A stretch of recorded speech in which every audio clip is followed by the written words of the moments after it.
we got a stream of wisdom, and this is the Shabbat noon class. So we're gonna start off with the noon prayers with the first three priests. We're gonna stand up, and I know everybody online is rolling in, so we're gonna roll in as we start off these prayers. So we're gonna go straight into it. Barak Yahweh. Oh, yeah.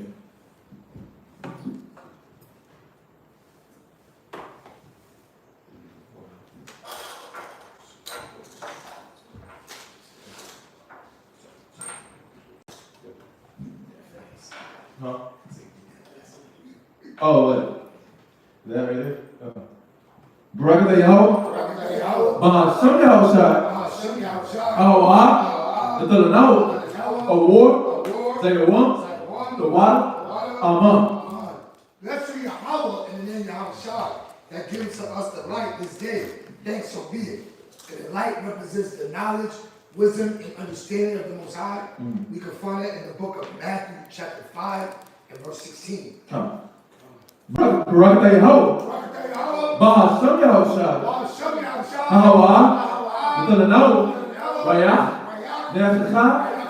The water. Amen. Bless you, Yahweh, in the name of Yahushua, that gives to us the sweet savor. Thanks so be it. And our prayers represent the sweet savor going up to the Most High. You can find that in the book of Psalms, chapter 141, verses 1 and 2.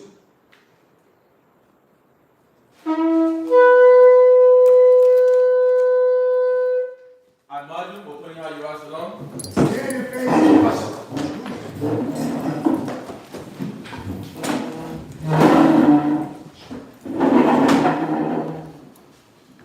Barak Yahweh. Some Yahushua. Shabbat.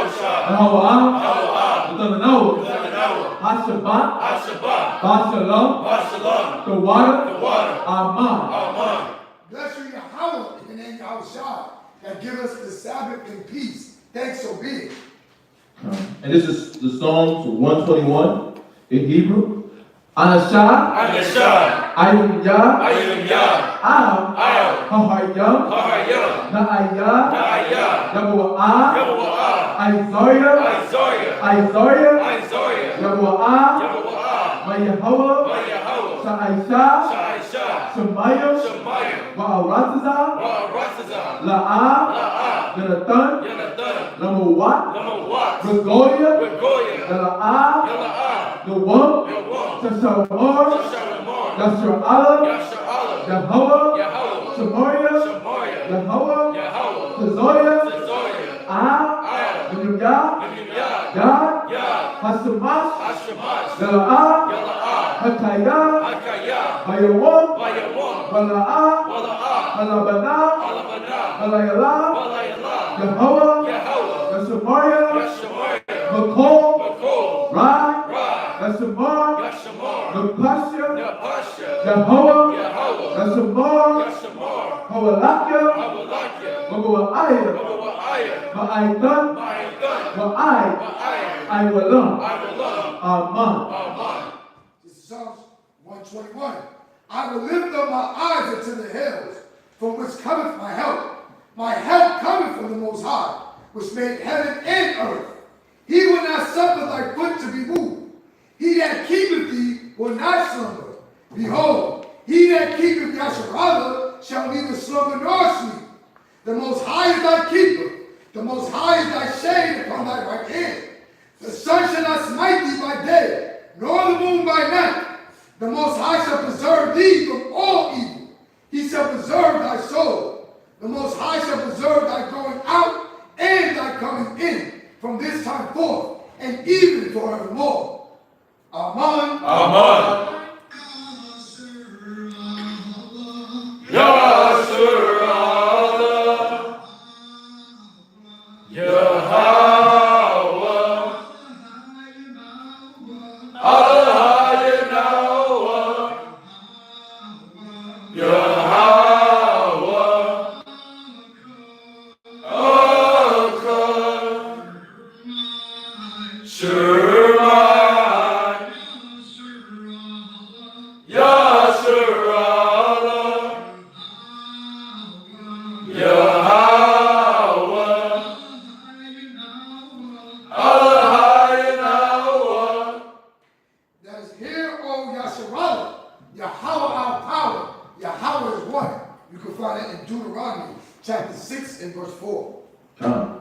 This is the Lord's Prayer in Hebrew.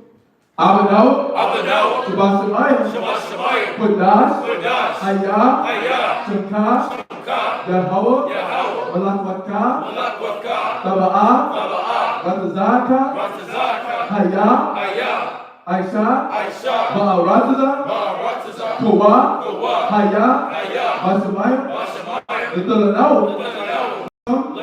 Ko, Yawam, Wasalak Nawa, Kabawat Nawa, Kasalak Nawa, Kabawat Yanawa, Wala'ah, Tabi Nawa, Banasayawan, Abo, Hawasai Nawa, Mayan, Rad, Kaya, Laka, Hamalakwa, Waha'ala, Wahatapa, I will love you. Amen. This is Matthew chapter 6 and verse 9. After this manner, therefore pray ye, Our Father, which art in heaven, hallowed be thy name. Thy kingdom come. Thy will be done in earth, as it is in heaven. Give us this day our daily bread, and forgive us our debts, as we forgive our debtors. And lead us not into temptation, but deliver us from evil. For thine is the kingdom, and the power, and the glory, forever. Amen. Amen. This is the Ten Commandments in Hebrew. Number 1, La'ah, Yahaya, Leka, Alahaya, Achoya, Alpanya. Thou shalt not have no other powers before me.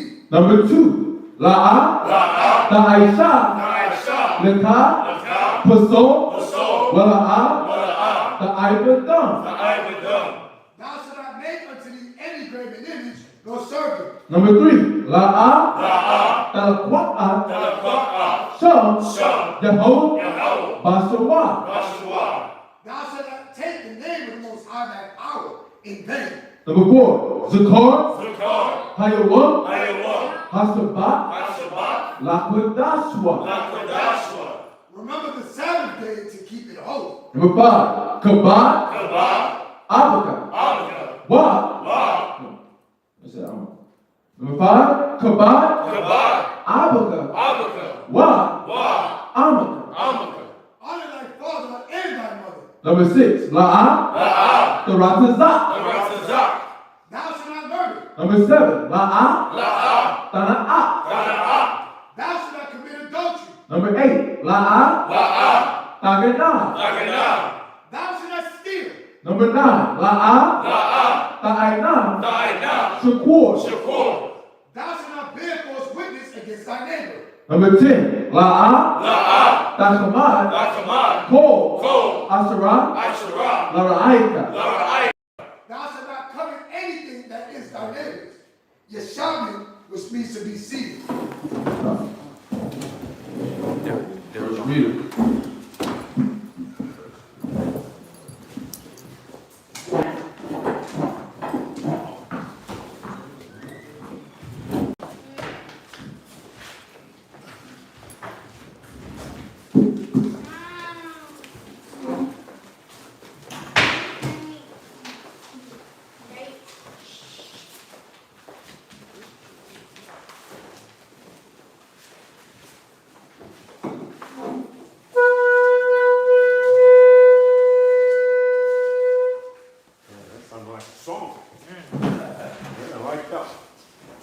Aharon, Sabbath, Yahweh, Bon, Yashua. Aharon, Sabbath, Yahweh, Bon, Yashua. When it is, right, Barak?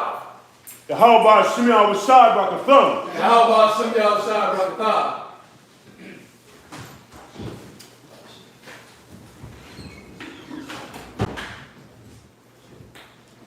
So, the first video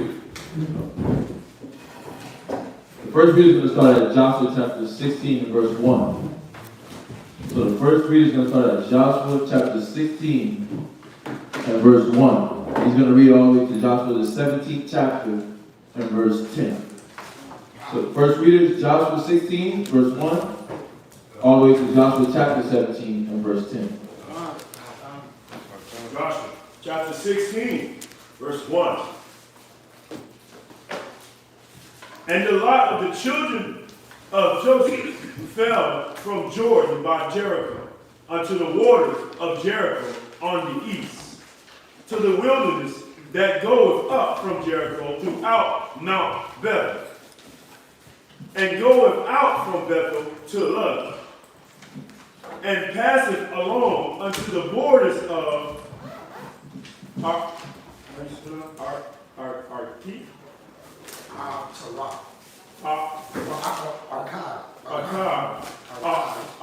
to Artarah, and goeth down eastward to the coast of Japhaleti. Yeah, so this is talking about it says in a lot of the children of Joseph, we know, and it's gonna expound on Joseph, but we know Joseph is what? We know Joseph is who? The tribes represent the house of Joseph. Right on that one. Ephraim and Manasseh. Ephraim and Manasseh. And why is that? Say why? Yeah, why is it? Because Joseph was a real man, but Levi wasn't a real man. So why did everybody else be able to go by Levi, right? Versus now it's Joseph. Go ahead, so Jacob gave Joseph. you gotta say it loud too, please. Jacob gave Joseph a double blessing. Jacob gave Joseph a double blessing. So that went down to his children. So even Ephraim and Manasseh both got included the other brothers. Right. Joseph said, I'm going to inherit them as sons. Right. So that blessing for all the things that Joseph went through and the things that he did for the family, the Most High put it in Jacob's spirit, right, to bless Joseph in that manner. So his kids became their sons, his sons. That's a beautiful thing, right?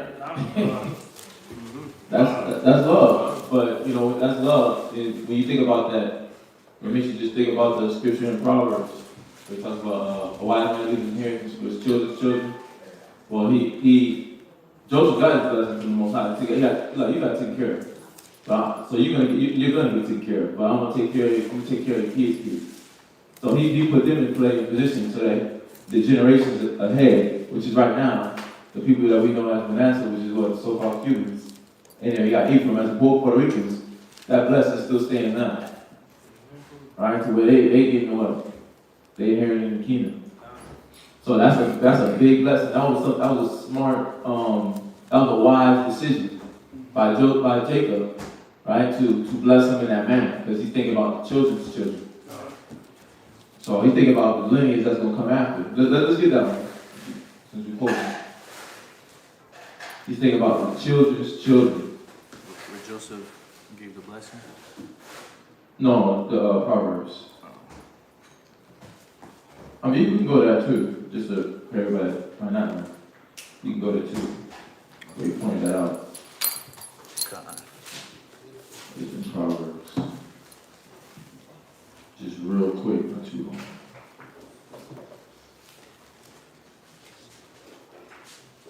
You got it? I got the one out of Genesis. Go ahead. God. Genesis chapter 43 and verse 14. Genesis chapter 43 and verse 14. God.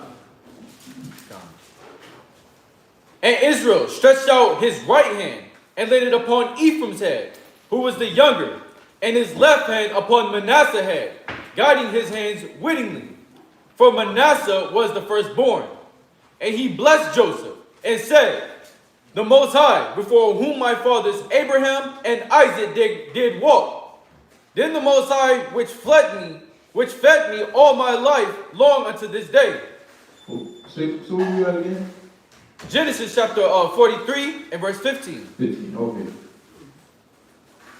40, Genesis 43? Genesis chapter 48 and verse 15. Oh, okay. I was like, dyslexic. Go ahead. Verse 15. And he blessed Joseph and said, the Most High, before whom my fathers Abraham and Isaac did walk, the God which fed me all my life long unto this day. The angel which redeemed me from all evil, bless the lads, and let my name be named on them, and the name of my fathers Abraham and Isaac, and let them grow into a multitude in the midst of the earth. Right. Okay. You know, Yeah. because the blessing, we should have went straight to it. But I like how Yeah. you started just to establish the context of this is when Joseph was before his father. Right. Israel. Go ahead. Verse 17. And when Joseph saw that his father laid his right hand upon the head of Ephraim, it displeased him. And he held up his father's hand to remove it from Ephraim's head unto Manasseh's head. And Joseph said unto his father, Not so, my father, for this is the firstborn. Put thy right hand upon his head. And his father refused and said, I know it, my son, I know it. He also shall become a people, and he also shall be great.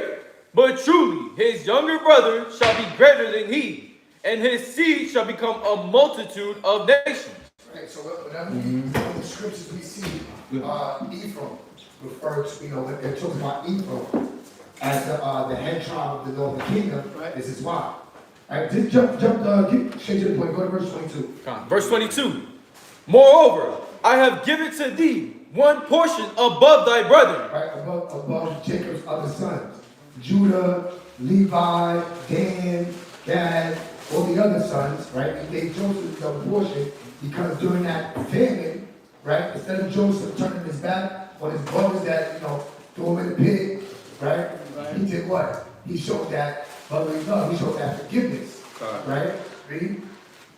It says, which I took out of the hand of the Amorite with my sword and with my bow. So he gave Joseph's sons, Ephraim the younger, right, a double portion, a portion that his brothers had, and he also blessed his the other Manasseh.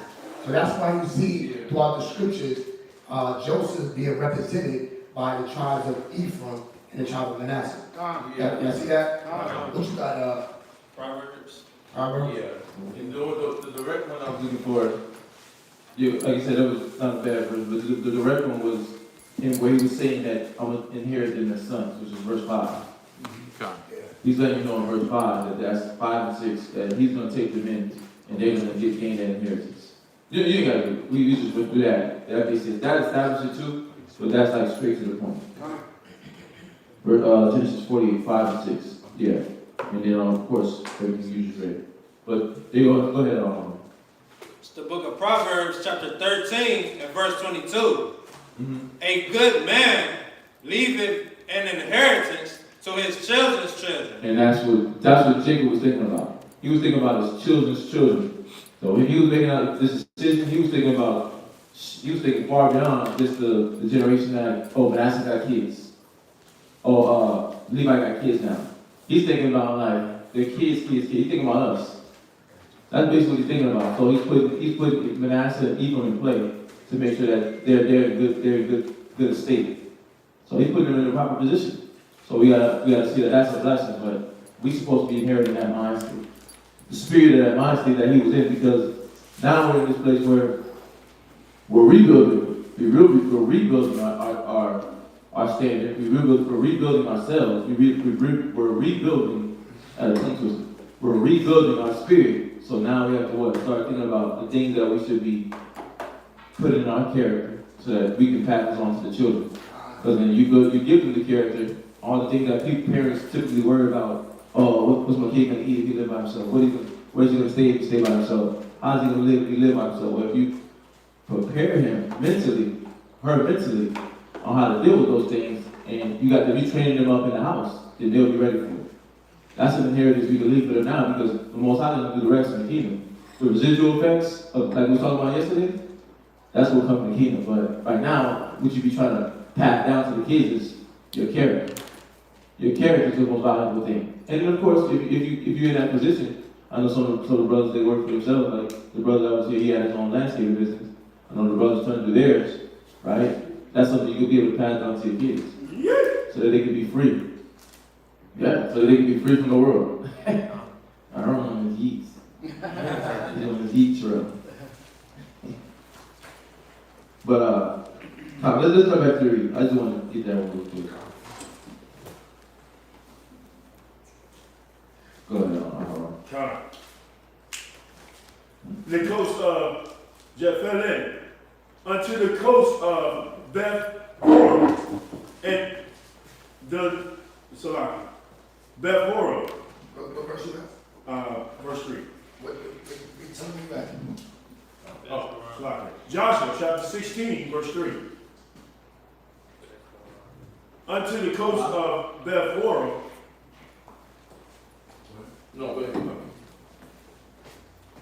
the neither, and to Giza, and the goings out thereof are at the sea.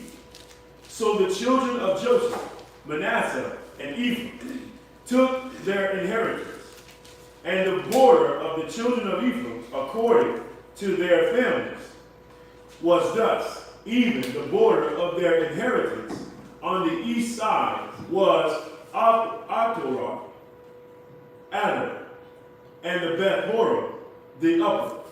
And the border went out toward the sea of Mechmethah. Mishmithah. Make me die. Mechmethah on the north side, and the border went about eastward unto Tanah, Shiloh, and passed by it on the east of East 2.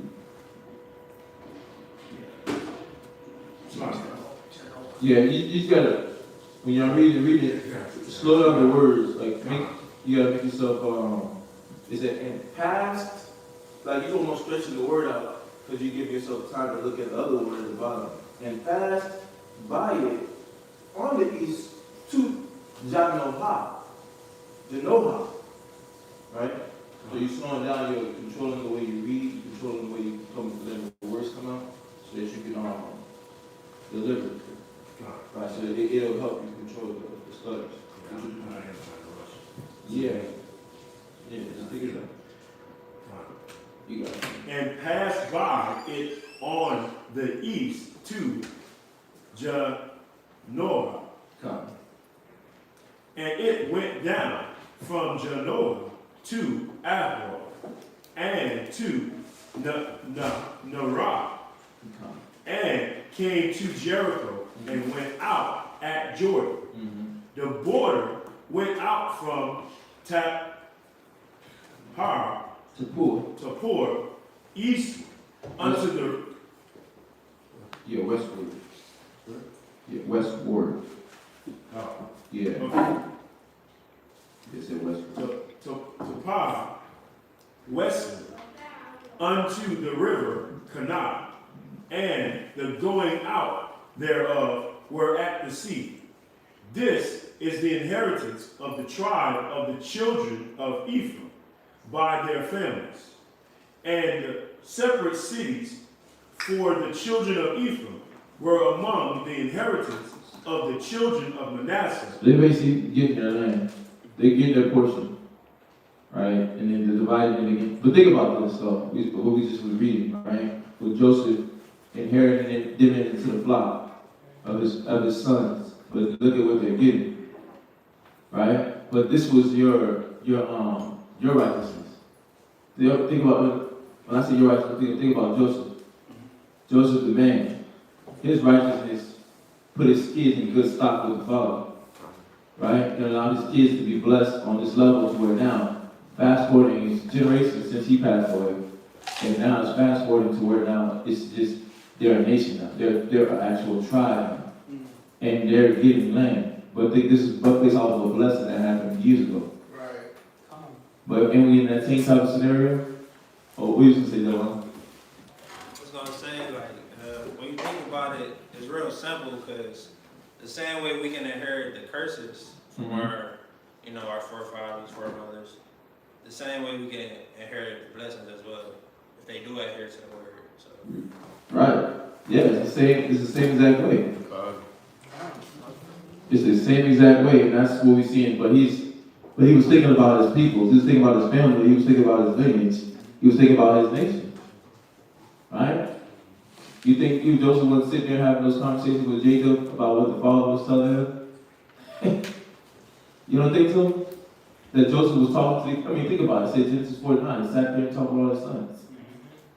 You don't think they was already having conversations? He was trying to prep their mind for the important things. But everybody had to go through their battle so they could get to that point where they was able to all sit down at that moment to where they reached this level of maturity in the spirit. And they had that conversation about things that's going to happen to them in thousands of years. Things that's going to happen to them in the next couple of generations. And he was preparing their mind so that they can set their children's heart right. And their children set their children's heart right. And their children, so on and so forth, right? Because what they knew at that time, and what we're supposed to be conscious of now is go to Luke 12:32. Go to Luke 12:32.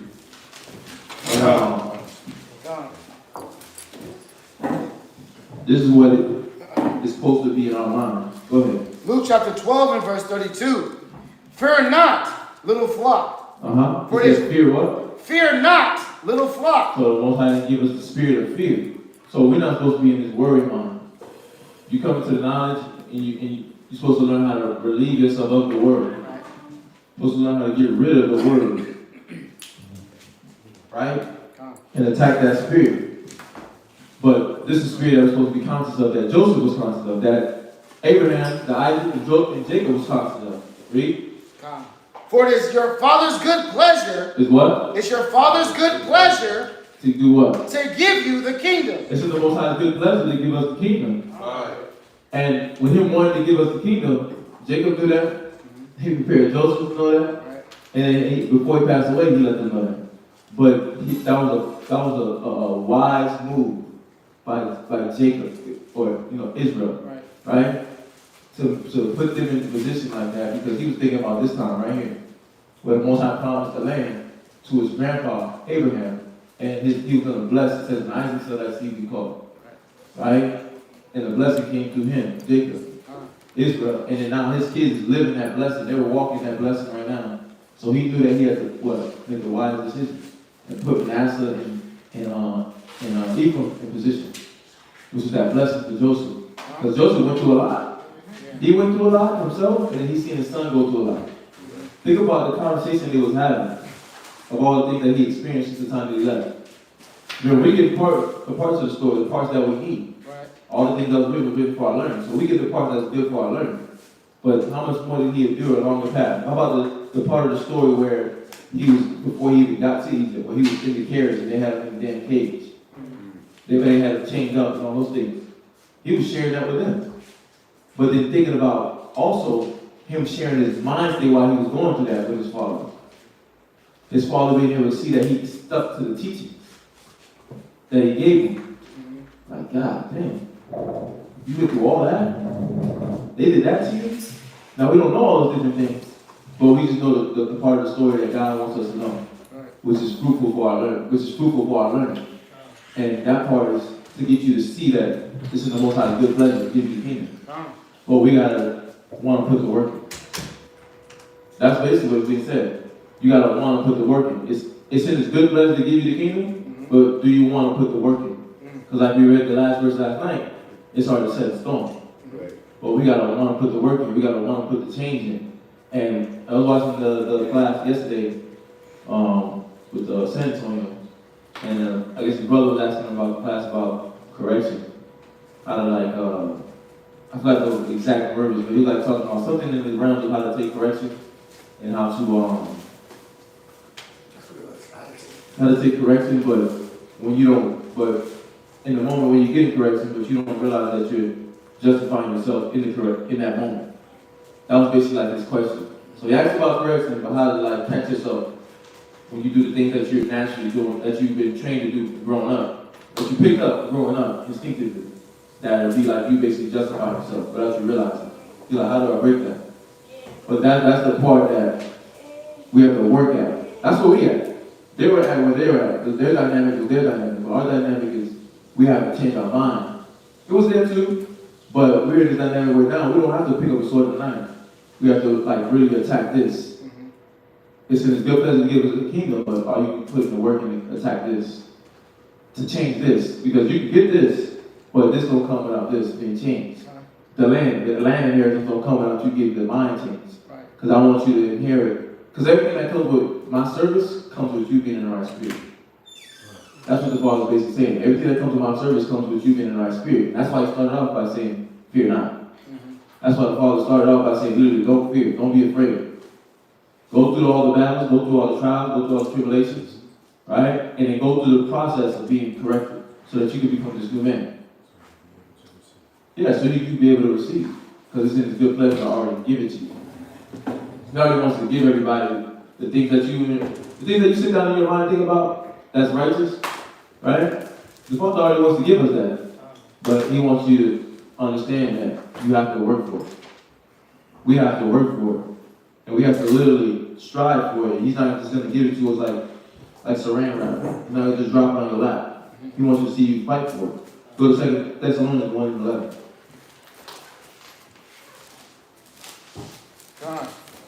Because this is what we got to constantly do. Go ahead. 2 Thessalonians chapter 1 and verse 11. Wherefore, also we pray always for you. Right. So we're supposed to be constant in prayer for each other. But we're supposed to ourselves be constantly in prayer. Right? Pray without ceasing. Read. That our God would count you worthy of this calling. But how does he get to the point where he counts us worthy? That's the question. How does the Most High get to this point where he counts us worthy of the calling? How does the Most High get to a point where he counts us worthy of the calling? Okay, John?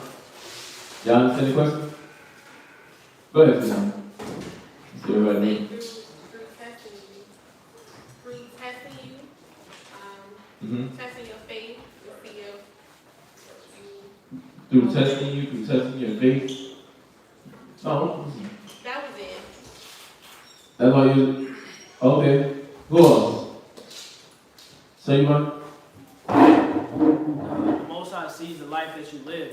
So all the things that you go through, and he sees that you battled, and you ain't been just wallowing, but he's seen the pain that you've been through. Right. So once he's seen, he's like, he's been through it, but he's different. He's not like everybody else. He dealt with his pain differently. He didn't go to the drugs. He didn't sit there, oh man.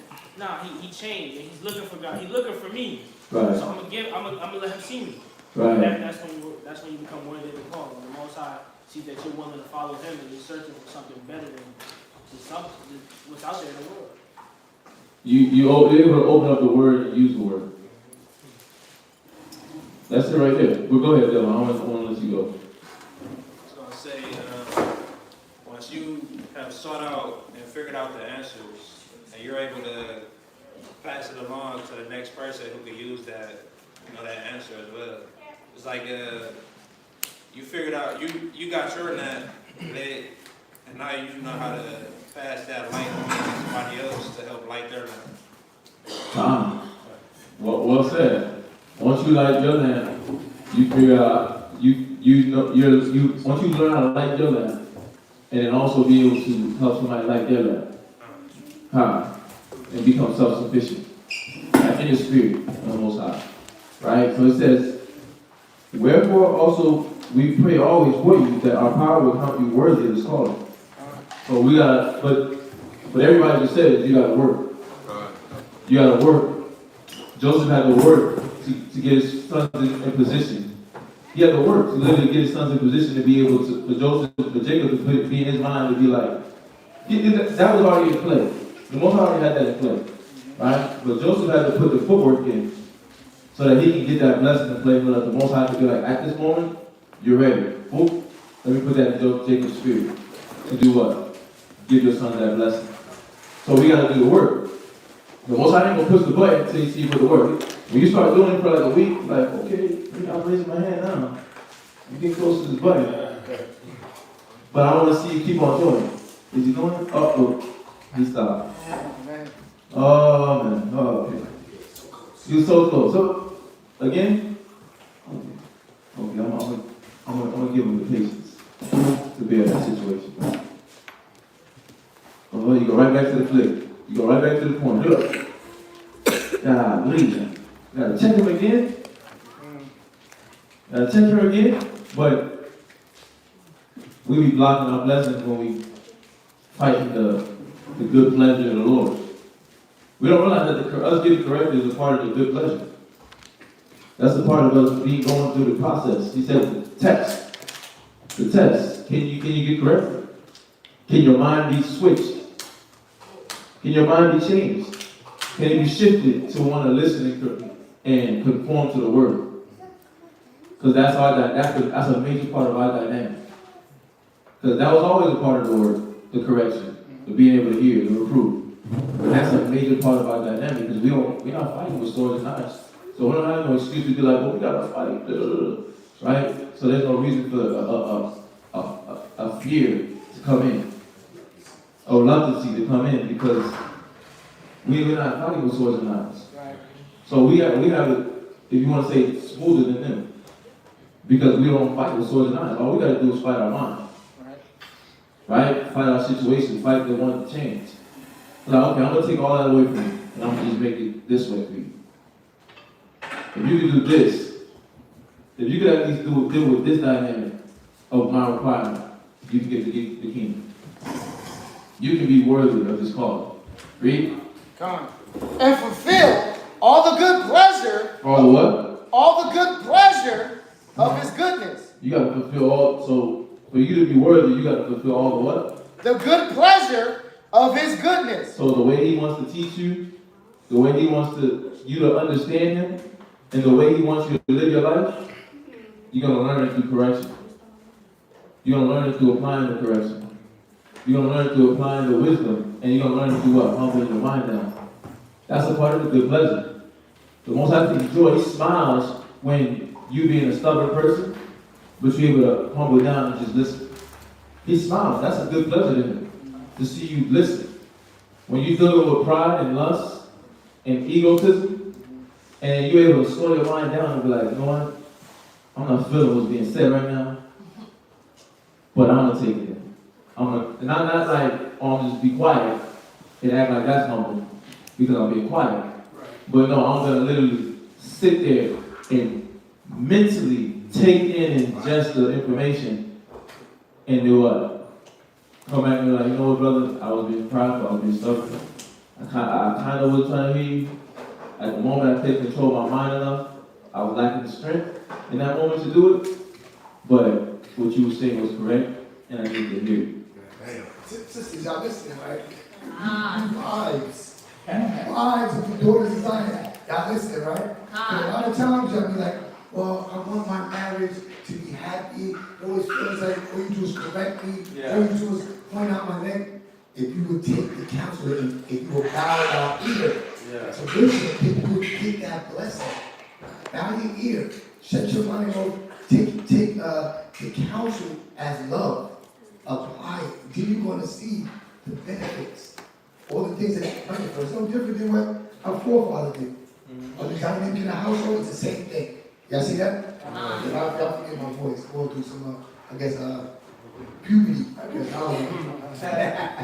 What you got? My experience is, I didn't see change.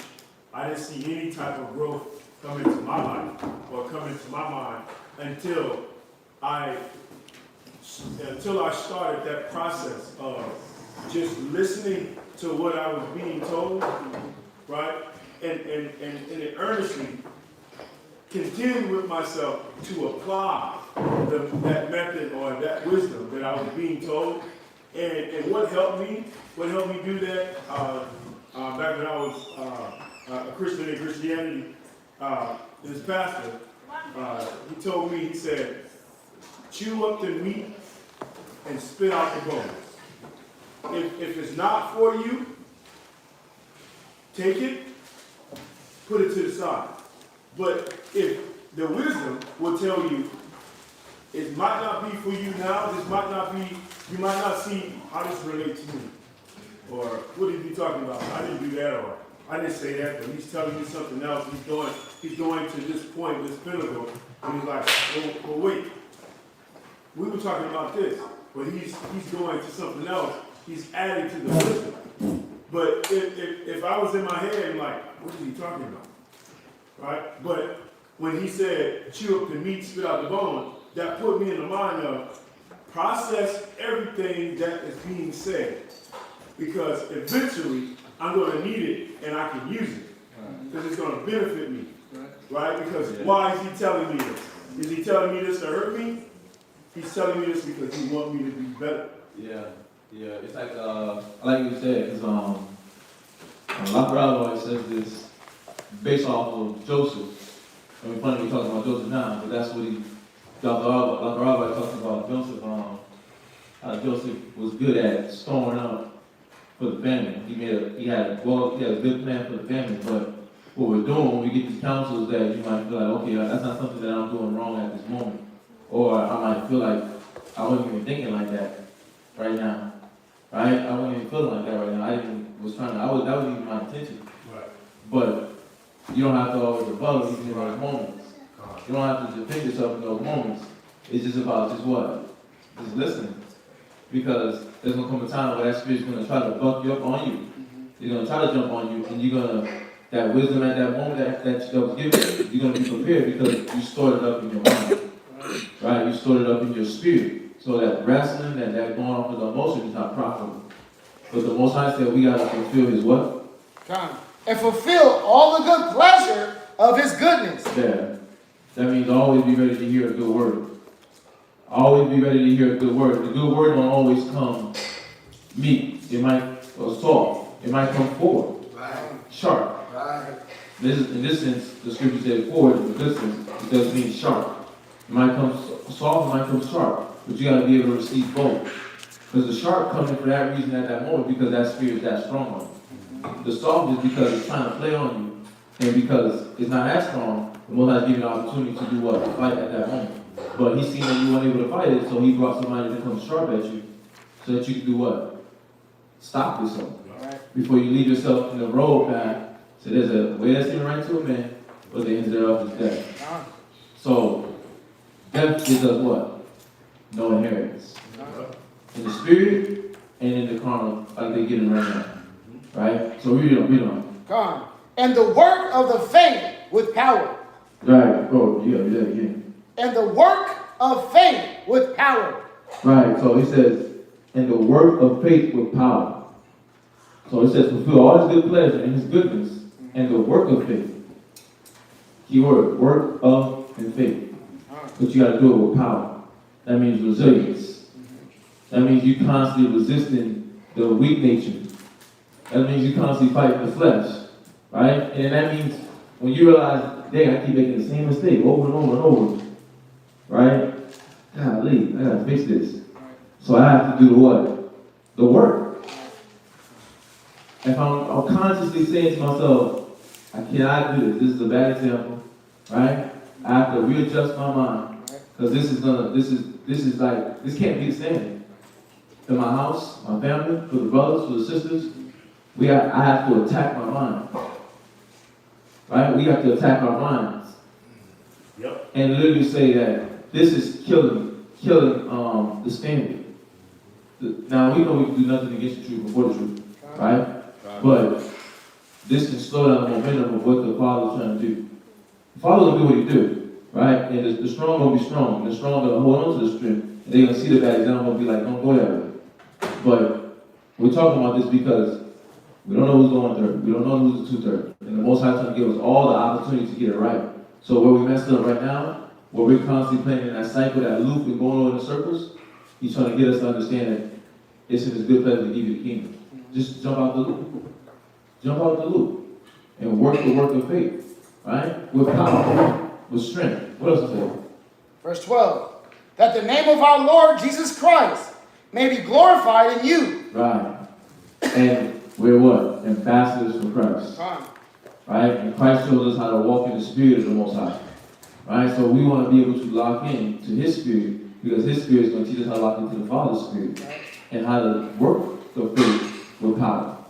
So if we want to get blessed, how do we get blessings?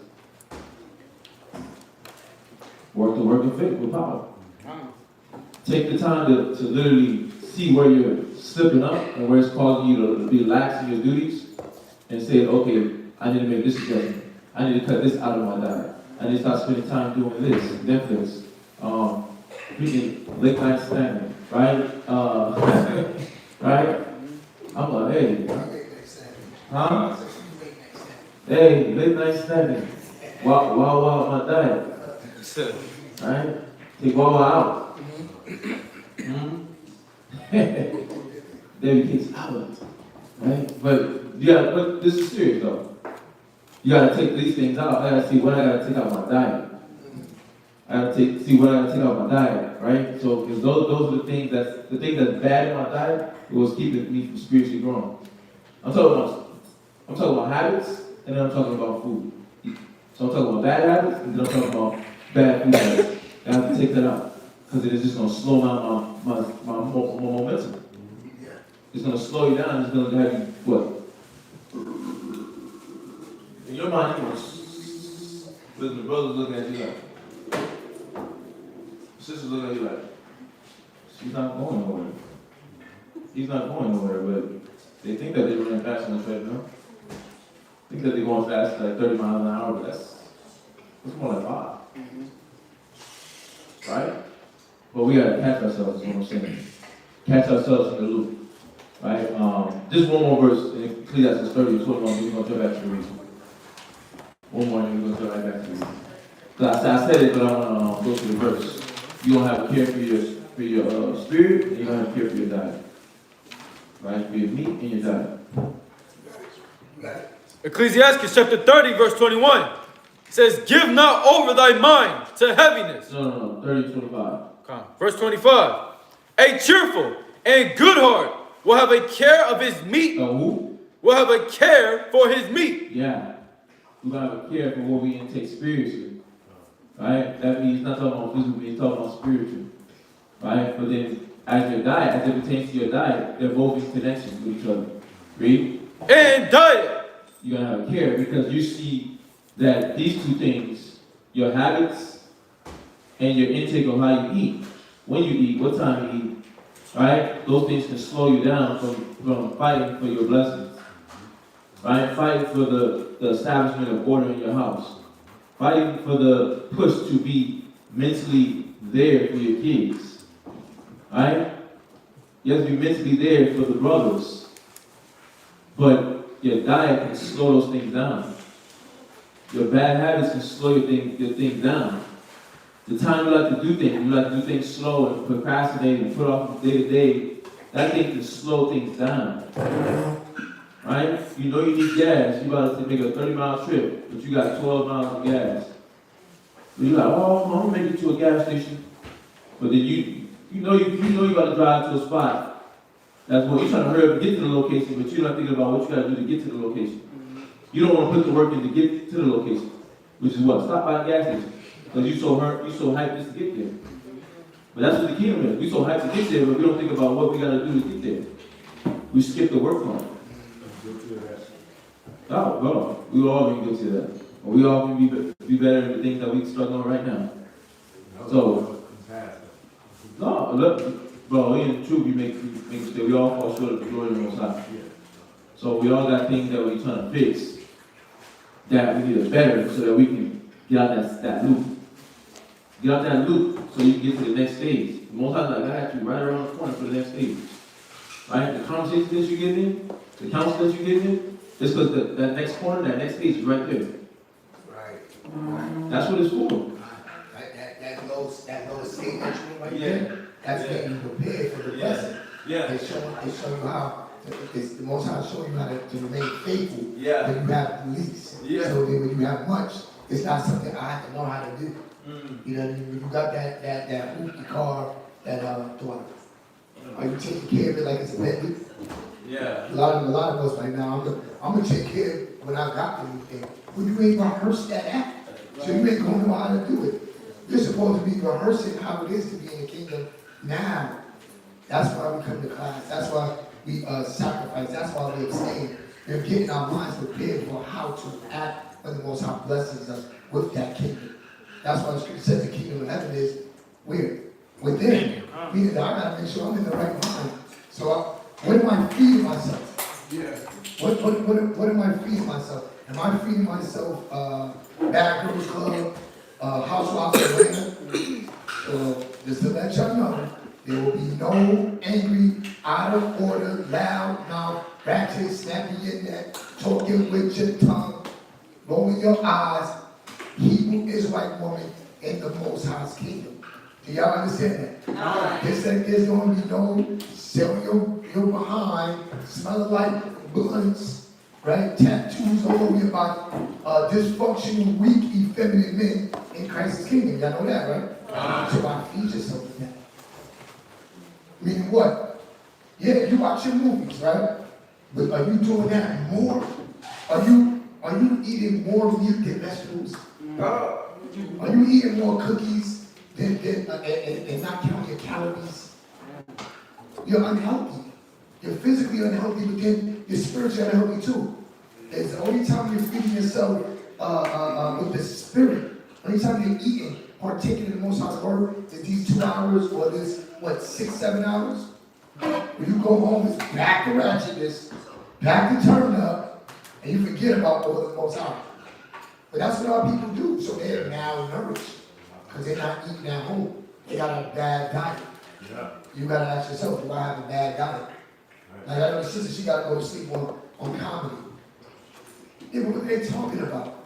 Like I love comedy, I love stand-up, but that's what you subliminally put in your head. But all they do is they make fun of dysfunction. And you're laughing at it instead of crying and sighing. The Bible says cry and sigh at all the abominations, but you're laughing at it. Somebody's pain. Right. That's the way you cope with things. You laugh at it instead of saying, damn, you know what, that is messed up. We're gonna have to fix that. Well, here go the solution book. Here go the health book. Right? The self-help book. What they go? The physical therapy. Yeah. You know what I mean? All of that things that you go to school for to get this physical right, which you should. Right, but what about your spirit? Growth and nutrition. Yeah, nutrition. You done? Yeah, that was. What you talking about? That was it. Okay. Oh, you got your hand out. What you gonna say? Oh, no, I was tuning in. It was like, I forgot. Yeah, this is the last one. Proverbs 24:10. This is the last one. You said 20 or 10? 24:10. God.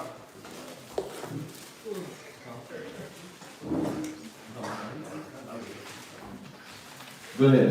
Proverbs chapter 24 and verse 10. If thou faint in the day of adversity. Is that what? If thou faint in the day of adversity. Examine why.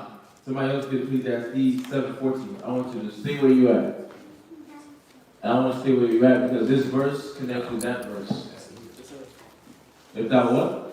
If thou faint in the day of adversity. In a time period where the Most High is trying to put it like this. Read it one more time. Watch this. Tell me that. Proverbs chapter 24 and verse 10. If thou faint in the day of adversity. If you faint in the time period where the Most High is trying to strengthen you. If you get weak where He's giving you counsels, correction, communication about things you got to get better at, and then they're coming rapid. You're like, in your mind, like, what the hell going on? Instead of your mind doing composing itself, you got to see that something's going on. You're not opening up your book. You're not thinking about the Most High says, gold is tried in fire, and acceptable men in the furnace of adversity. So you're in the furnace of the adversity. So you're going to be in a hot stove. Right? So Christ comes, you're going to be in a hot stove. Right? And you got to see that that's how the Father teaches. But I want you to read this Ecclesiastes chapter 7 and verse 14. Is that right? Ecclesiastes chapter 7 verse 14.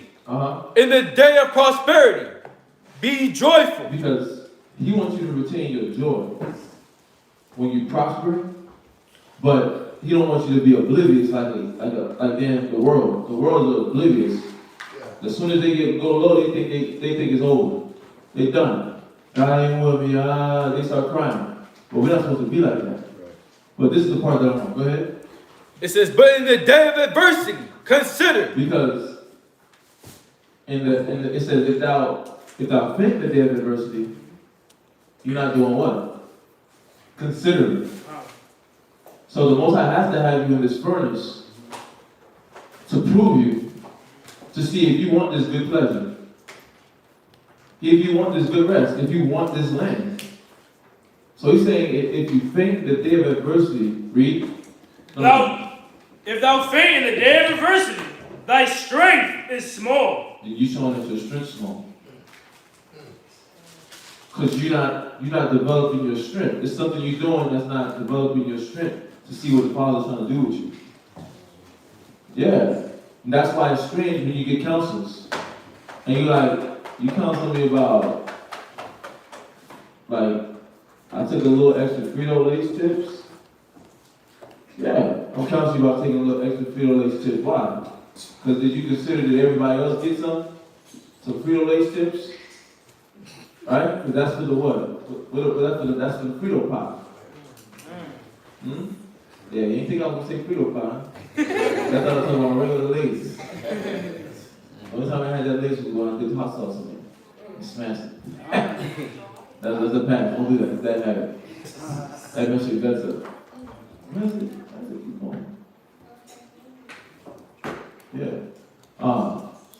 But if you think the day of adversity, your strength is small. You're showing your Most High. And you're showing yourself what you've been giving yourself to. When we get weak in moments where we're supposed to exercise strength, that means we're showing what we give ourselves to, our minds to, when we're at home.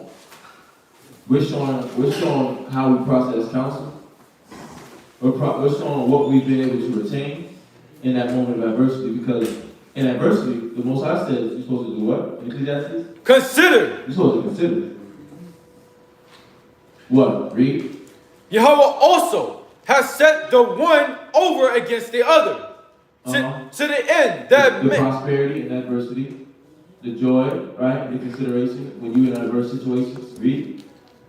It says, to the end that men shall find nothing after him. Nothing after him. So that when your mind stays locked into the Father, and you don't try to chase after anything else. But he's seeing how you accepted that you can't chase nothing else. So your strength, right? It says if you faint in the day of adversity, that strength is small. It's small because you ain't yet realized that you can't go nowhere else to get joy. You can't go nowhere else to find peace. You can't go nowhere else to be comfortable. Right? And if you try it, you're going to be fainting in that day of adversity every time. You're going to be arguing all the time. You're going to be fighting all the time. And a lot of times, you're going to stay there in yourself. When you deal with a mature man or a mature woman in the spirit, you that immature brother, that immature sister that think everything's personal, you're going to be arguing with yourself.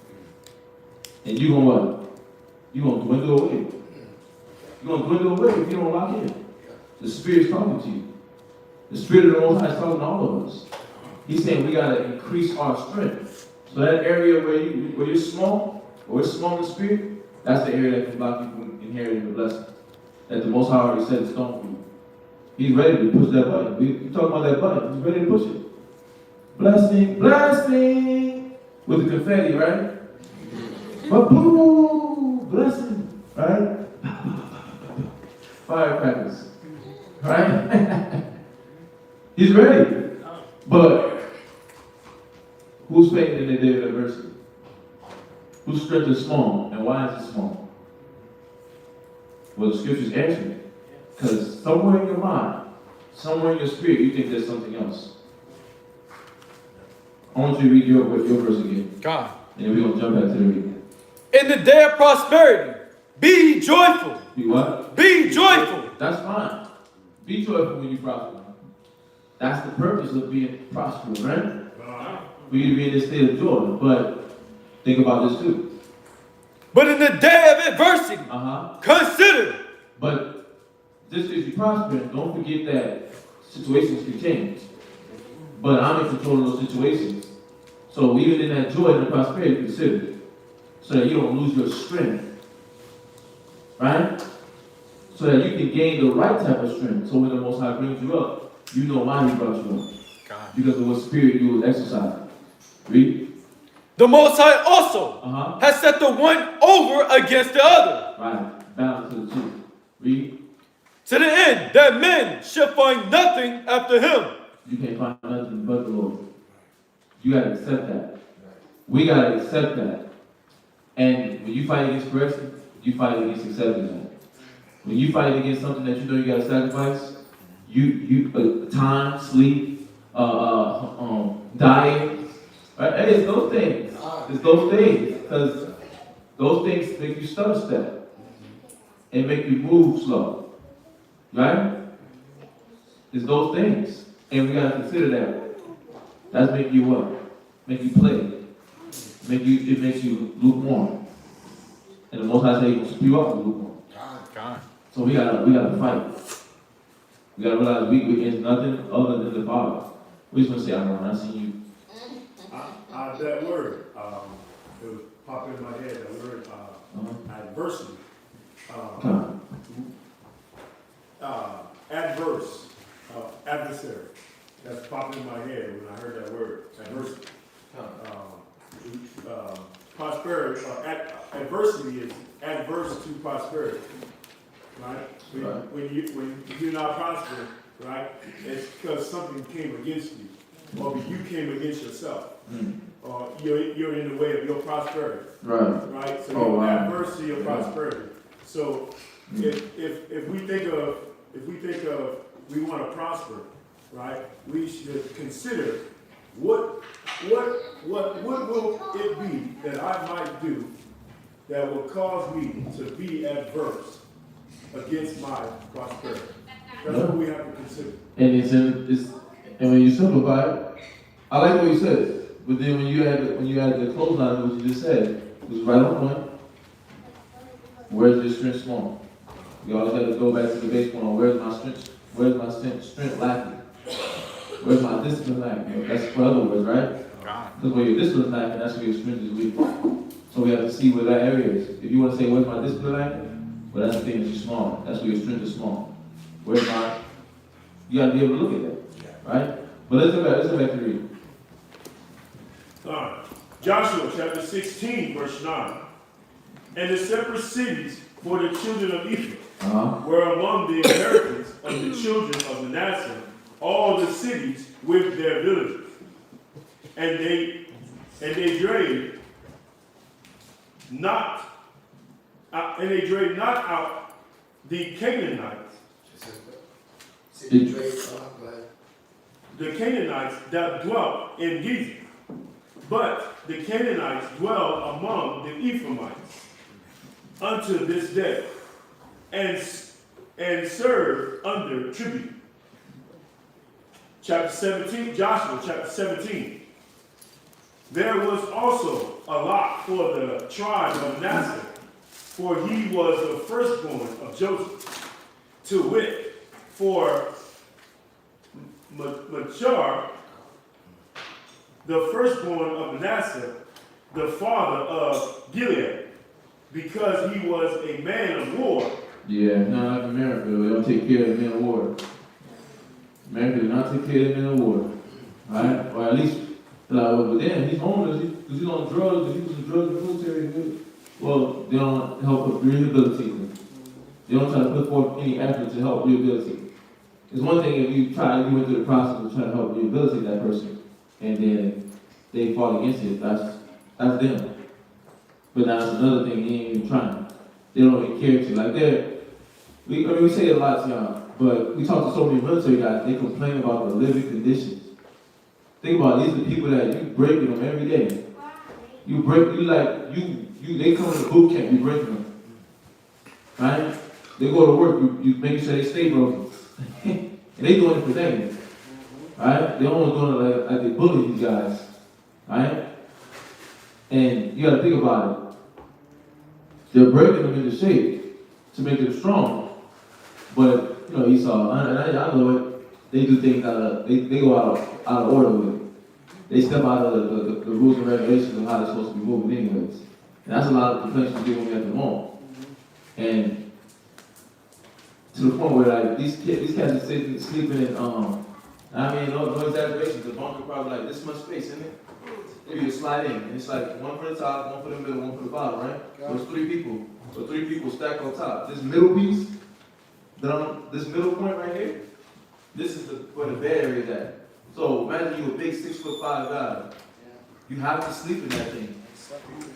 Huh? It was suck for Aaron. And it was suck bearing. You had to you sprint like this every night. So even if you want to stretch, you can't. You wanna, you get up there, oh, your eyes closed, you're gonna hit your head on the thing. And then the blanket's what? Is it thin? Yeah. The blanket's thin, so you're already out to sea, so the wind blowing is cold. Right? Then you got a thin mattress, right? That's how you treat your military in the military. Then the pay is trash. Yeah. They tell me the dead merchant marines get paid more than the dead military. Merchant marine ain't risking his life. To a degree he is because y'all in the water. Anything can happen to the ship. Right? But not to the level the military is at. Because they far away from the battle, right? They're far away from the battle. But the Most High showing us here that what? He takes care of his men war. And he's a what? He keeps his word. Because this is something that was said years ago. He's acting on it right now with Joshua. He's acting on all these things that he promised brothers and sisters years ago. We read last week about, was it Eleazar? Who was saying that Moses said he was going to give me this blessing? You read about him? Last week. Oh, it was Caleb. It was Caleb talking about such a blessing from years ago. But the Most High does what? Keeps his word. Keeps his promises, right? What are you going to say to Jonathan? Just talking about the living conditions, like on the boat, but even still, like as far as their health, like I told you, I do the health insurance for TRICARE or whatever, military insurance. When they stuff was literally, even while at first I thought it was just after they retired, it just it cuts off that same knock at 12 a.m. when you retire. So they got military insurance while they're in the military, but as soon as the time, 12 a.m. 12 a.m. that you retire, it cuts off. Like, Wow. But Look at that. And I thought that was just that, but the longer I worked there, even if you're in the military, say if Ash went out to sea and he came back, and he didn't fill out a piece of paperwork, he called somebody, they cut the insurance off for the whole family. You'll go somewhere and you end up having to pay half the cost. That's why in active duty, I made that deal. So you could be risking your life overseas. You got your wife and your kids, worried about your safety, worried about, if you're going to be captured, you're going to be killed. And they can't go to the doctor because they got the common cold. Yeah, but I'm paying hundreds of dollars out of pocket. It will cut off. That's if hard. you active duty, if somebody like maybe slip up and mess up on a sentence or so inside of what they supposed to be typing in for your stuff, and it happens more often than you would think. Like, it happens all the time. They'll call in, they upset, they at the hospital, and they got no coverage. No coverage for a newborn baby. Wow. None of that. They will And these are people that tell you, God bless America. They got the American flag on their front porch. How many recruiters told them like these kind of things can happen? No, they didn't tell them. A lot of them call in. I didn't know it was gonna be like that. I didn't think it would be this hard. Like they told me I would have coverage like the whole time. I'm like, they lied. Now you're gonna get 10K. You're gonna get 20K. You're gonna pay for your college. Yeah, listen, man. If you blind, if you're not watching what's going on in the world, right, and you're not listening to what the sister says, you would ignorantly send your child to sign up for one of these armed forces, thinking they got a better opportunity for you. Y'all get insight knowledge. I mean, we could spend a whole class. We got a lot of brothers and sisters who did serve and are still active, and I'm sure they gonna really stand against it too. What you got to say about it? After hearing that, I was, cause I remember the National Guard guy when I was in the recruiter, he kept trying to get me, but I said, I'm good. So he was like, you know what? I'll pay you to recruit other people, to send them my way. And I didn't do it. He told me that. He said, I'll pay you $500 for each person. And now after hearing, I was like, I'm glad I didn't do it. Because it would have, I already knew what was going to happen. But on top of that, it was like, dang, it would have been through worse than what it seemed like. And he was talking about, yeah, you get 20,000 off for college, they pay for school, they pay for this. If I said them that way, it would, and that would have been me bleeding them to they would have been down there. Yeah. What you got on that? So, I was on YouTube, right? And there was this guy that was in the military. His top lip was off. Part of his nose was gone. And yeah, and he couldn't eat around the other men because they were disgusted by that. And he had to drink, and he always has to drink with a straw. Yeah, that's sad. That's how they treat their so-called armed forces, right? 10 bombs hit him straight in the face. He ate those. 10 bombs. 10. 10. And all of those that came off was his lip. Oh, so you know who he's talking about? He's still active too. You don't got no nose either. Yeah, it was like a Red Skull. Yeah. He has a red He skull. looks like a Red Skull. Oh, that guy. Like gross. Like a, Oh. he literally looks What like you got on that tree, Simon? You got your hand? The military won't cover that. Oh, because that's like cosmetic, right? They'll show it if it's, they'll do it if it's medically necessary, but depending on what type of insurance you gotta have referrals and all that. You could be waiting 2 or 3 years to get a referral and your face is gone. Right. The National Guard is one of the worst ones, like, as far as the insurance side. And don't the National Guard go out like first, right? They send them out first? Yeah, so you ain't got no, It's one of the worst ones. y'all hope y'all paying attention, do not get duped. What you got? Man, that sounds crazy to me because I remember when I don't know, it's probably like my 3rd year in or whatever, but they was paying, from my knowledge, they were paying for transitional surgery. oh yeah. Wait, what do you mean that when you wanna change your sex? Yeah, they was paying for that, and they was paying for like, the young ladies. To upgrade and downgrade. The birthplace. Yeah. Wow. But, so I But isn't that cosmetic surgery too, though? So I don't understand that. Yeah, glad she's in there. Glad I was in As far as the breast augmentation, you can either get it if you have cancer and you need to chop it off and get there. That's different though, like. But if a sister say or whoever say, oh, I'm so depressed because my breasts are small, they will cover it. Yep. Like Implants. Yes. implants, but they won't cover like legit serious. One thing that shocked me, it was so off topic, but it shocked me so much when I heard it. So if you got cancer or whatever, all your hair fall out or whatever, they will pay for you to get a wig, right? But you can only get 1 wig every 10 years if you have cancer. But if a sister say, I'm sad because my breasts are gone, they'll cover the whole. So you want to get 1 dusty wig. 1 wig every 10 years. Right, for 10 years. You gotta turn it inside out, spin it around. Meanwhile, she gonna put on a midriff, and now I'm good, because everybody drooling off me. And it's a wig, it's not even like, you know how people will pay $400 for a wig. It's not even a good wig. Not a good wig. It's just a little Come- wig. Somebody get Ecclesiastes, 26. Somebody get it. Right? 26 and 28. Ecclesiastes chapter 26 and verse 28. There be 2 things that grieve my heart, and the third make me angry. A man of war that suffereth poverty, Read those scriptures. and men of understanding that are not set by, and one that returneth from righteous to sin. The Lord prepareth such an one for the sword. Yeah, but I want that first part. Read the first part again. There be 2 things that grieve my heart, and the third maketh me angry. A man of war that suffereth poverty. Right, this man gave up his life. He sacrificed for the benefit of the nation. What they beloved president said, ask not what the country can do for you, right? But what you can do for the country. Oh, that gave him chills to hear that. JFK. Yeah, but I did that. I came from Vietnam, and I was in Vietnam, you sprayed me with Agent Orange.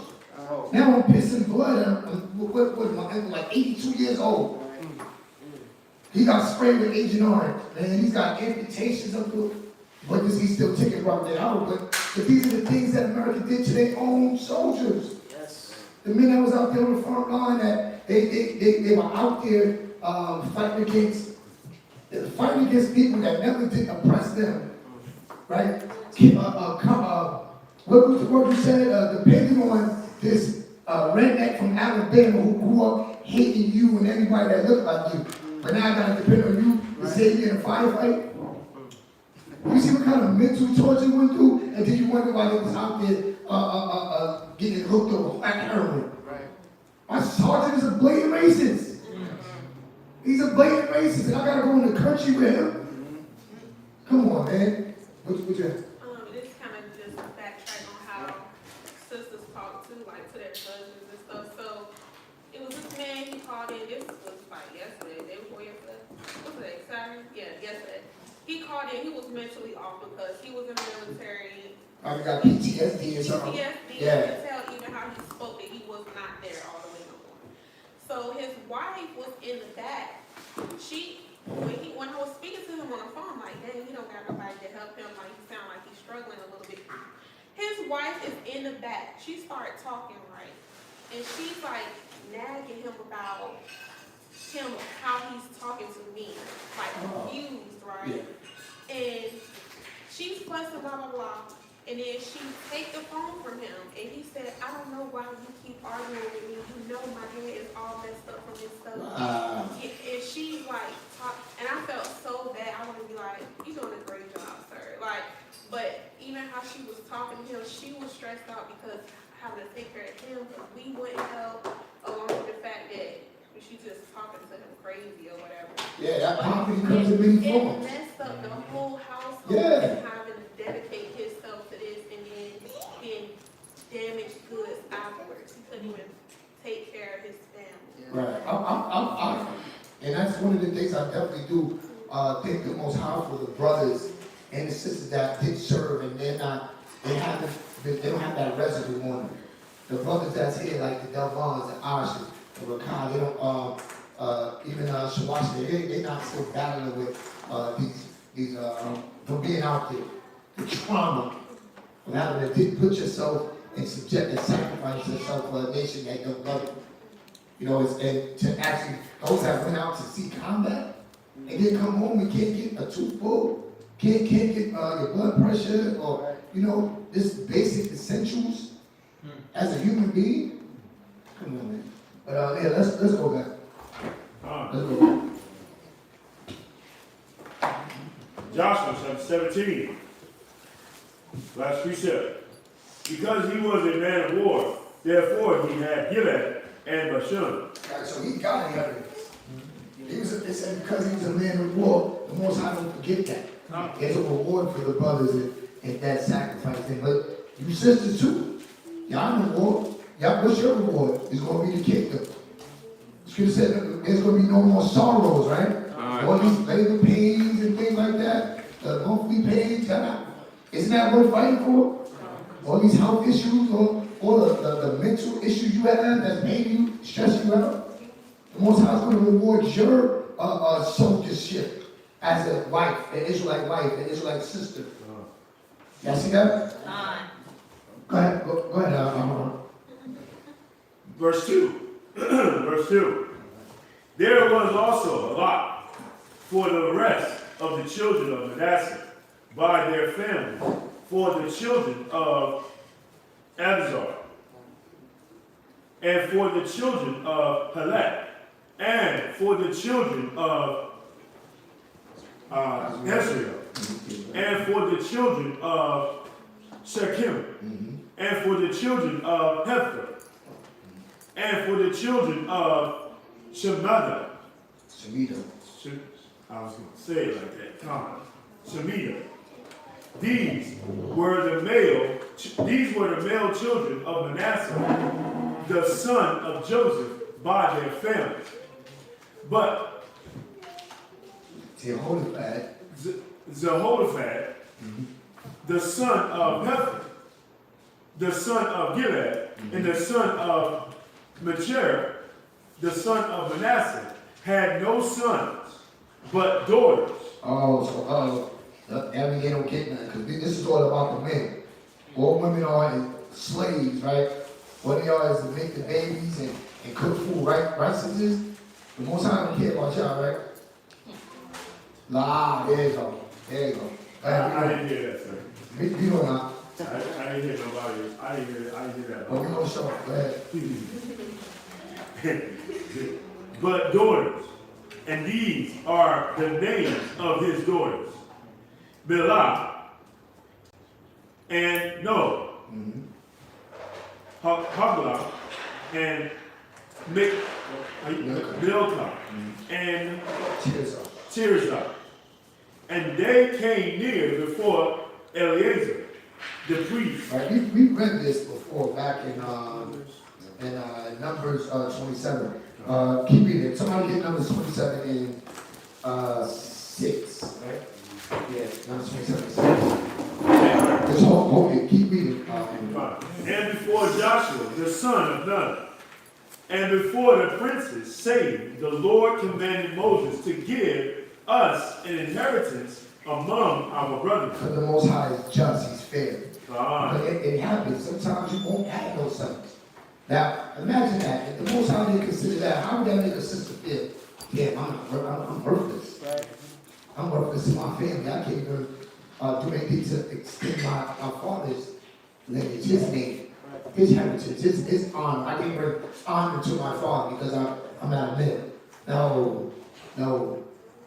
That might be in other cultures, but that's not our heritage. Women have value too. Y'all see that? And it's not just because you're married.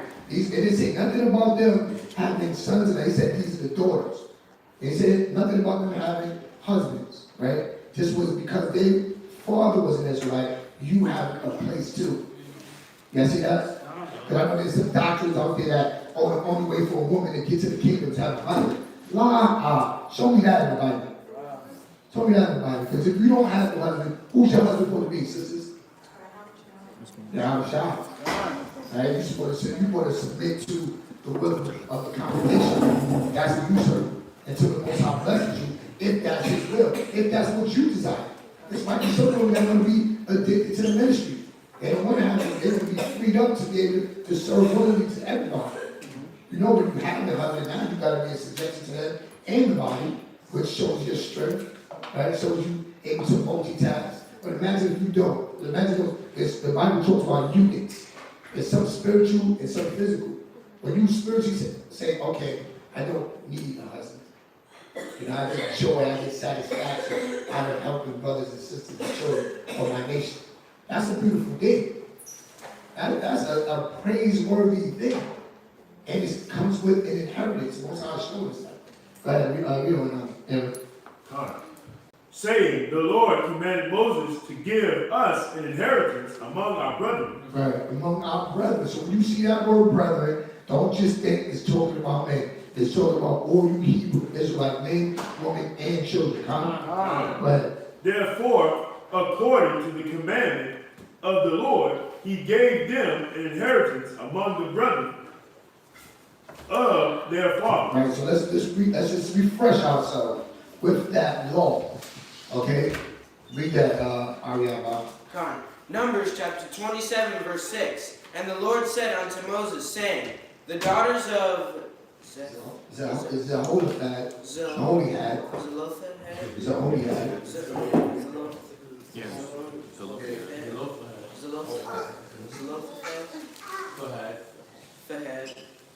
Had speak, right? Thou shalt surely give them a possession of an inheritance among their fathers, brethren, and thou shalt cause the inheritance of their fathers to pass unto them. All right. Read verse 8. And thou shalt speak unto the children of Israel, saying, if a man die and have no son, then ye shall cause his inheritance to pass unto his daughter. Right. Because daughters are part of the nation. Right. You women, y'all gotta understand how valuable y'all are. Just because you're not out there teaching in the corners, it don't mean that you shouldn't be fighting for your inheritance. But how do you fight? Well, you gotta be an example of what it is to be a Hebrew Israelite wife, Hebrew Israelite mother, Hebrew Israelite daughter. If you're not married, if you don't have children, you still have to be an example so that you can receive an inheritance. Y'all see that? Go back to where you at. The first time we had, when we were coming through the book of Numbers, that resonated in my mind, because we were talking about how valuable his sisters are. I thought about this, when they got that land, when they got that inheritance of land, these women have to understand and be aware that they gotta now cultivate that land. They gotta now take care of that land like a man would. And this responsibility was now on their shoulders.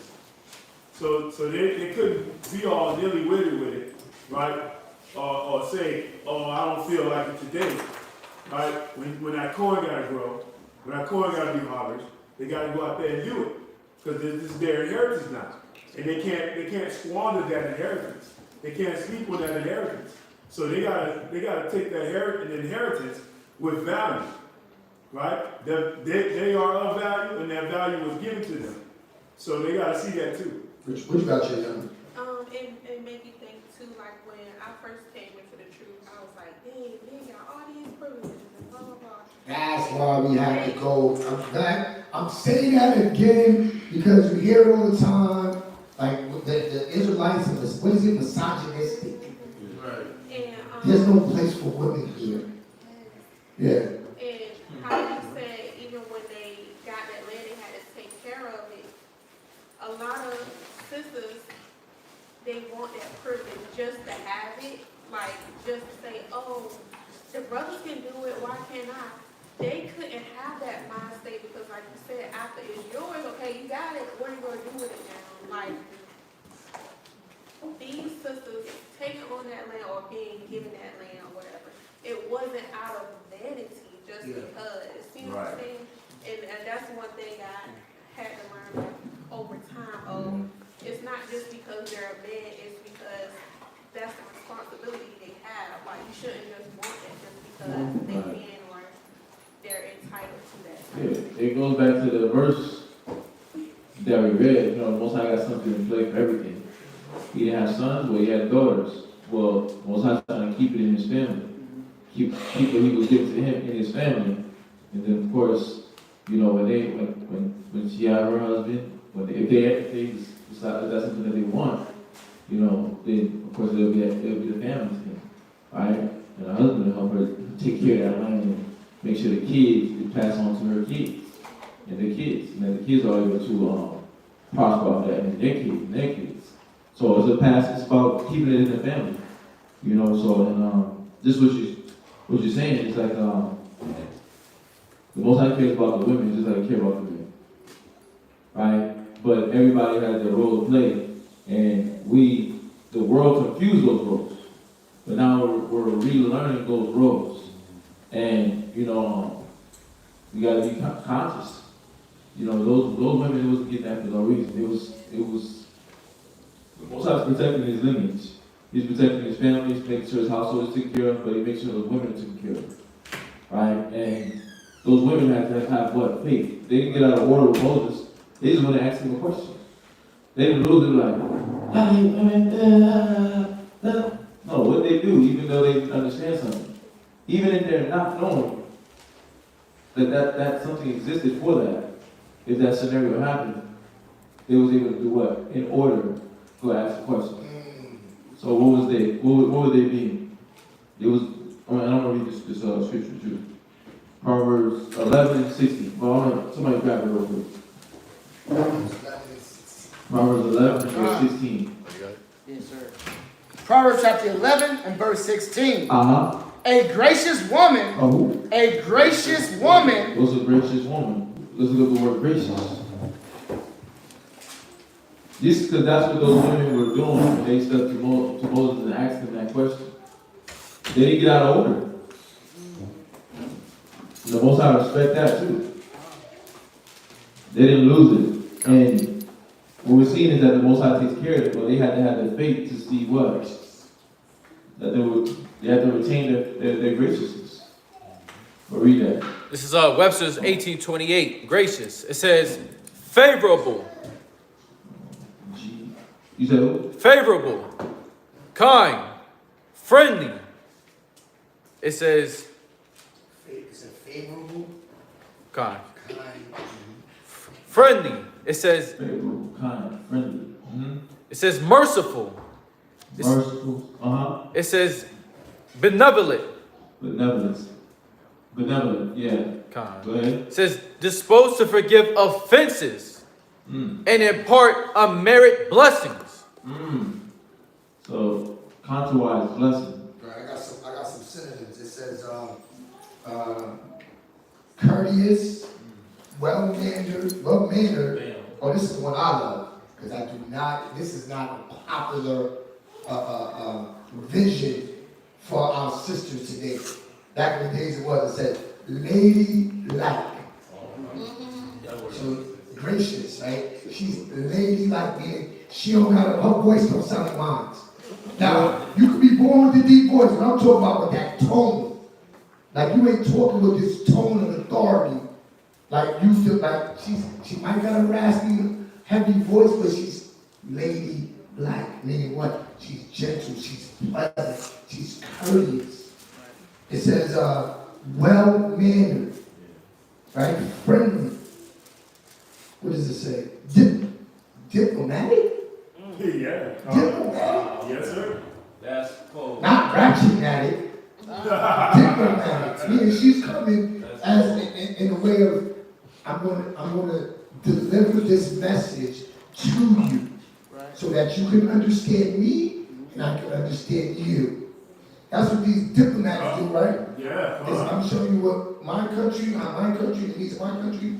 You show the needs of the other country. We can come together in harmony. Right. How many sisters, how many Israelite women are moving with this diplomatic mind state? Do you do like that with your husband? Do you do like that with other sisters? Are you an example of being ladylike? It ain't got nothing to do with having the head covered. It ain't got nothing to do with wearing a dress, because you got the head covered, you wear a dress, and you got a Timberland New York Metro card corner bodega mentality. Right, let me hear that. Read that us. God. Proverbs chapter 11 and verse 16. A gracious woman retaineth honor. A well-mannered woman. So that means you care more about staying in this spirit of being manful. So that means like you have to think about it. At that time, they didn't know that their law exists. They went Moses asking like, what the heck? Like, what about us? What we gonna have? They were asking that. See, I see what this is. Y'all all about the men. Y'all all about the men. Well, see, Egypt, we was getting stuff too. Well, it was equal opportunity. What? Sister.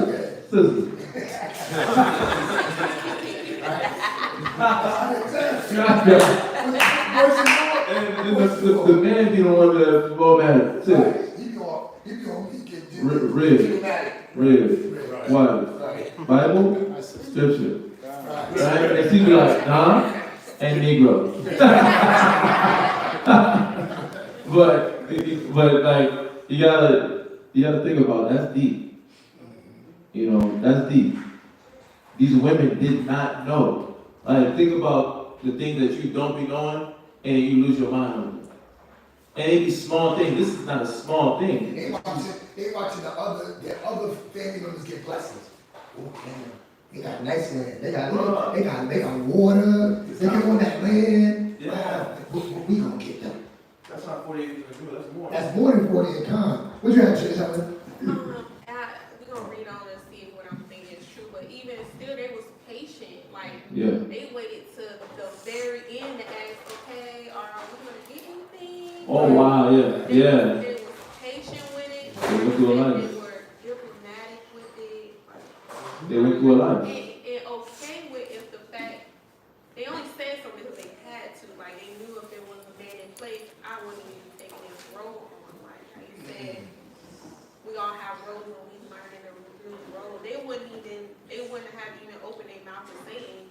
had it been fulfilled by a man there to do it. Right.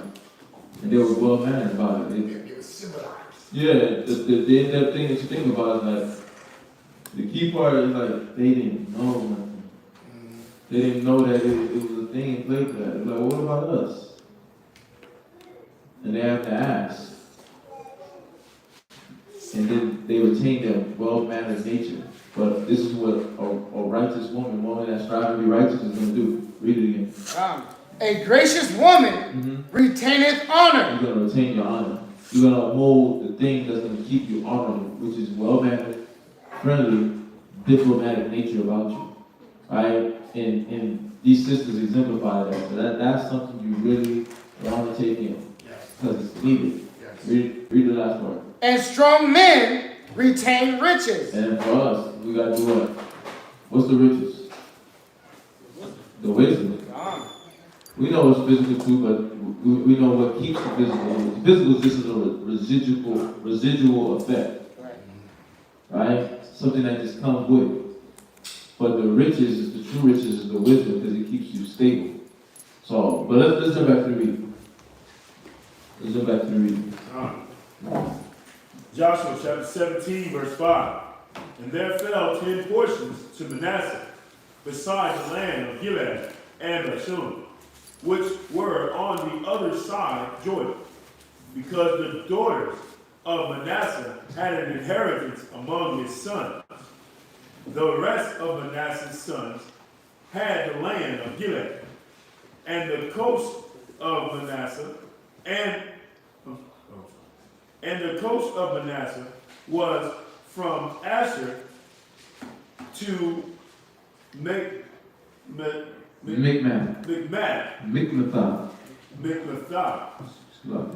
that lieth before Shechem, and the border went along on the right hand unto the inhabitants of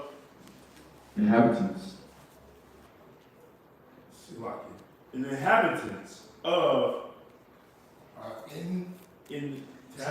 Tapua. In Tapua. Verse 8. Now Manasseh had the land of Tapua, but Tapua on the border of Manasseh belonged to the children of Ephraim. Right, so it was, what we read it in verse, in chapter 16, verse 9, there were separate cities for Ephraim and Manasseh. They basically had cities within another person's part of their inheritance. But what did that mean? That I couldn't be jealous of looking at you. I couldn't be coveted. I could be thankful what the Most High gave me and thankful what the Most High gave you. And I couldn't do what they do today. What happened? Oh, you got good peace? Let me come what they say, eminent domain. Come do it and take over your property. Right? And that's in the law. Go to Deuteronomy. Go to Deuteronomy. Was it 20? Not the landmarks. 19. Deuteronomy 19 and 14. Yeah, Deuteronomy 19, 14. Deuteronomy chapter 19, verse 14. Thou shalt not remove thy neighbor's landmark. Right, because he got his part and you got your part. Right? It wasn't about you being jealous. There was supposed to be no envy. There was supposed to be no covenants, huh? You know? Which they of old time have set in thine inheritance, which thou shalt inherit in the land. Read it from the top. Verse 14. Thou shalt not remove thy neighbor's landmark, which they of the old time have set in thine inheritance. Right, that your fathers had established. That was already set up. This wasn't supposed to be how many of y'all got that got land? Somebody, some great grandmother, grandfather gave y'all land. And then y'all got fit and say they fighting for it. Fighting over it. I got that in my family. I don't know about y'all, but yeah, so we got some hands. There wasn't supposed to be any fighting over the land. This is your portion, that's your portion, that's your portion. Y'all see that? But guess who does that today? Yes? Who's doing that right now? The so-called Jew. That's what they're doing right now. The Most High said he gave a portion to all the other nations after he gave us our portion. Now we know they're over there fighting for stuff that don't belong to them. And definitely don't belong to the other side either. Both of that belongs to us. But if these were the people of the Bible, the Torah, they would see the scripture. They wouldn't be doing what they're doing. Right? Go to, matter of fact, go to Numbers. Go to Numbers, Go to Deuteronomy 27 and verse 17. Deuteronomy chapter 27, verse 17. Read that. Deuteronomy chapter 27, verse 17. Cursed be he that removeth his neighbor's landmark. Right. Isn't that what the settlers did to the Native Americans? Right? When they tell us they sold Manhattan for some beans and what did they do it for? For like gems or something. Like basically nothing. They knew they was deceiving our Native American brothers and sisters. They removed the ancient landmark. What is that? Read it from the top. Cursed be he that removeth his neighbor landmark. That's why there's one of the many reasons why this place is going to be a lake of fire. Because who did California, Nevada, Texas, who did that belong to? That belonged to Issachar, John Issachar. That was part of the Haiti code. Right? But they had the Spanish American War, right? All of these wars with America doing what? Taking the ancient landmark. They call it eminent domain. The Bible says you're breaking the law. You're committing sin. Huh? But you can go back. What you got something? Oh, Proverbs 23 and 10.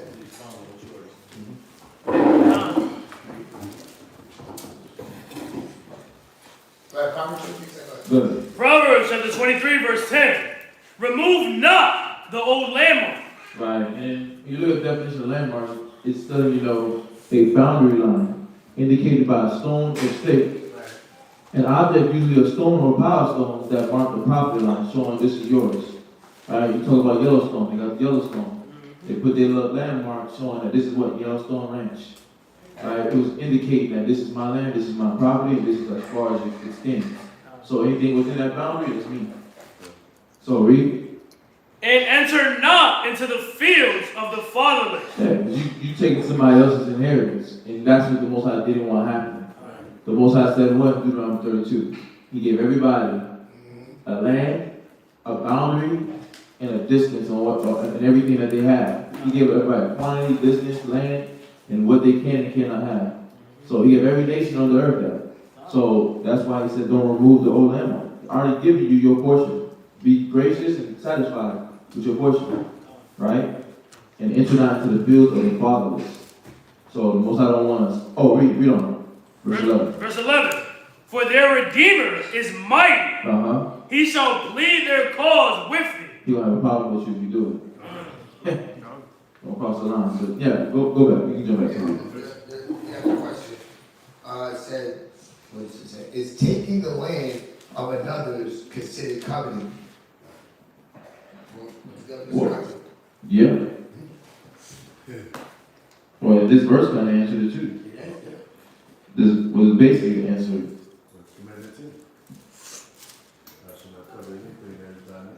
Right. You got it. Covenant to desire what belongs to another inordinately. Yeah, because you don't appreciate what the Most High blessed you with, you want to take somebody else's. Yeah, you're not even thankful for what he gave you with. You just look at what they got. Yeah, that's definitely what it's all about. Yeah, and then you go to Proverbs 22 and 28, it tells you. Oh, well, go to Deuteronomy 27:17.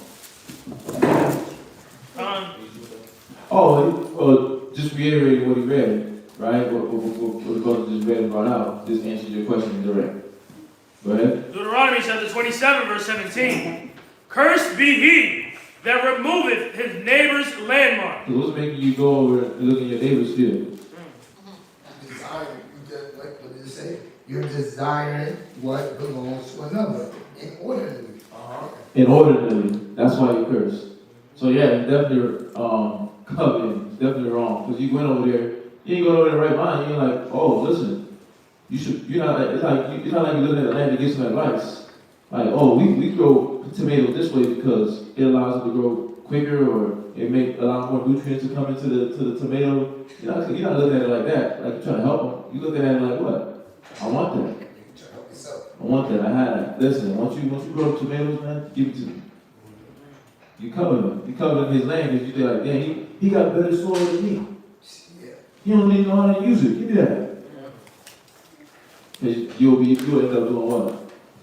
Chasing after that land. But yeah, it's definitely covered when you're doing that. Right? Yeah, that would be in order. But yeah, that's it though. You drop it. You still wanted that Proverbs 22 and 28? Yeah, go ahead. Read that. Proverbs chapter 22, verse 28. Mm-hmm. Remove not the ancient landmark. Yeah, the Most High don't want you to do that. Take somebody else's land.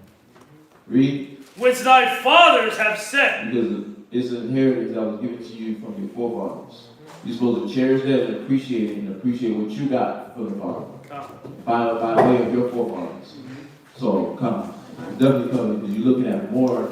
You want more than what the Most High is going to give you. So, the Most High is the one that gives you more or less. So, we got to be appreciative of what we got. So, come. But, listen back. Joshua chapter 17, verse 9. And the coast descended unto the river Canaan, southward of the river. These cities of Ephraim are among the cities of Manasseh. The coast of Manasseh also was on the north side of the river, and the outgoing of it were at the sea. Southward it was Ephraim's, and northward it was Manasseh's. And the sea is his border. And they met together in Asher on the north, and in Issachar on the east. Next week.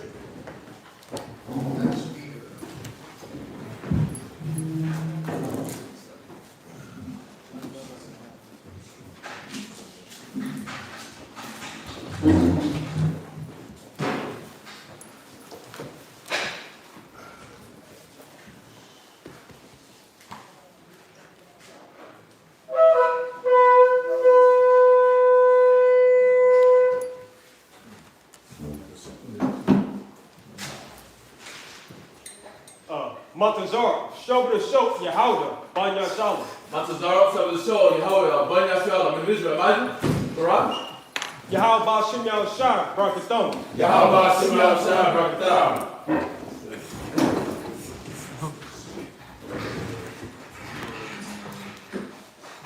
I love Matazar. That's my guy, bro. So yeah, Joshua chapter 17.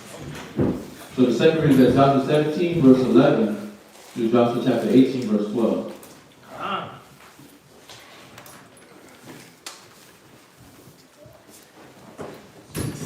needed that, bro.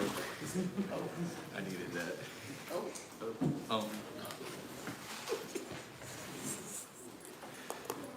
Alright, Joshua chapter 17, verse 11, to Joshua 18 and verse 12. Joshua chapter 17 and verse 11. And Manasseh had in Issachar and in Asher Beth-Shem. Okay, so just looking at the map, so Asher was on top, Manasseh was in the middle, Ephraim was on the bottom of Manasseh. So, yeah, we're just looking at that map. Just trying to look at that map. But yeah, go ahead. I just wanted to say that because that's what verse 10 was saying. Just let you know exactly where it's at. So if, let's say there was Ephraim was traveling up, Manasseh was traveling up, they would meet up together at Asher, because Asher was above them. Because they was all by the seaside. But go ahead. Beth-Shem and her towns, and Ibelem and her towns, and the inhabitants of Dor, and her towns, and the inhabitants of El Dor, and her towns, and the inhabitants of Tanakh. Tanakh, and her towns, and the inhabitants of Megiddo, and her towns, even 3 countries. Yet the children of Manasseh could not drive out the inhabitants of those cities, but the Canaanites would dwell in that land. And we read what happened with that, right? On Paul. Yeah, now they was always leaving sprinkles of themselves next to us. So go ahead. Yet it came to pass, when the children of Israel were waxed strong, that they put the Canaanites to tribute, but did not utterly drive them out. This is where we messed up. Even when we waxed strong, we weren't even thinking, separate these guys from us. So we don't already gave them a word. We don't put ourselves in a predicament, but obviously they were still serving. I mean, it's going to go and say that kind of time. Oh, it said they put the Canaanites to tribute. So, but they kept them in the land. It ain't worth having them in the land. Right? They still going to have to do that because the Most High said Ham was going to be a servant unto his brothers. Servant of servants unto his brothers. So that's already bound. Like, that was like an agreement that we didn't even really need because it was already set in stone. Right? If we had slowed a step down, we would have realized that, you're not really giving me anything that the Father already said you're going to do. If we would have slowed down and counseled about it and thought about it. We was just talking about Moses. Well, Moses gave us the history. We had class. We went over that. Right? Come on now. So we already know y'all gonna be our servants anyway. So you're not giving me something that the Father already said. But that's the way it's tricky. That's the tricky, all right? Yeah, that's just like today.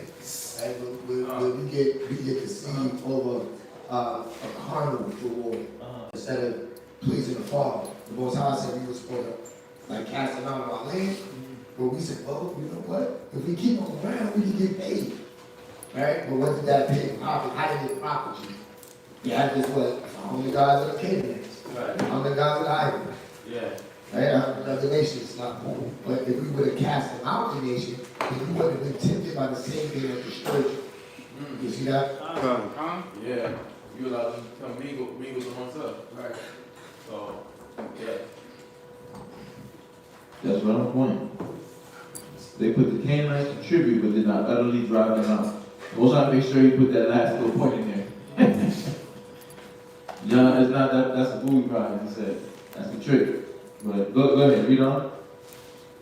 Joshua chapter 17, verse 14. And the children of Joshua spoke unto Joshua, saying, No, children of Joseph. Oh. Yeah, you gotta slow down so you can catch the words. And the children of Joseph spoke unto Joshua, saying, Why hast thou given me but one lot and one portion to inherit, seeing I am a great people? For as much as the Lord hath blessed me hitherto. And Joshua answered them, If thou be a great people, then get thee up to the wood country and cut down for thyself there in the land of the Pezerites and of the giants, if Mount Ephraim be too narrow for thee. And the children of Joshua,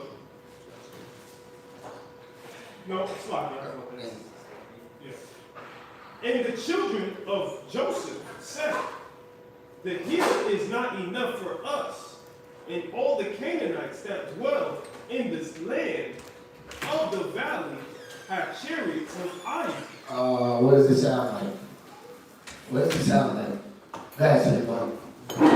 It's like, what are they doing right here? They down the Most High. They're like, dang, we can't. We're not strong like them. It's like what the spies did when they saw the giants. We're grasshoppers in their eyes. But basically, They doubt the Most High here. They doubt in their own power that the Most High gave them. He said the land is theirs, and they're not trying to take it. Good actually, no. As far as like the land being there, but you have to do work to get it. Like, Right. you feel like you deserve more than what I'm giving you. You can have more, but you gotta do the work to get it. You gotta do some work. And that's exactly what it was. They didn't want it, just like today, people always want the reward without putting in the labor. Right? Go to Proverbs. Proverbs 26. Somebody 26. What was that? Oh, I'm reading it, and it looked like they're trying to justify not having that much land, but they're justifying the fact that the Canaanites got too many chariots, but they were supposed to drive them out. Yeah. And they make an excuse. Yeah. Oh, hold on. Let me read the scripture, dude. I'll forget what you were saying. Now read that. Verse 13. Proverbs 26 and 13. Proverbs chapter 26, verse 13. The slothful man saith, there is a lion in the way. There's a reason why I can't do it out because, when I get off of work, I'm kind of tired, or, I live too far, I can't come around, I don't want to be a burden on anybody. They find some way to make it consistent life. Yet we find some way to validate us not having to put forth work. And that work that they're doing right now, they're literally actually having to go to war. Right? They had to go to war. Right now, you're not going to war. But to get your blessing, you definitely got to put some work, some mental work, but even like they don't want to think. They don't want to think their way out of the problem. They want to just close the door, cut the lights out, and put on some Mary J. Blige. Right? Put on some R. Kelly and just sing their problems away. Has anybody ever sing their problem away? Huh? Has that ever happened? Okay, sister smiling. You sung the problem away before? No, the sister's always smiling. Huh? Oh, you tried. That didn't work. As loud as you sung, was you able to sing a demon away? All right, that's what, because the real solution comes in laboring, right? Overcoming that mindset to say, well, every excuse that I make is valid. No, it's not. If Yahweh is your power, there's no valid excuse that you can't overcome any and everything. Come? You don't. A lion is in the streets. As the door turneth upon his hinges. All right, a lion. So now we're going to bring now it's something extreme.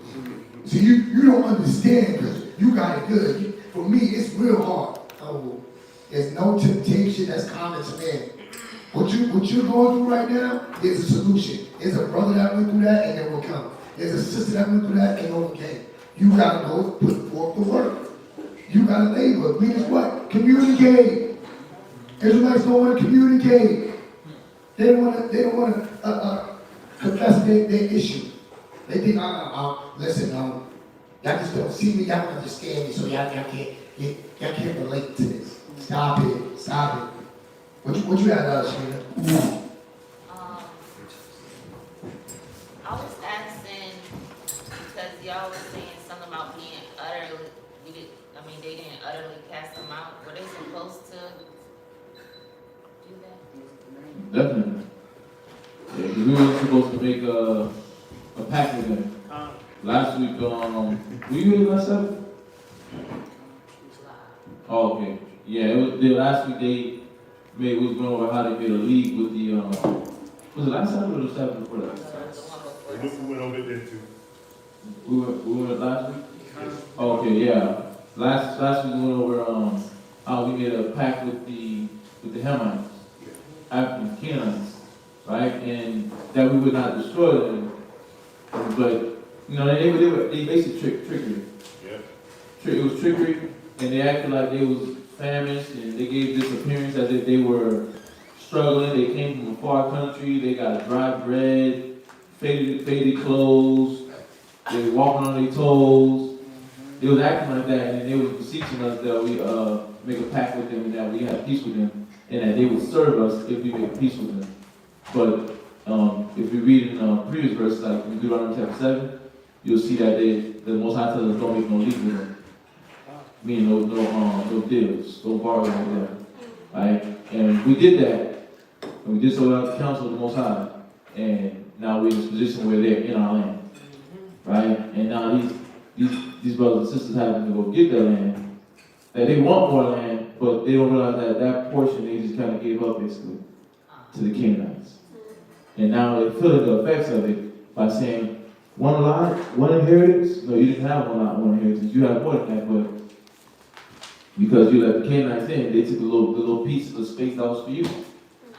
So, and that's what they're dealing with now. And then they complaining to Joshua, and then Joshua gave them a solution, and then they complaining about the solution because they don't want to go put the work in. And that's why he's talking about the softness. Right? And you was done with that? I was on verse 14. You was on that? Oh, okay. Damn. Go to those Proverbs chapter. Well, go to Proverbs 26 and 14. Come. Proverbs chapter 26, verse 14. As the door turneth upon his hinges. Right. You read that?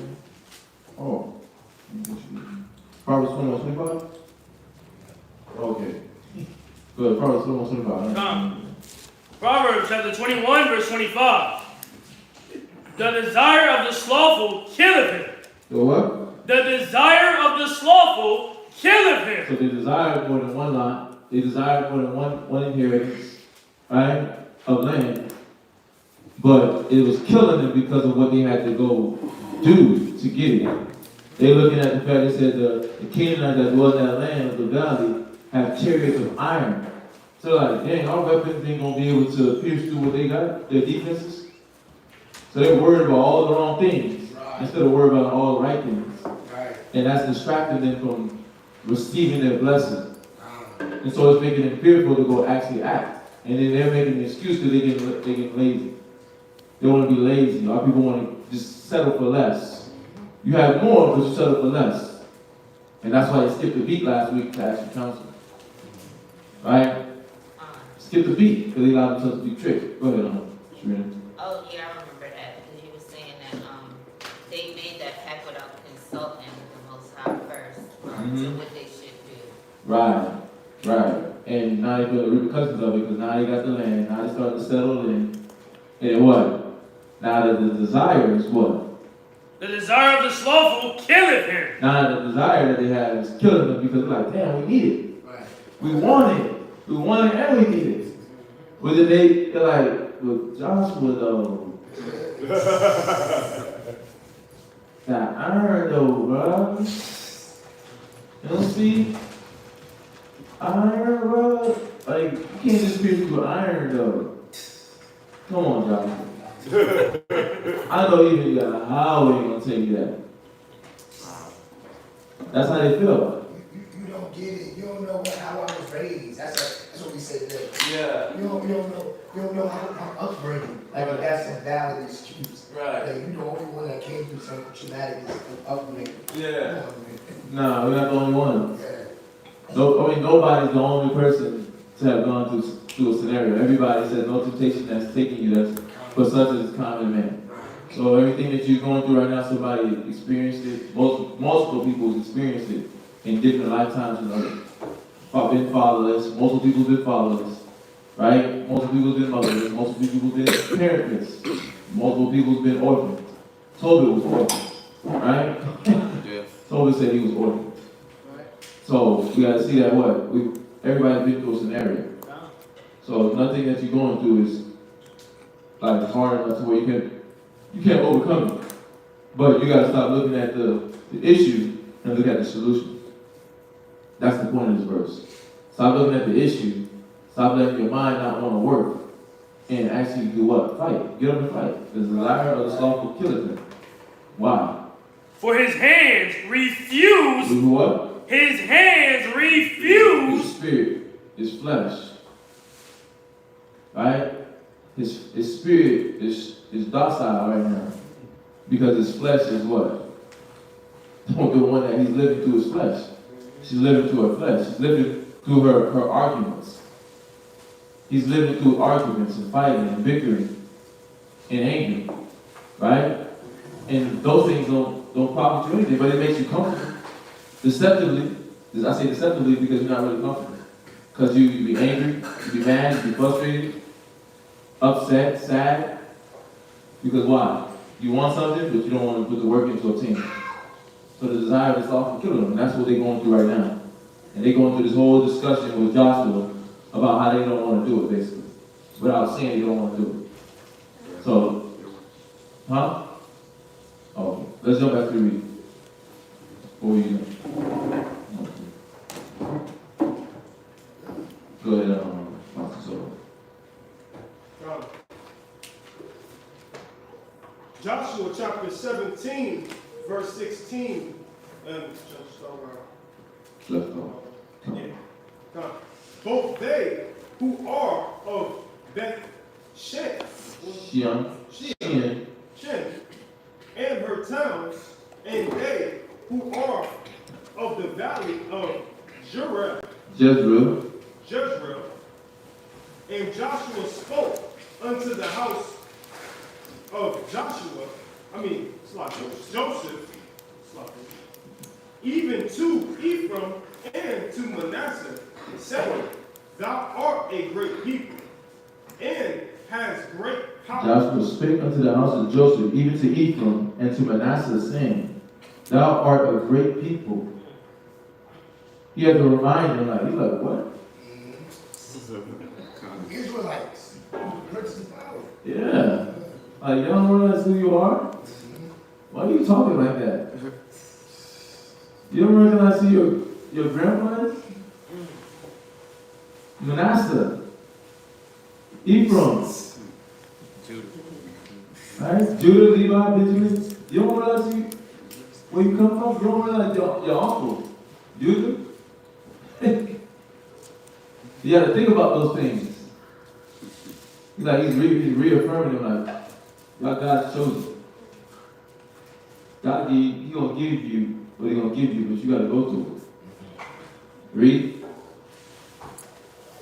Thou shalt not have one lot only. Thou art a great people and has great power. Not only gonna have one lot. Well, I got more than that for you. Most High has more than that for you. The little crumbs that we fight for right now, the Most High has more than that for you. The little piece of you that you hold part of, that little piece of you that you holding on to from the world, the Most High has a greater spirit for you. The true you, the real you can come out. The real you ain't fully came out yet. The real us ain't fully came out yet.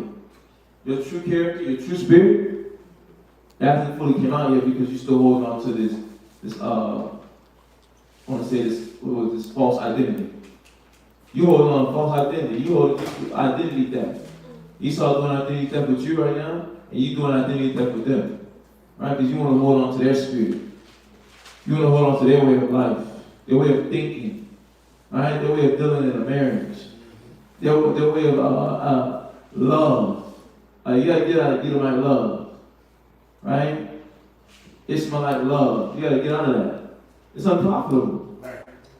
It's only making you feel like your love and your relationship is distant.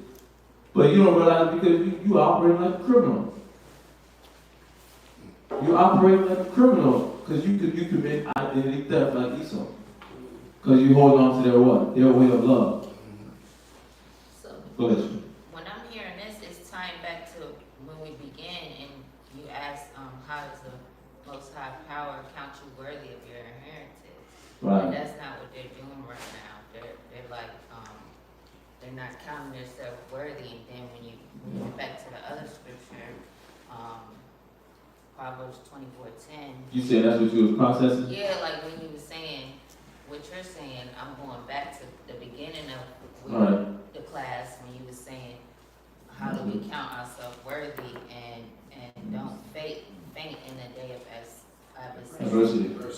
adversity. That shows our strength to be small. So that's like kind of what they're doing right now. Yeah. So it's like tying it all in. That's pretty cool. Yeah, that's good. Hey, pay attention. That's cool. Serena. No, that's good. But that's right on point though. They showing their strength to be small. But you know what's so beautiful on the other end? They had a brother there. So it's showing us what? We need a brother there to what? Still encourage us. It don't matter what stage and what point you're going into, you still need somebody there to encourage you, but you gotta receive the encouragement. Right? But this, he probably was, think about it, he was with Moses, a strong brother. A strong, legitimate brother, but he probably was coming to them firm, like, really talking like this? Come on, man. Let go of the Egyptian way. They come out of Egypt. Let go of the Egyptian way. They come out of Egyptian identity theft now. Right? They still in King Tut's identity. Right? Let go of that weakness. No strength. Yeah, but that is be laughing, but that's the thing, because what happened to the generation before this when they died? Every time something was brought on them, that was different, that was a challenge, that was a test. They murmured, they forgot. They forgot how the Most High delivered them, how the Most High blessed them. Right? Get James 1:25, and then somebody else get Deuteronomy 20 and verse 1. Read that James 1:25. James 1:25, read. I got Deuteronomy. James chapter 1, verse 25. But whoso looketh into the perfect law of liberty. Liberty is what? Freedom. What did the Most High do to our ancestors? He freed us from Egypt, right? With the mighty hand and the stretched out arm. He freed us from our adversaries, right? What does that look like today? The Most High gave you the truth to free you from all the things that have you shackled. The alcoholism, right? The lust, right? The doubt, right? That negative mindset. The truth sets you free from that. And we're not supposed to act like we're in bondage anymore. We're not supposed to run back to the thing that had you as a slave. Who wants to be a slave? Who wants to be a prisoner? You trying to get out of captivity, God. Or free yourself out of that captivity for your mind. But here, they wasn't doing it. They were physically free, but mentally they wasn't. Spiritually they wasn't. They were looking at everything like that has more power than our. Read. And continueth therein. And to what? And continueth therein. Come on. He being not a forgetful hearer. Don't forget. Don't forget all the times that the Most High delivered you. Was there for you. He did it on his time. He made you be patient and wait for it. But did he forsake you? Did he not show up and answer? Come on. Through the scriptures, they said, I've been old, I've been young, but I've never seen the righteous forsaken. Right? So all of these things we're not supposed to forget. But what were they doing here? They were like, oh damn, we went to the Red Sea and we drowned, or the Egyptians drowned? The Egyptians drowned, right? Did we not cross through the Red Sea? Was there never a people on earth that can say they did that? He only did that for us. You can't forget that. You can't forget how he was in Goshen, and it's like, damn, it's dark as heck over there. What's happening to them? I hear screams and everything, right? Hey, they got, look at all them lights down there. And we good. They drinking, that ain't Kool-Aid? That's blood? Oh man, we forgot that. But a lot of us forget that too. You forget how you were worried about how you was going to pay your rent. You was worried about how you was going to do the things that provide for your children. And the Most High was just showing you, if you trust in me and be patient, I'm going to make that happen. If you try to do it on your own, you're going to be destroyed. Read on. But a doer of the work. But what? But a doer of the work. So we can't forget, and we can't not sit back and sit on our hands and make up excuses and try to justify not putting forth the work. Read on. This man shall be blessed in his deed. You want to be blessed. So here we're reading about our ancestors wanting to be blessed, but forgetting what it took to be blessed. They forgetting about how we went up against all these other nations that were mightier than us. And how the Most High went and fought for us. They forgot about that. They forgot how he freed us from Egypt. Read Deuteronomy. Deuteronomy chapter 20, verse 1. When thou goest out to battle against thine enemies. Because you're going to have to fight. You're going to have to fight, and there's an op. There's an op, but the op ain't somebody just from just a different neighborhood. It's a adversary that's trying to block you from your blessing. Now, who's your adversary today? It ain't just the nation. It's us. It's the mentality It's a mindset that they put in us that's blocking us from this inheritance, this promised land, this land of milk and honey. Right? Go ahead. And see his horses and chariots, and the people more than thou. Come on. Be not afraid of them. Read that again. Be not afraid of them. One more time. Be not afraid of Go them. ahead. For the Most High thy power is with thee. Sometimes. With thee. He was only with that other generation. The Most High thy power is with thee. This is a commandment that's everlasting. Everlasting. The Most High is with you when your light bill is like extraordinary. You don't know how you're going to pay it. The Most High is with you when you're going through this family crisis and you don't know how you're going to solve it. The Most High is with you in all things. He's with you against any enemy that's trying to step up against you. Read. Which brought thee up out of the land of Egypt. Because he freed you before. He's not a part-time lover. He's faithful. But we got to remember that. We got to remember that. And that's a spark of fire in us to want to go do, regardless of how big that mountain looks. No matter how tough that obstacle seems. That's where the Most High gets the glory. Because I'm like, damn, I don't know how I'm going to pay this rent, but I'm going to continue to serve cheerfully. And guess what happened? Money get dropped in your account a lot. 2 times it happened already. I done told you about the time the Geico, the people that just take, right? I didn't drop money in the account after I ain't paid them for months. For months, I'm like, how the heck? Is this a computer? Did somebody hack? No, it wasn't a hacker, it was the Most High. Because during that trial, during that battle, because one of the things that was always a test for me is that not having that financial stability. And the Most High said, okay, I'm going to bring you to a place where you can't trust in your O's anymore, your dollars. Let me see if you really love me. And you're like, I love you, Lord. God, it looks weird out here. Damn, we got to get on that. I'm going to have to start reading HRT buses. No, you just want to pick up the phone and call your brother, call your sisters, and you ride, and they're going to say, come on, I got you, brother, because I love you. They don't need to tell me I love you. They show me through the action. But then the Most High did this miracle. It might seem small to y'all. This is my Red Sea. Yeah.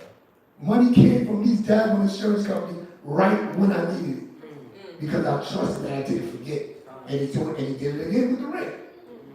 So what is it? What am I sharing? What am I saying? When your battle, whatever your battle is, do not forget that the Most High has fought for you previous times. And there's nothing more mightier than him. What you got, Manasseh? I forgot what the precept is, but I memorized it. It's that you should basically love the Most High with all your soul and your heart. And it says this is the first and greatest commandment. Right, and that's the greatest commandment. And it's easy to do that when everything is easy and smooth. Right? But when there's some work to be done, if you start, I don't know. I don't know. You start doubting, second guessing, but that's what we read it here. Right? But we read it again for the time. Come. Deuteronomy 20, verse 1. When thou goest out to battle against thine enemies, and see his horses and chariots, and the people more than thou, be not afraid of them. It's not an option. This is not an option. You can't say you love the Heavenly Father and you're fearful. Scripture says perfect love casts out fear. God. So that means I'm not afraid of no. Now, I'm not saying to not be to be ignorant of your bills, of your circumstances. Be responsible. That's what wisdom do. Yeah. Wisdom orders things right, so you should be paying your bills on time. But there's times when the Most High is going to just test you, make things move, make pay get short, make bills go up extreme, and you want to see what happens. Is that what it takes to get you to now shave the beard off? Is that what it takes to want you to go back to the blank, back to the bottom? I'm stressed out. I don't know how I'm going to deal with this. And now you got to go get some Gordon's gym. You don't even get the good stuff. You get the bottom show stuff. Urban Jerk, E&J, home massage. Right? All that stuff that comes out your pores when you sweat. Black and Miles and cigarillos and Newports. Right? Because now you don't want to fight. You don't want to fight. What are you going to say? I had a precept. Yeah, let him finish that. God. Get your precept. For the Most High thy power is with thee, Uh-huh. which brought thee up out of the land of Egypt. Out of the land of bondage, out of all situations that look to bind you from your promised land, from your rest. Yeah. Go ahead, let's say one. I had Psalms chapter 34, verse 19. Go ahead. Many are the afflictions of the righteous. Hey, ooh, say that again. Many are the afflictions of the righteous. But these are right afflictions. Even right here, you're talking about the nation of a whole bunch of horses and chariots. What did the Most High do to all the chariots of Egypt? That was a light thing. Right. But you forgot how light it was. Go ahead, read. Many are the afflictions of the righteous, but the Most High delivereth him out of them all. Out of some of them. Them all. Can't forget that, brothers and sisters. But yeah, we're gonna go back. We're gonna go back to read it. Write down what you got. Which one happened? I found the precept. No, you good. You good. You good. Go back to the reading. Yeah. We get recorded it perfectly, y'all. Yeah. It's good that you studied. Right. Go ahead, Master Son. Joshua chapter 17, verse 18. But the mountain shall be fine. Oh, Slakia, shall be thine. For it is a wood, and thou shalt cut it down, and the outgoing of it shall be thine. For thou shalt drive out the Canaanites, though they have iron chariots.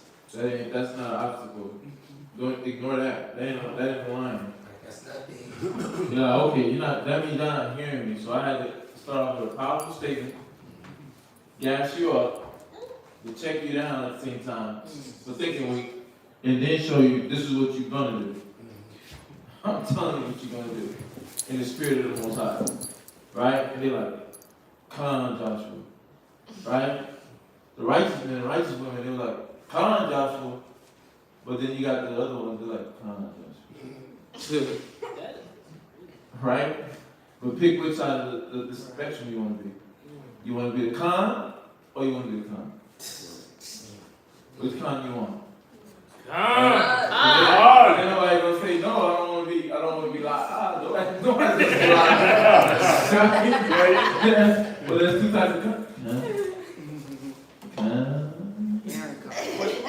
Right, which con? But but you gotta see which side of the spectrum you want to be though. That's the essence of what I'm saying. That's the essence of what he's saying. Which side of the spectrum you want to be on? That's the essence of what Joshua was saying to them. Choose life or death. My house is going to serve the Father. He established that to them in the very first chapter, and he's sticking to the word in the 18th and 17th chapter. Go ahead, people. It's just it just makes me think like we went against nations that had gold chariots and gold weapons. So like, how we getting scared because they have iron? Like it just shows that they clearly didn't want to put work in here. Right. But we went against nations that had gold, silver, and we took that and we won. Yeah, they know all the things they know all the things that came over. They know all the things. Say the books. We don't come back to you. I got a precept. It's coming.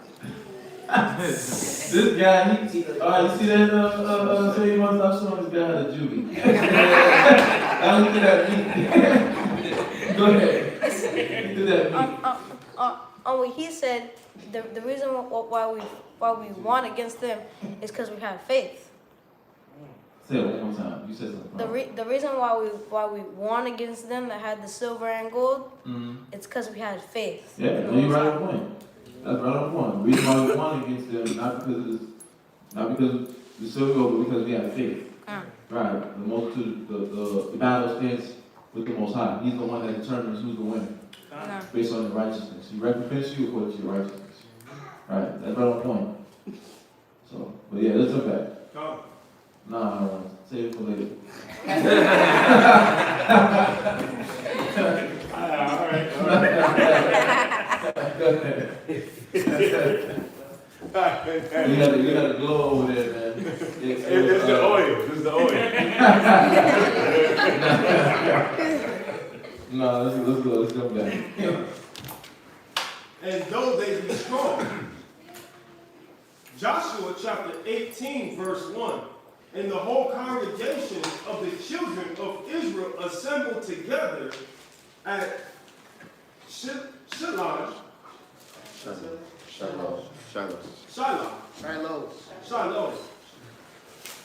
And set up the tabernacle of the congregation there. And the land was subdued before them.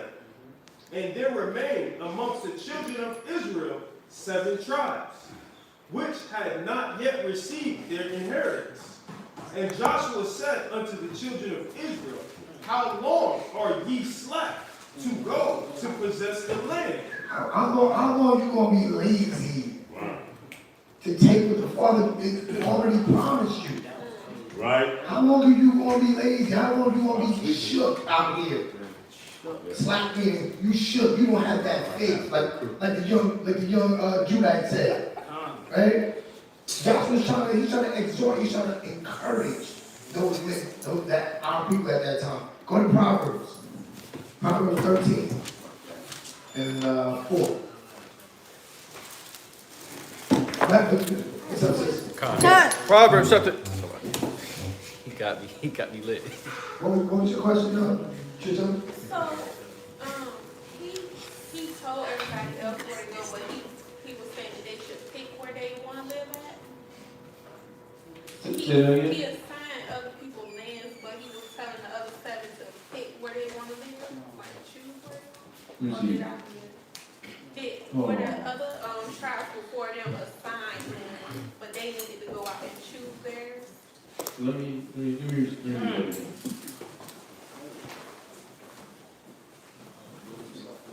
Yeah. God. Joshua chapter 18, verse 4.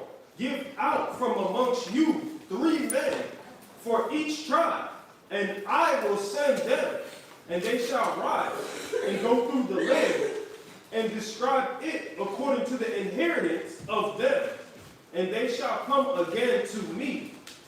What was your question? That kind of answered it, I guess. I was asking, did he assign the other tribes their land and told them to the other 7 to go pick it out? But that just answered it, I guess. He just didn't know the layout of it. They didn't pick their land yet. Remember, because who was it that got? It was Manasseh and Gad and Reuben that got their land first. They saw what they wanted, and that's what they like. This is perfect for us, right? And then they had to continue on until all of us. So all the tribes had gotten their inheritance. But these other 7 just didn't pick out their land yet because they were being what? Slack. They were being slack. So yeah. Now it wasn't them saying, oh, that's what you do. They had to pick out what they wanted, but they were being slack. They didn't want to put you up to work. Right, to possess it. What you holding? Proverbs chapter 13, verse 4. Go ahead. The soul of the sluggard desires. Right, they wanted their inheritance, but they were what? They were being slow. Slow. It said the soul of the who? The soul of the sluggard desireth, and hath nothing. Right. The reason why they didn't have this is because they didn't want to, again, they didn't want to put forth work. They made up excuses. Right? They try to justify the reason why they don't have is because of this nation. Like, you didn't just watch your brothers do the same thing.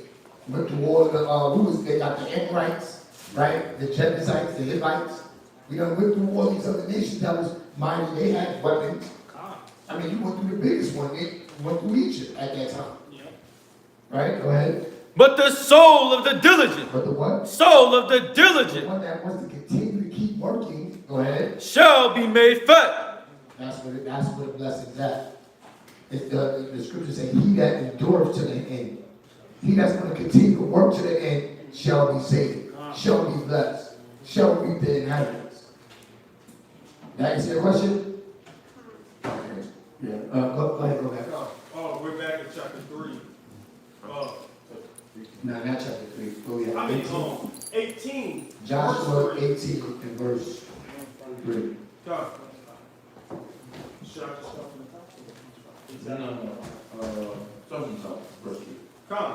And Joshua said unto the children of Israel, how long are ye slack to go to possess the land which the Lord God of your fathers have given you.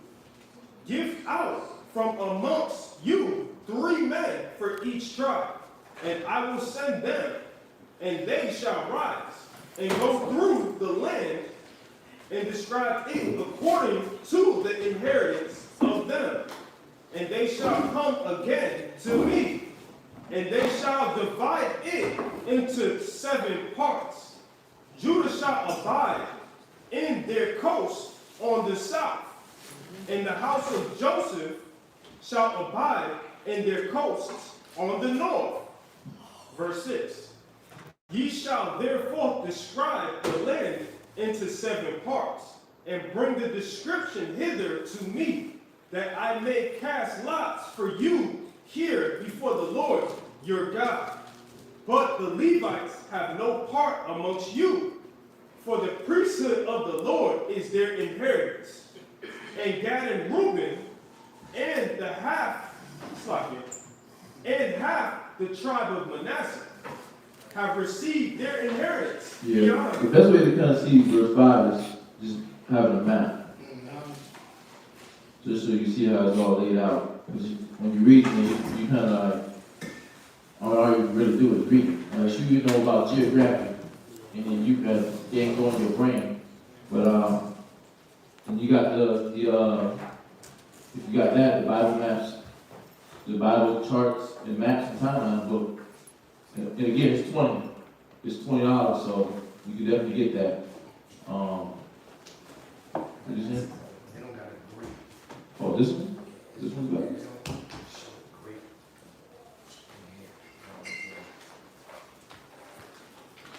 Really? It's $20. Oh, they don't put the Right, two of the tribes, right? They do a color instead of putting your names, you have to go back. You keep on looking. Yeah. Okay. But if you Google it, you'll see that Judah was in the south. Right? And it said in verse 5, it said the house of Joseph shall abide in their coast on the north. Well, the house of Joseph is, again, when you talk about Ephraim, or it says Israel, right? Unfortunately, when we split, when we say Ephraim and Israel, talk about that 9.5 or that 10 tribes. Those northern kingdom tribes. Northern kingdom because they were in the north part of our land. And the southern kingdom was Judah and Benjamin. And if you look in the map, that's where they dwelt, in the south part of our promised land. Right? You see that? Yeah. But, yeah, you jump back. Come on. Beyond Jordan, on the east, which Moses, the servant of the Lord, gave them. And the men arose and went away. And Joshua charged them that went to describe the land, saying, go and walk through the land and describe it, and come again to me, that I may here cast lots for you before the Lord in Shiloh. And the men went and passed through the land and described it by cities into 7 parts in a book, and came again to Joshua, to the host of Shiloh. Yeah, put in the work. You keep saying it, keep coming up, like just the work. The work part is you can't evade that part. If you capture something, there's a tone of it, you can't evade the work that you have to put in to change. You can't. You don't know what it's going to look like. You know you're going to go through trials and go through tribulations, and it's a certain situation is going to try to bring out certain.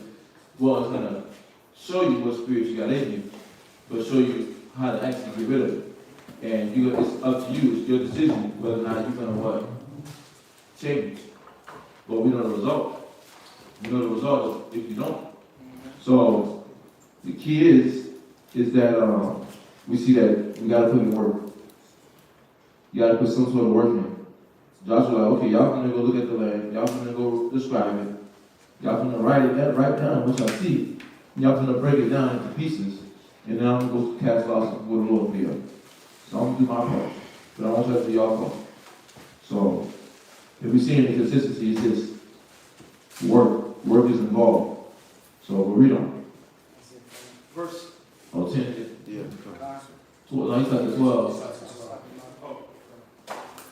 Verse 10. And Joshua cast lots for them in Shiloh before the Lord. And there Joshua divided the land unto the children of Israel according to their divisions. Read that in verse 12. Okay. Verse 11. And the lot of the tribe of the children of Benjamin came up according to their families. And the coast of their lot came forth between the children of Judah and the children of Joseph. Right. So Benjamin, when you look at the map, Benjamin pretty much is a Mason-Dixon line that separates the north from the south. The tribe of Benjamin was right down in the middle. So they were the ones that separated the southern part of the kingdom from the northern part of the kingdom. Go ahead, keep reading. And their border on the north side was from Jordan, and the border went up to the side of Jericho on the north side. Y'all know where Jericho is at, right? Somebody look up Jericho today. And y'all see it in the news every day, one day. You see every day. People over here trying to tell you. Y'all see, and if you're a Benjamite, wait, what y'all doing upon my land? That's my land. Where's Jericho at? Where's it at? Palestine. Who that belong to? Benjamin. Van Yamyan. Not for the brethren there, the sister there. That's not for the Edomite them. And went up through the mountains westward, and the going out thereof Wait, wait. Okay, go keep going, slow. were at the wilderness of Beth Aven. Right, so again, go home, look these cities up. Look these cities up, see where they are today. This is your inheritance. This is the land that the Most High promised to your ancestors. And there's strangers defiling your land right now. There's strangers defiling our inheritance. And this is what we're fighting to get back. But now is it next reader? Who's that? Anybody lose what's up? Anybody go to? Take the brother, the men before the young men.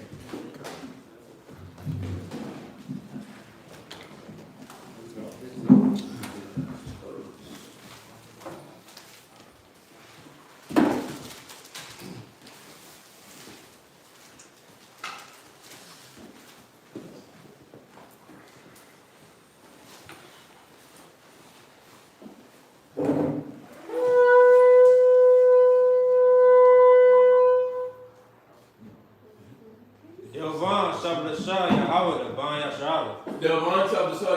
Banya Shala, but Israel, Imagine, Barak. Yahweh Basha. Dang, what's it? Yeah. You got it. Y'all was supposed to go? Yeah, kind of. Yahweh Basha, Yahshua Brakatham. Yahweh Shem Yahshua Rakta.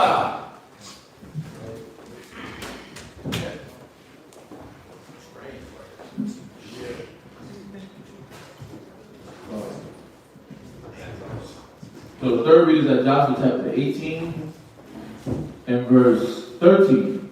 And he's going to read all the way to chapter 19, verse 4. So Joshua chapter 18, verse 13 to Joshua chapter 19 and verse 4. Come. All right.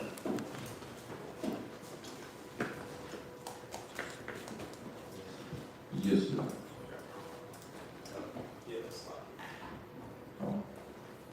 The book of Joshua, chapter 18 and verse 13. And the border went over from thence toward Luz, to the side of Luz, which is Bethel, south. And the border descended to Atarah, Adar. Yeah, S.O.W. near the hill that lieth on the south side of the nether Beth Aram. And the border was drawn thence, and compassed the corner of the sea southward, from the hill that lieth before Beth Horon southward. And the goings out thereof were at Kirjath Baal, which is Kirjath Jearim, a city of the children of Judah. This was the west quarter. Verse 15. And the south quarter was from the end of Kirjath Jearim, and the border went out on the west, and went out to the well of waters of Nephtoah. Verse 16. And the border came down to the end of the mountain that lieth before the valley of the son of Hinnom. Yeah. You know, one thing Father had introduced me to was the Google Earth. The Google Earth, and I mean, anybody can get that one, right? Google's universal between Apple and Android. So, but just when you're at home, if you got your Bibles, man, and then you look up, what's the modern day Kirjath Baal? And then you get to type that in Google, and then you can locate that area, and you kind of get like a visual on how it looks. You know, just if you want to get familiar with the landmass, and then if you want to do extensive studying, get familiar with, you know, I wanted to do it, I didn't get the chance to do it, or so I did it, but I wanted to like, look at the land, look at the soil, look at the richness of it, what made it so, you know, all those details. And I wanted to look it up because the Most High said gave us the best. So I just wanted to look it up and see, to figure it out. It talks about it? No, they teach you in school that this area is called what? The Fertile Crescent. Yeah. Every place that our inheritance is where you'll go through, what is it, not Western civilization, but just these history about, you know, the Middle East and all that. They tell you about the Fertile Crescent, you know, but they don't tell you that this land was where your people came from. This is the land that the Most High gave you. They tell you about Mesopotamia, but they don't tell you that Mesopotamia was promised to you. Like all the land that Abraham walked. Because even what we're reading now, that's only a small portion of what the Most High promised Abraham. Abraham walked the whole promised land. Right? We gotta get a map made of the true promised land. Yeah, this said, this one was you saying.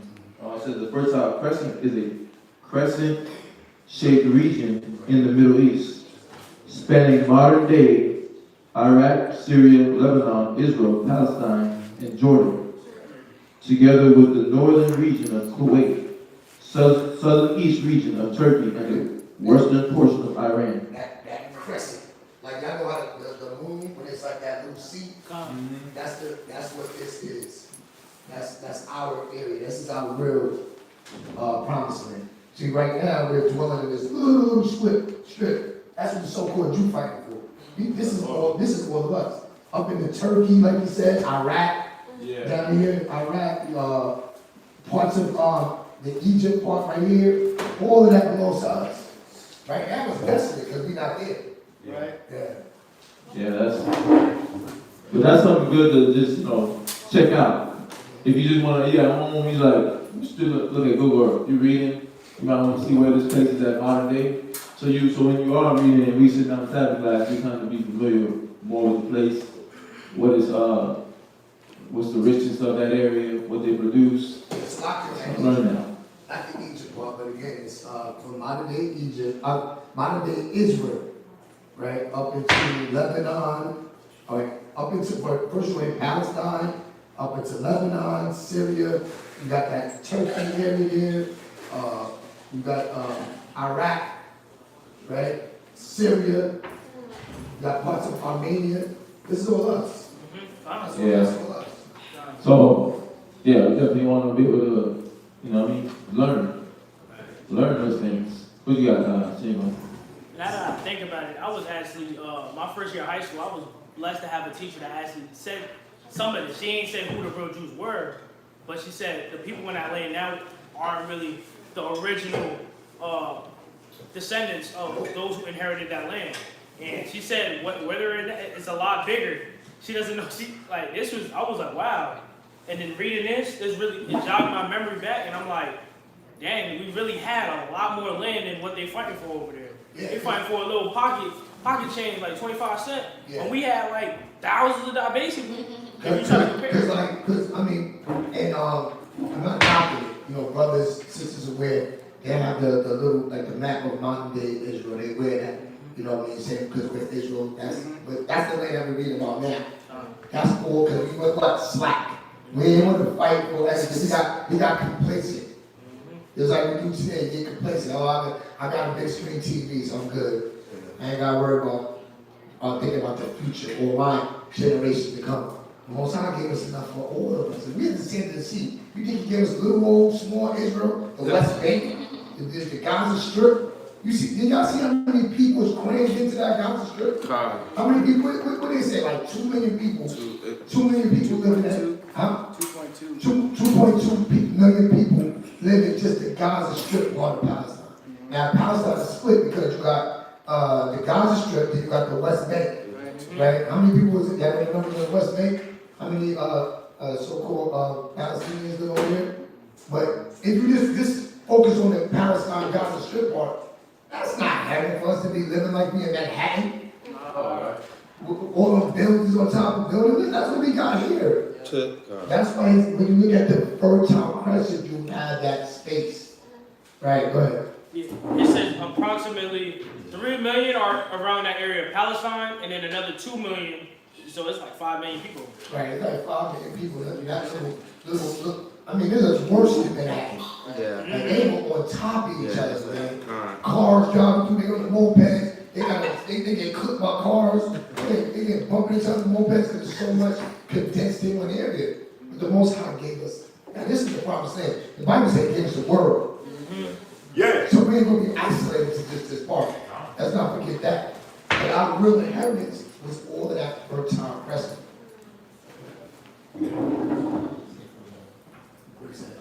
I was saying, like, because I was rereading that. We was talking about it a couple days ago, too, about the promised land. And I was saying, I reread it, and He's promised from the Euphrates to like, the great river, the Nile River. Yeah. So it's a lot.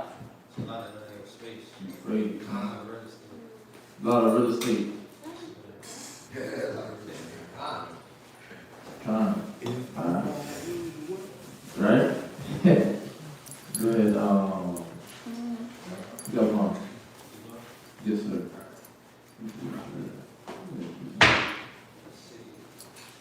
And which is in the valley of the giants on the north, and descended to the valley of Hanam, to the side of Jebusi on the south, and descended to And Rogel. and was drawn from the north, and went forth to En-Shemesh, and went forth toward Gelilah, which is over against the going up of Adumim, and descended to the stone of Baham, the son of Reuben, and passed along toward the side over against Arabah, northward, and went down unto Arabah, and the border passed along to the side of Beth-Haglah, northward, and the outgoings of the border were at the north bay of the Salt Sea, at the south end of Jordan. This was the south coast. And Jordan was the border of it on the east side. This was the inheritance of the children of Benjamin, by the coast thereof, round about, according to their families. Verse 21. Now the cities of the tribe of the children of Benjamin according to their families, were Jericho, and Beth Haglah, and the valley of Keziz, and Beth Arabah, and Zemaraim, and Bethel, and Avin, and Parah, and Ophrah, and Chephar Hamanah, and Avnai, and Gabah, 12 cities with their villages. Gibeon, and Ramah, and Birah, and Mizpah, and Serapharah, and Mazah, and Rakim. Yeah, so all the Benjamites, this is something cool to look at. It's something that you own. You still own this. Somebody's occupying, right? You got the occupier occupation. Right? That's the language that they're using on the news. The occupiers. Oh, colonizers, occupiers. Don't keep good orders. Right. But this is your land. The tribe of Benjamin's land. Right? You said us? The squatters. The squatters. Oh. The squatters. That's what they call them? Yeah. Chili They squatters. who they call them squatters though? I mean, squatters are people that dwell in something that's not theirs. That's Yeah. not it, right. And if they dwell in it for a long time, then they Claim it. they get it. They squatters' rights, yeah. Yeah. They could be in a vacant house and then they can say, you can't kick me out, come in here. Right. That's what they're doing now? That's what you call them? Okay. Squatters. That's what they're. It says strangers inhabit your land. Right. Yeah, so Benjamin owns that. So we reading literally all the things that you own. All the things that we own as people, so we don't even know what land is. We don't even know if we like to really have that. Unless your family got a little portion, right? And then think about it, that's a little. So, but you can read on. And Erpil, and Taralah, verse 28, and Zelah, and Elef, and Jebusah, which is Jerusalem,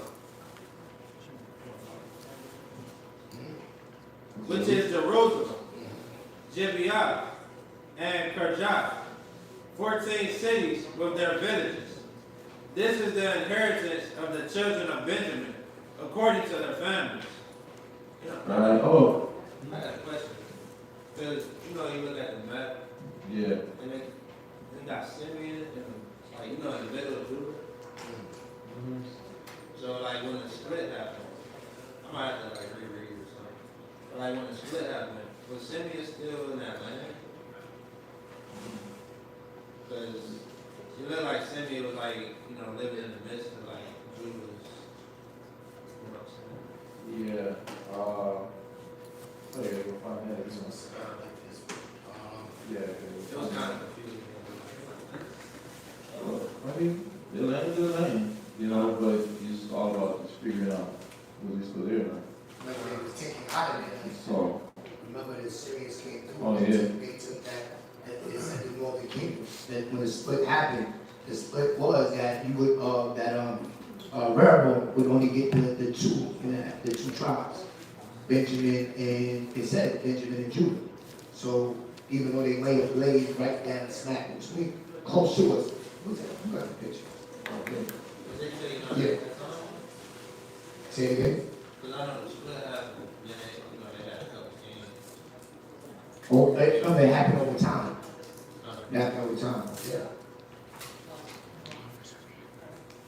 Yeah, so they like Syria's land is right, I see what you're saying, right in within us, but they're part of that northern kingdom. Yeah, we got to go back to that history. Yeah.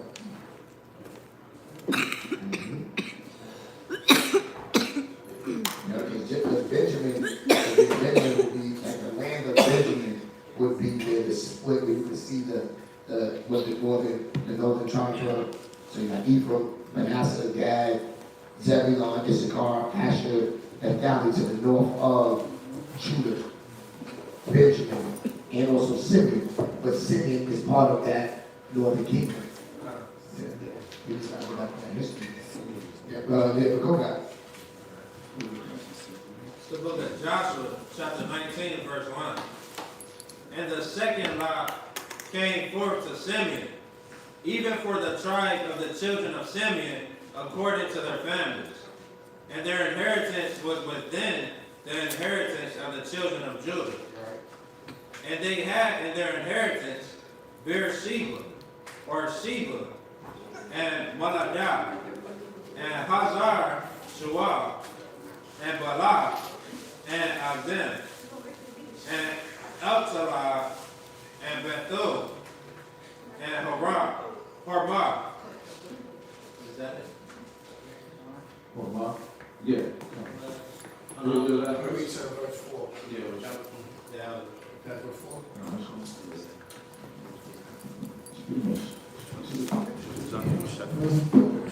Yeah. I ain't from Shaka, bro.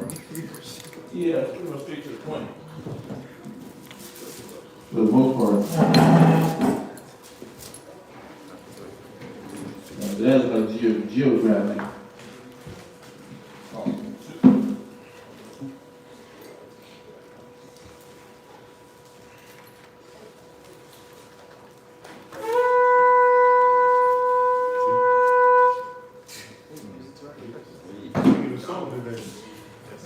Natazak Naka Shablasho Yehoda, Banya Shala. Nazazak, Kachna, Sabbath, Yehoda, Banyashala, with Israel, imagine. Barak, Yehovah Hashem Yahweh Shah Barakatum. Yahweh, Shem Yah, Shah, Barak. You say your name so fast, you think what's the word?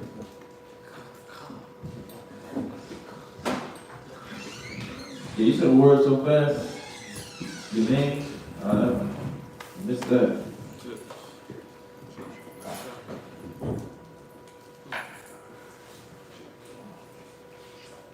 Yeah. So the fourth reader is at Joshua 19. Joshua the 19th chapter, the 5th verse through the 24th verse. Joshua chapter 19, verse 5 through 24. Go ahead. Joshua chapter 19 and verse 5. And Ziklag, and Beth Markabah. So this is for Simeon and his children, his nation, his tribe. And it was within the inheritance of the children of Judah. Read. And Hazar Susa, and Beth Laboa. Look at some of these names. Now go ahead. And Sharuman, 13 cities and their villages. Aden, Ramah, and Ether, and Nishan, 4 cities and their villages. And all the villages that were round about these cities. To Baalach Beer, and Ramah of the south. Wow. So I looked up El Talad. It means Yahweh is generator. So basically the Most High generates. Ziklag, that's what? I didn't give the meaning of that one, but let's see another one. Azim means a bone. I see that. Katasar Shoab, which is, what is that one? Oh, that's Hazar Shuab. That means village of the fox. Yeah. You got Beersheba, of course, well of an oath. And you got Molada, which is birth. So I wonder how they was picking these names. What moment, what spirit of the moment? It was like, Beersheba, well of an oath. That was an instinct. I forgot who it was. It was like Jacob or Isaac, or one of the sons who was there. And they just communicated with the father. Huh? Was that? Was Jacob? It was one of them, one of the two. But I'm sorry, repeat it. The Beersheba, when they was calling out an area they called it Beersheba. I think it was Jacob or Isaac. But nonetheless, the name of this didn't call out the name of the land. Just calling out the name of the land is they call out just off the spirit of the moment was going on. So I wonder what line it was in when they was calling village of the fox. Oh, you find it? Yeah, just let me know when you find it. Let me know when you find it. It says Beth Laboa, house of lionesses. Go ahead. Where's you at? Verse 8, second precept. Okay. Cool. Yeah, you. This is the inheritance of the tribe of the children of Simeon, according to their families. Out of the portion of the children of Judah was the inheritance of the children of Simeon. For the part of the children of Judah was too much for them. Therefore, the children of Simeon had their inheritance within the inheritance of them. And the third lot came up for the children of Zebulun, according to their families. And the border of their inheritance was unto Sarid. And their border went up toward the sea. And Marilah, and reached to Marilah? The Bashan, and reached to the river that is before Jokneam, and turned from Sarid eastward toward the sunrising unto the border of Kislothtabor, and then goeth out to Dabareth, and goeth up to Jippa, and from thence passed on along the east of Gittahipher, and Itzakazin, and goeth out to Rimmon Methaor, and Near. And the border compassed it on the north side of Hanathon, and the outgoings thereof are in the valley of Jithael, and Kittah, and Nahalah, and Shimron, and Adalah, and Bethlehem. Shimron means guardianship. Adalah, they don't have the meaning for that one. And of course we got Bethlehem, house of bread. Go ahead. 12 cities with their villages. This is the inheritance of the children of Zebulun, according to their families. These cities with their villages. And the fourth lot came out to Issachar. Yeah. So when we read that verse we read yesterday, the first Maccabees 3:21, what is it? We fight for our lives and our laws. God. So you gotta see that. Oh, what was you gonna say? Oh, okay. Yeah. Nah, you fight for your lives and your laws. I mean, this is literally what your life was. You had villages, you had towns, you had countries, you had land, you had landmarks, you had inheritance. So this is literally what we was fighting for. And what's crazy, I like these names because everything had a substance, everything had a meaning. You know, America, they just call it based off of a person who did nothing valuable, right? But robbed the land, right? America, it was stolen land. They called it somebody that stole some land, right? Basically, so nothing valuable. But these people, the names, the brothers and sisters that they call it something significant. The spirit of the moment, what's going on, what they see, what hit them in that moment. And they're giving it that city, that town, that village a name. It's meaningful. People's families were raised there. I had people buried in these different places that we're reading about. Right. Your grandma somewhere in there, buried. Your ancient grandmother. Yeah. Your ancient grandfather somewhere there, buried. His bones is bewildered though because they defiled the land. So, yeah, when you're reading it, kind of read it, put yourself in that, trying to put yourself in that time space. So, yeah, but let's jump back. Verse 17. And the fourth lot came out to Issachar. Right. For the children of Issachar, according to their families. Mm-hmm. And their border was toward Jezreel, and Chesulah, and Shunem, and Hapharaim, and Shidon, and Anaharad, and Rabith, and Kishon, and Abez, and Rameth, and Ganim, and En-Hadad, and Beth Pazes, and the coast reacheth to Tabor and Shahazamah, and Beth-Shemesh, and the outgoings of their borders were at Jordan, 16 cities with their villages. This is the inheritance of the tribe of the children of Yashakar, according to their families, the cities and their villages. Stop at 24. Verse 24. And the fifth lot came out for the tribe of the children of Asher, according to their families. Right. So that's the fourth reader. But I mean, when you see this, you gotta get a chance. Just look at these names. They had meanings behind it. Everything we did had a purpose. God. Everything was what they say intentional. So everything was for a specific reason. So look at it. Get familiar with your land, your homeland. You know, I'm gonna take a chance. I'm gonna look up just the richness of it, of everything. I forgot my bad. I forgot you had your hand up. I found where Beersheba was named. Yeah, it was by Abraham. It was about Abraham was the one. Yeah, it's the covenant with Similar. Oh, okay. There it is. Well, Abraham. Yeah. Now he ain't gotta get it, but I just wanted to know who it was. Oh, so I was lost. Because I thought it was Isaac and Jacob, but I was thinking it was one of them two. But then again, Abraham was the original one to do the well. They took the well out. Then Isaac put it back. They took the well out. No, they did that time. They dug it with dirt. Then Jacob came back and cleared it out again. So, yep.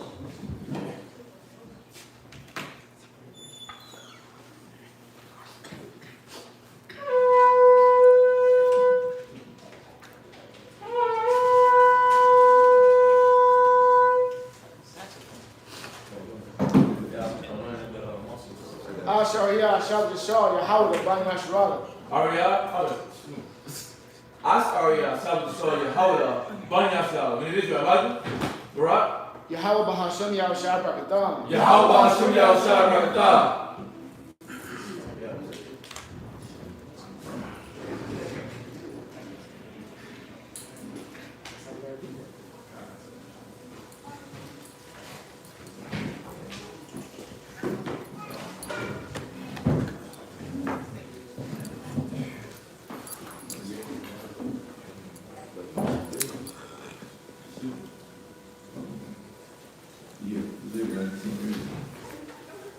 Okay.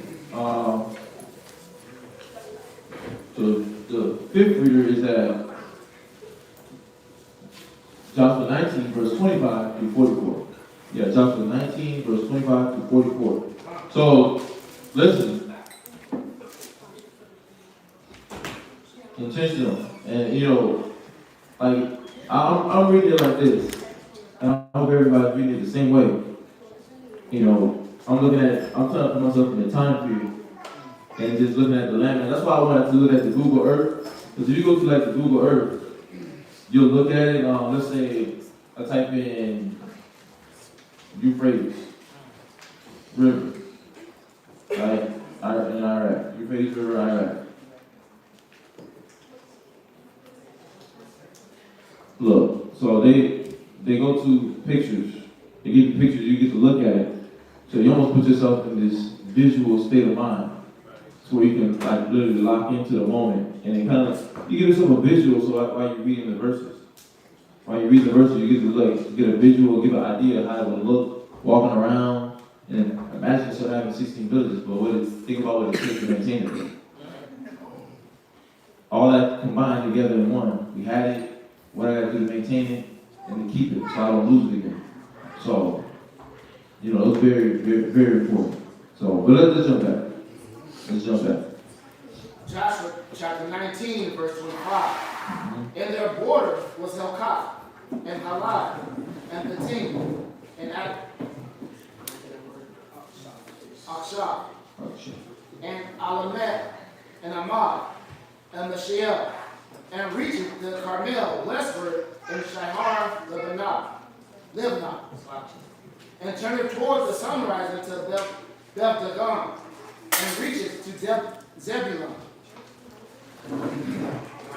and to the valley of Jephthahel, toward the north of Beth Emet, and Neiel, and goeth out to Kabul on the left hand, and Hebron, and Rehob, and Hammon, and Canaan, even unto the great Zidon.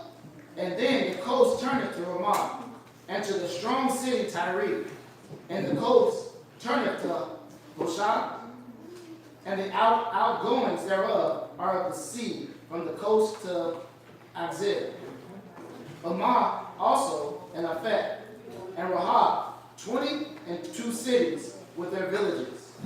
This is the inheritance of the tribe of the children of Asher, according to their families, these cities with their villages. Verse 32. The sixth lot came out of the children of Naphtali, even from the children of Naphtali, according to their families. And their coasts were from Caleb, and from Alam, to Zaanaim, and to Adamai, Nekeb, and Jamiel, unto Lakum, and the outgoings thereof were of Jordan. And then the coast turneth westward to Asnath Tabar, and goeth out from thence to Hukok, and reacheth to Zebulun on the south side, and reacheth to Asher on the west side, and to Jordan and to Judah upon Jordan toward the sun rising. And the fenced cities of Zidin, Zir, and Hamath, Rakah, and Sinner. Shinareth. Verse 26. And Adamah, and Ramah, and Hazar, and Kadesh, and Edrei, and in Hazar, and Iron, and Migdal-el, Harim, and Beth-Anah, and Beth-Shemesh, 19 cities with their villages. This is the inheritance of the tribe of the children of Naphtali, according to their families, and the cities, and their villages. Verse 40. And the seventh lot came out of the tribe of the children of Dan, according to their families. And the coast of their inheritance was Zorah, and Eshtaol, and Ir Shemesh, and Sha'al Labin, and Ajalon, and Jetlah, and Elon, and Timnath,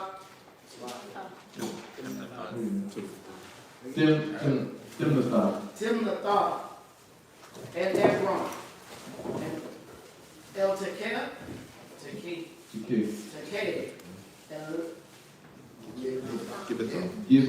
Gibbethon, and Baal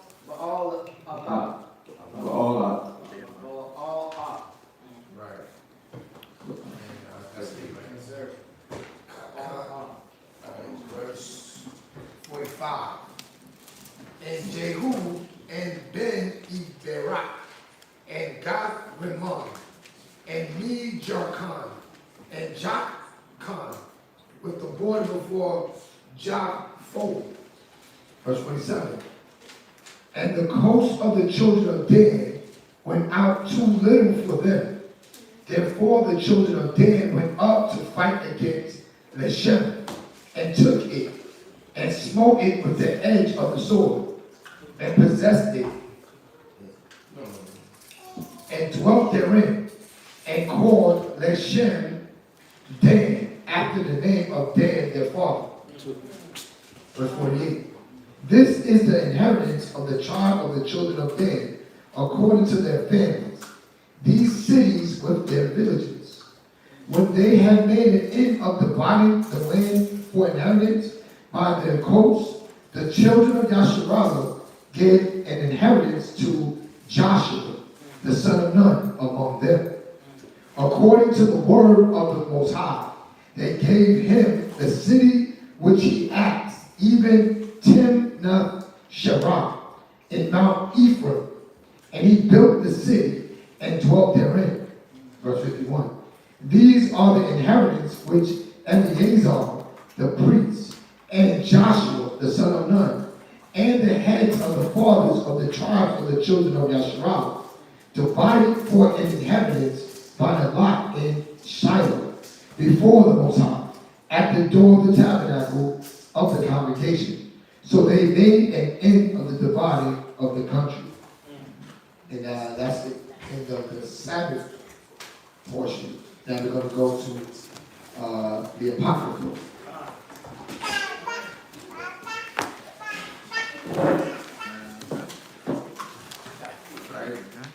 Continue on. The book of Baruch.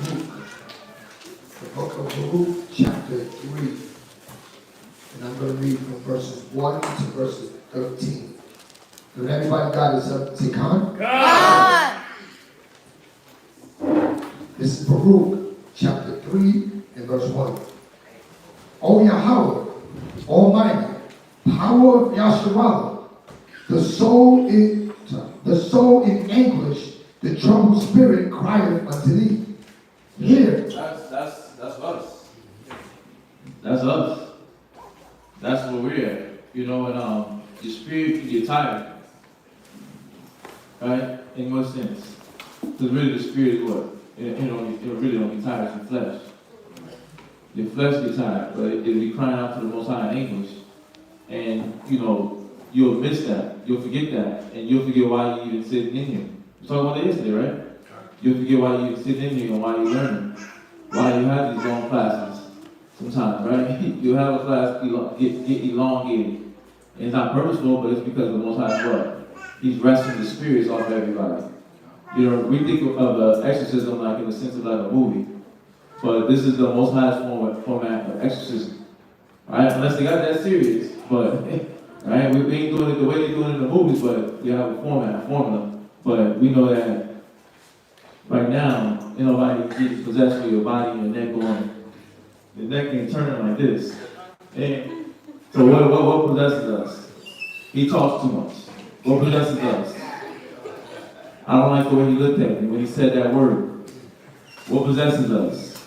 What's the point of what you're saying? What possesses us?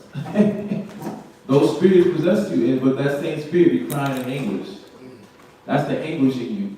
Because your spirit don't know how to process and take in the information. When you're wrestling against it.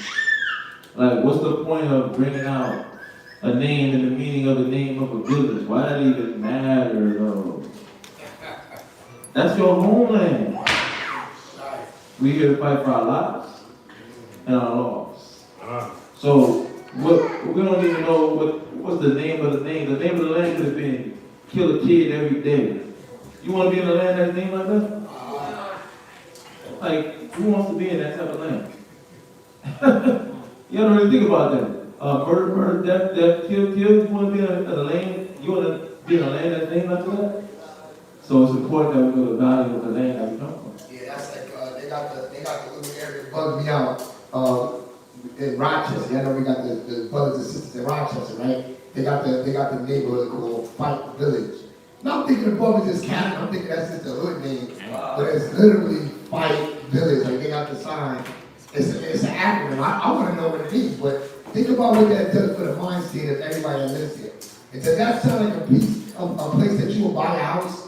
You want to raise your kids in Fight Village? I'm good on that. And was I surprised to see what was going on here? No, it matched everything that I thought. Everything that the name sounded like. So it's important to, like the brother said, to fight through these things, but get the understanding of these names of these cities that's your nowadays. Yeah, because it has value. I like the one that said, generator of God. I like that one. Yahweh is the generator. He generates life. Because those moments when they was naming those places, that's meaning. They come out of slavery. They're coming to become free. And they're coming to like, imagine the person that was sitting there, they marked the land, they got the landmark, they got everything set up. That moment of relief, Yahweh's the generator. That could have hit him. Yeah. Right? Because that's a relief. And they were like, that's the name. Every village, pressure release off your chest because you see the blessing come to pass. All the bubbles being popped. That's the meaning of those names. Those names didn't come out of nowhere. it came from something meaningful, just like your name came from something meaningful. Everybody's name came from something meaningful. Right? I started out, the fiery lion. That's that Tom Cotton, continue dedication. But the land has got the same love because you put a spirit into it. So, but you don't realize our soul's in anguish. So that's why those things don't matter to us. That's why you won't say, but y'all too much. Nice job, we're reading short today. Right? Right? Sunset. Right? But the soul is in anguish because there's a lot of things that we hold on to. That's what disrupting us. It's a lot that we hold on to that's disrupting us. A lot of things that we're not used to that's disrupting us. And it's because of the things that you go through that it develops your perception and makes it wrong and your soul be in anguish. But now you're supposed to be doing like Baruch and write down the words at the mouth of Jeremiah, right? In the spirit of the Most High. It's saying you're supposed to be crying out right now. Your spirit is supposed to be feeling gracious that the Most High has you sit down in the classroom to learn something new. Right? To learn to be constantly reminded on things that we all gotta make sure we stay on top of and we overcome it and overcome to the things that we haven't overcame yet. Right? So read on. You got one? I like what it's reminding us too. We're reading about the Sabbath when think about it. The Most High heard the cries of our ancestors when we were in Egypt, when we were in bondage, no different than we are in today, right? Go to 2 Chronicles. Go to 2 Chronicles 7:14. 2 Chronicles chapter 7 and verse 14. Right. If my people, which are called by my name, shall humble themselves and pray and seek my face and turn from their wicked ways, then will I hear from heaven and will forgive their sin and will heal their land. And will do what? And will heal their land. Right. And it just talks about the soil. That needs to be healed because the nations defiled our land. They defiled it now. Right? Cigarette butts and what we just read, Kid Jeff Bob, right? Jericho, there's blood defiled our land right now. We need the Most High to cleanse that. But what good is it to cleanse the land if we're not cleansing ourselves now? If we're not humbling ourselves and seeking the Most High? We're supposed to realize how garbage America is, how destructive it is, and realize that it's time to seek the Father. That's what our ancestors did in Egypt. And the Most High was what? He heard their cries. He sent a Savior. This time he's going to send the Savior, Yahweh Shai. Y'all see what's going on. The Most High is not a God that he shall lie. He told you how it was going to look leading up to that time of our deliverance. Are you faithful? Are you enduring? Are you laboring? Or are you distracted? Are you 1 minute in, 1 minute off? Are you still battling with the things that you know the Most High is not going to allow in his kingdom? You got to go and seek the Father's face. Well, we read it the other day when me and the brothers in the car, that Philippians 4 and 8. We want to be meditating on all the things that's good, all the things that's pure, all the things that's lovely. That's the things we're supposed to be locked into. And what's lovely? Read it, watching the news, how our land is getting prepared for us. Seeing the destruction of our enemies. That's a beautiful thing.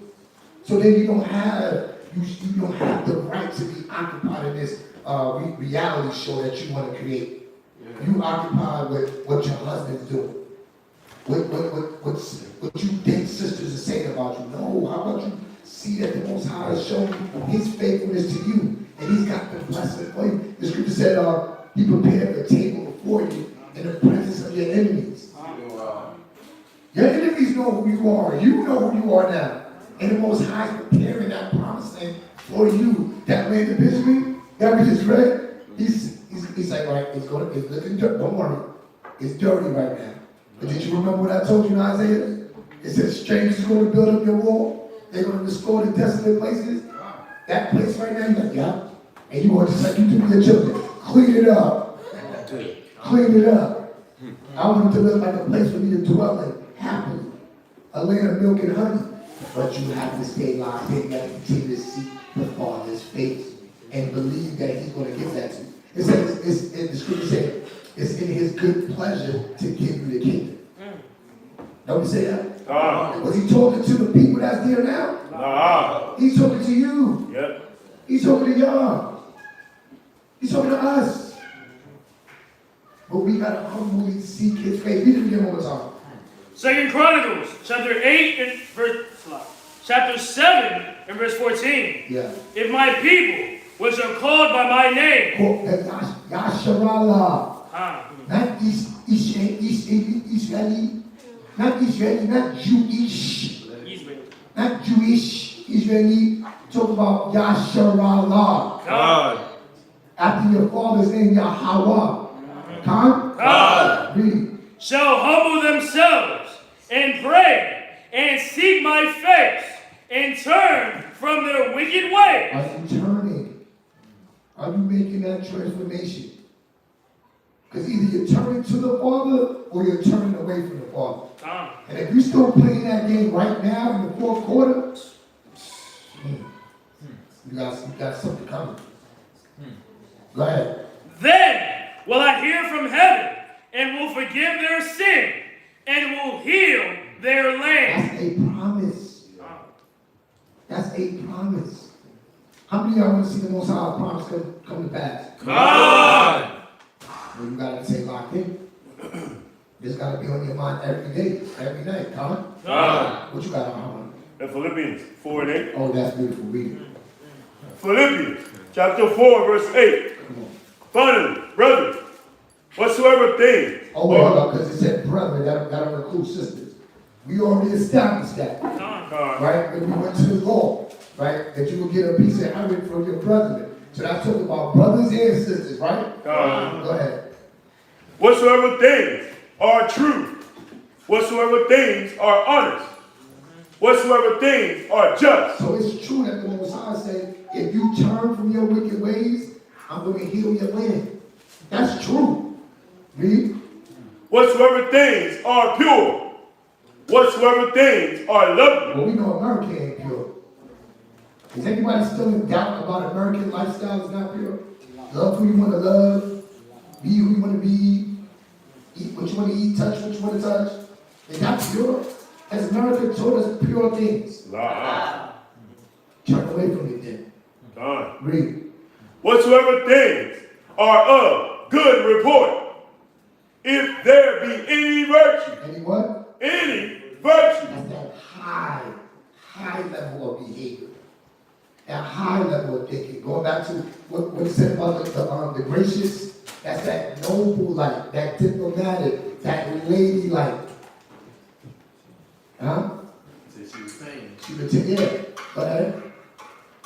And if there be any prayer, think on these things. That's the things that we got to be locked in so we're not distracted. Why the Most High is prepared that table before us in the presence of our enemies. That's a beautiful scripture. Yes, it is. Reading that in church and not even understand. Like, I think the Most High that He cleared that, makes it so clear. He's making a table. He's setting it up for you. This beautiful banquet table that only, listen, you ain't going to be sitting at the table with dirty fingernails. You got a wrinkled coat. You got the collar not buttoned up right. You ain't even got a belt on. I'm carnally saying these things. Meaning what? If you're not putting on that mind state that you're sitting at something that the Father created for you, you got to come correct. You got to come correct and enjoy them. Y'all see that? Go back home. Go back to Baruch. Verse 3. Baruch chapter 3 and verse 2. Hear, O Lord, and have mercy, for thou art merciful.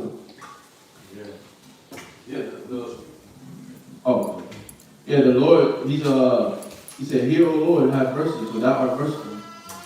That's being said because the word is literally this plain. Baruch in the spirit of, Baruch speaking with the words of Jeremiah that he wrote down is literally showing us the roadmap to how to ask for mercy. We're being shown in this chapter how to ask for mercy. And what we did that threw us away from thinking about how to ask for mercy or caring about the mercy, right? On how to approach the Father. This is literally showing us how to approach the Father in this moment. Hear, oh Lord, this is how you talk to him. This is like, this is seasoned speech.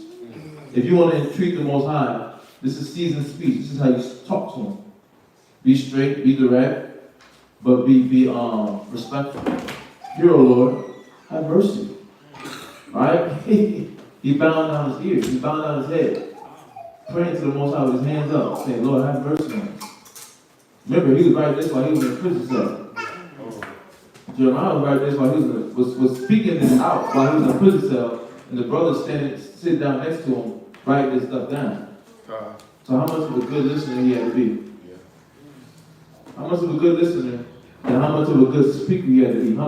How clear he had to be with his prayers? They both had to be in tune with the Father.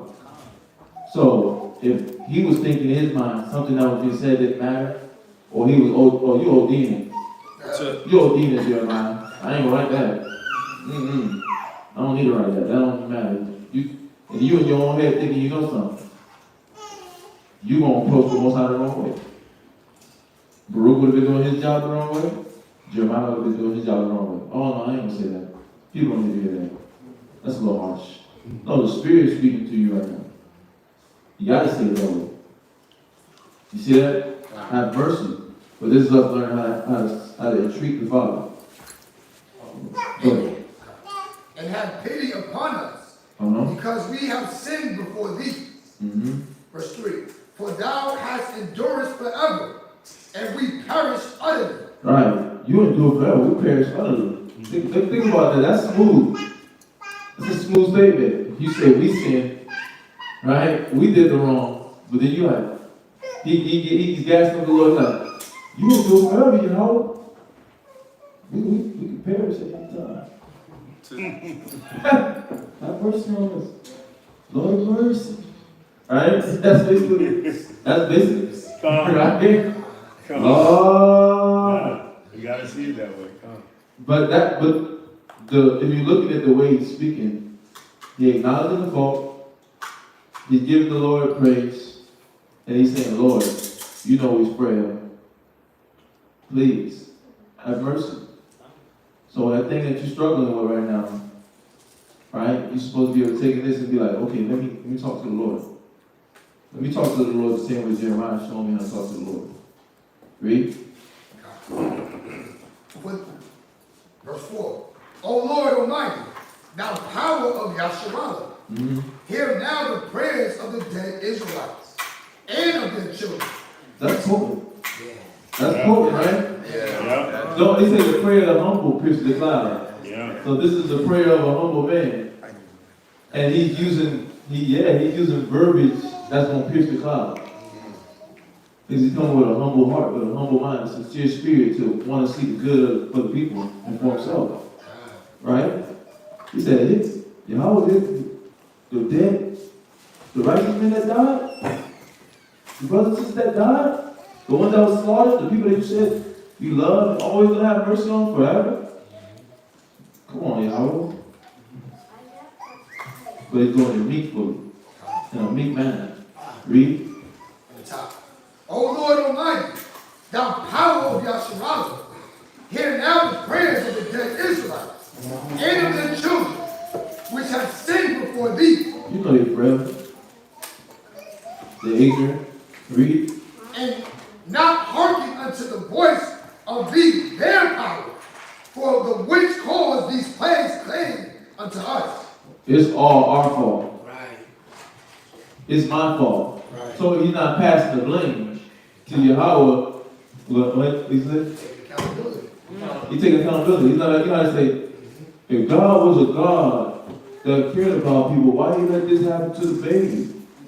Why did this happen to my car, right? Right, my arm. Why I got to amputate? God don't love me. That's your mind, but we don't want to take accountability, so we pass the blame on somebody else in the physical. And if you're that bold, in order to be bold, you'll blame the Father. See, You're like, he can be real. But we don't want to play with that one. Just acknowledge your faults. Acknowledge what we're lacking as a people and you the individual. Read. Verse 5. Remember not the iniquities of our forefathers. Wink at our ignorance. Wink at our ignorance, y'all. Read. But think upon thy power. Think upon what? Thy power. Mm-hmm. And thy name now at this time. Why do you think he said those last few words? That's a question. Why do you think he said those last few words? Read it again. Remember not the iniquities of our forefathers, but think upon thy power and thy name now at this time. Why do you think he said those words? That was smart. That was something. That was wise. That was a wise statement. Go ahead, Shayla. I would assume it's because he can overlook that because of what he can do anything he wants. Because you overlook the iniquities of our forefathers and answer our prayers now. I don't know if that's right. Sorry. Well, he said you don't let us get away with sin. Well, Yeah, have mercy. But David still got his check with the mercy. Right? So we still get it. It's just he showed a little mercy mingled with it. Go ahead. You get that? Okay. Dr. Barr, please go. I'm thinking he's saying that look at the strength that the Most High is giving you now in terms of like what you've been through. Well, look at it this way, because he's talking to the Father. He's praying to the Most High. So the question was more so, well, what made that statement so smart and so wise? Because we're trying to piggyback, we're trying to be able to copy these prayers. So that we can start, when we pray, we use these same prayers to entreat the Father. Right? And I was asking, well, why do you think it was so wise of him to say it that way? Those last few statements. Remember not the iniquities of our forefathers, but think upon thy power and thy name now at this time. I said it a little earlier too, though. Thinking about it now, I said it a little earlier. Oh, go ahead, Zoe. I'm thinking that in this instance, he's still, we know that our iniquities of us and our forefathers is still going to be judged, but to remember the promises that, we are to be looking forward to that you're, to the Most High, that he is greater than us and he is better than us, so that, have mercy on us. In this moment, have mercy on us. Don't, hold on to those mistakes that we've made and give us a chance to be more like you. Definitely. Use close. But basically, what's being said is that, remember, yeah. He's doing argument. Yeah. Well, I'm just saying, I'll let you say it. But basically, it's basically just, the Father, he's not a God that he's alive. He said he's going to always save us. Right? He's always going to save us. So he was using language that the Most High understands. He was using a language that the Most High respects. It's like when Moses entreated the Most High for the people. It's the same way where he told the Most High, he told the Most High to have mercy on us. And the Most High told him, I can slaughter everybody and just start a nation with you. And Moses didn't do that. He entreated the Most High for us. Right? And he told the Most High, well, dang, the nation's going to say, this is why you did this. This is why you did that. This is why you couldn't do this. It's gonna make yourself feel bad amongst the people. So he entreated the Most High in that fashion, but knowing the Most High was still be justified, he took it out. Okay. But he was using the language that the Most High was like, okay, come. Yeah, you're right. Knowing that the Most High was going to have mercy anyways, right? Okay. If we do the right thing. So what were you going to say about? I was going to say, he said, remember not the iniquities. Basically, he was saying, know he's a great and terrible God. We all know that. But Yeah. he's also a God who he delights in mercy. So Delights in mercy, yeah. he delights in mercy. Like he really loves mercy, showing mercy. Basically, I would say when you earn it, I guess. Or, No. yeah, but he making supplication to him in such a humble spirit, and he's saying like, think upon your power, like it's only in your will that we may be granted mercy. I feel like I keep repeating that word, but and then it's in thy name now at this time, because I forgot where the scripture is at, but basically he said he didn't do it for our sake, that he's gonna redeem or put his name back on high. It's not for our sake. So right here, right now, Jeremiah's word. So Jeremiah is saying like, he don't do it for us. Here, he's gonna read this real quick. It's basically the verses you just quoted. Yeah. Ezekiel chapter 36, verse 22. Therefore say unto the house of Israel, thus saith the Lord God, I do not this for your sakes, O house of Israel, but for mine holy name's sake, which ye have profaned among the heathen, whither ye went. So I got to show my power and give you a bubble. 36 and 22, and then he got his Isaiah 48 and 9. So the first one was Ezekiel 36 and 22, showing why the Most High does it. Alright, because first of all, he's merciful. Then we profane his name amongst the heathen. He said he'll whoop us if we do wrong, he'll bless us if we do right. So he's showing himself to be a just God, right? So, and read this one. Isaiah chapter 48, verse 9. For my name's sake will I defer mine anger, and for my praise will I refrain from slack. Let me read from top. For my name's sake will I defer mine anger, and for my praise will I refrain for thee, that I cut thee not off. Right. Why is he doing it? His namesake. He's merciful, but it's also his namesake. He said he's going to do something, he's going to do it. Right? So he's merciful, he's joyous and merciful, he's delights in mercy, but also his what? His namesake. Go ahead,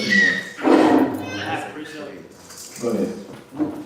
Psalm chapter 106, verse 6 down to verse 8. Oh, it's a long run. Is there a part in that straight to the point? Con, verse 8. Okay. Nevertheless, he saved them for his name's sake, that he might make his mighty power to be known. Boom. And that's the end part of it. That's it right there. And then look, he said, thy power and thy name now at this time. Jeremiah knew what he was speaking into. He was speaking in the spirit. Right? But let's jump back. So it's important. So we're figuring out the in-depth level how to treat the Father. The Most High is telling us teaching us how to communicate with him. So he's giving you the cheat code on how to win his love. Go ahead. Remember not the iniquities of our forefathers, but think upon thy power and thy name now at this time. For thou art the Lord our power, and thee, O Lord, will we praise. Right. We're going to make the change. Read. And for this cause thou hast put thy fear in our hearts, to the intent that we should call upon thy name. You see what he said right there? He said we got to, so you're in a turbulent situation because you're getting checked. And you're supposed to be appreciative of that. So Jeremiah is showing his appreciation of all the trials and tribulations and the things that he's going through, the battles, the body aches, the body ailments, the headaches, the frustration, the bills, right, the car noise, the word. That's all checks for the wrongs that we've done.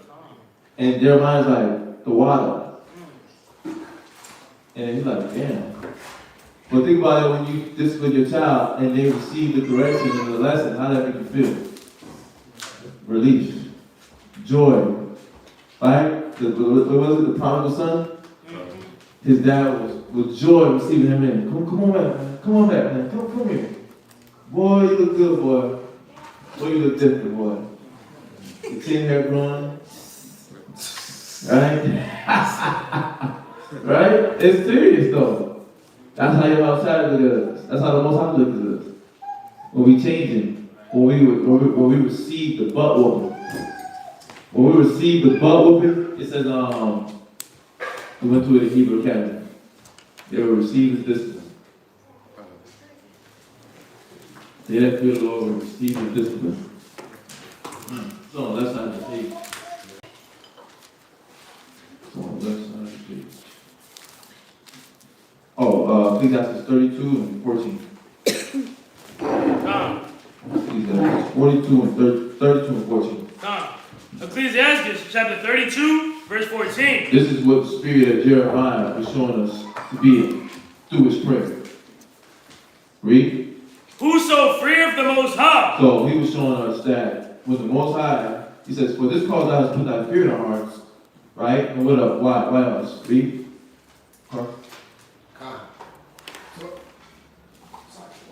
Remember not the iniquities of our forefathers. Verse 7.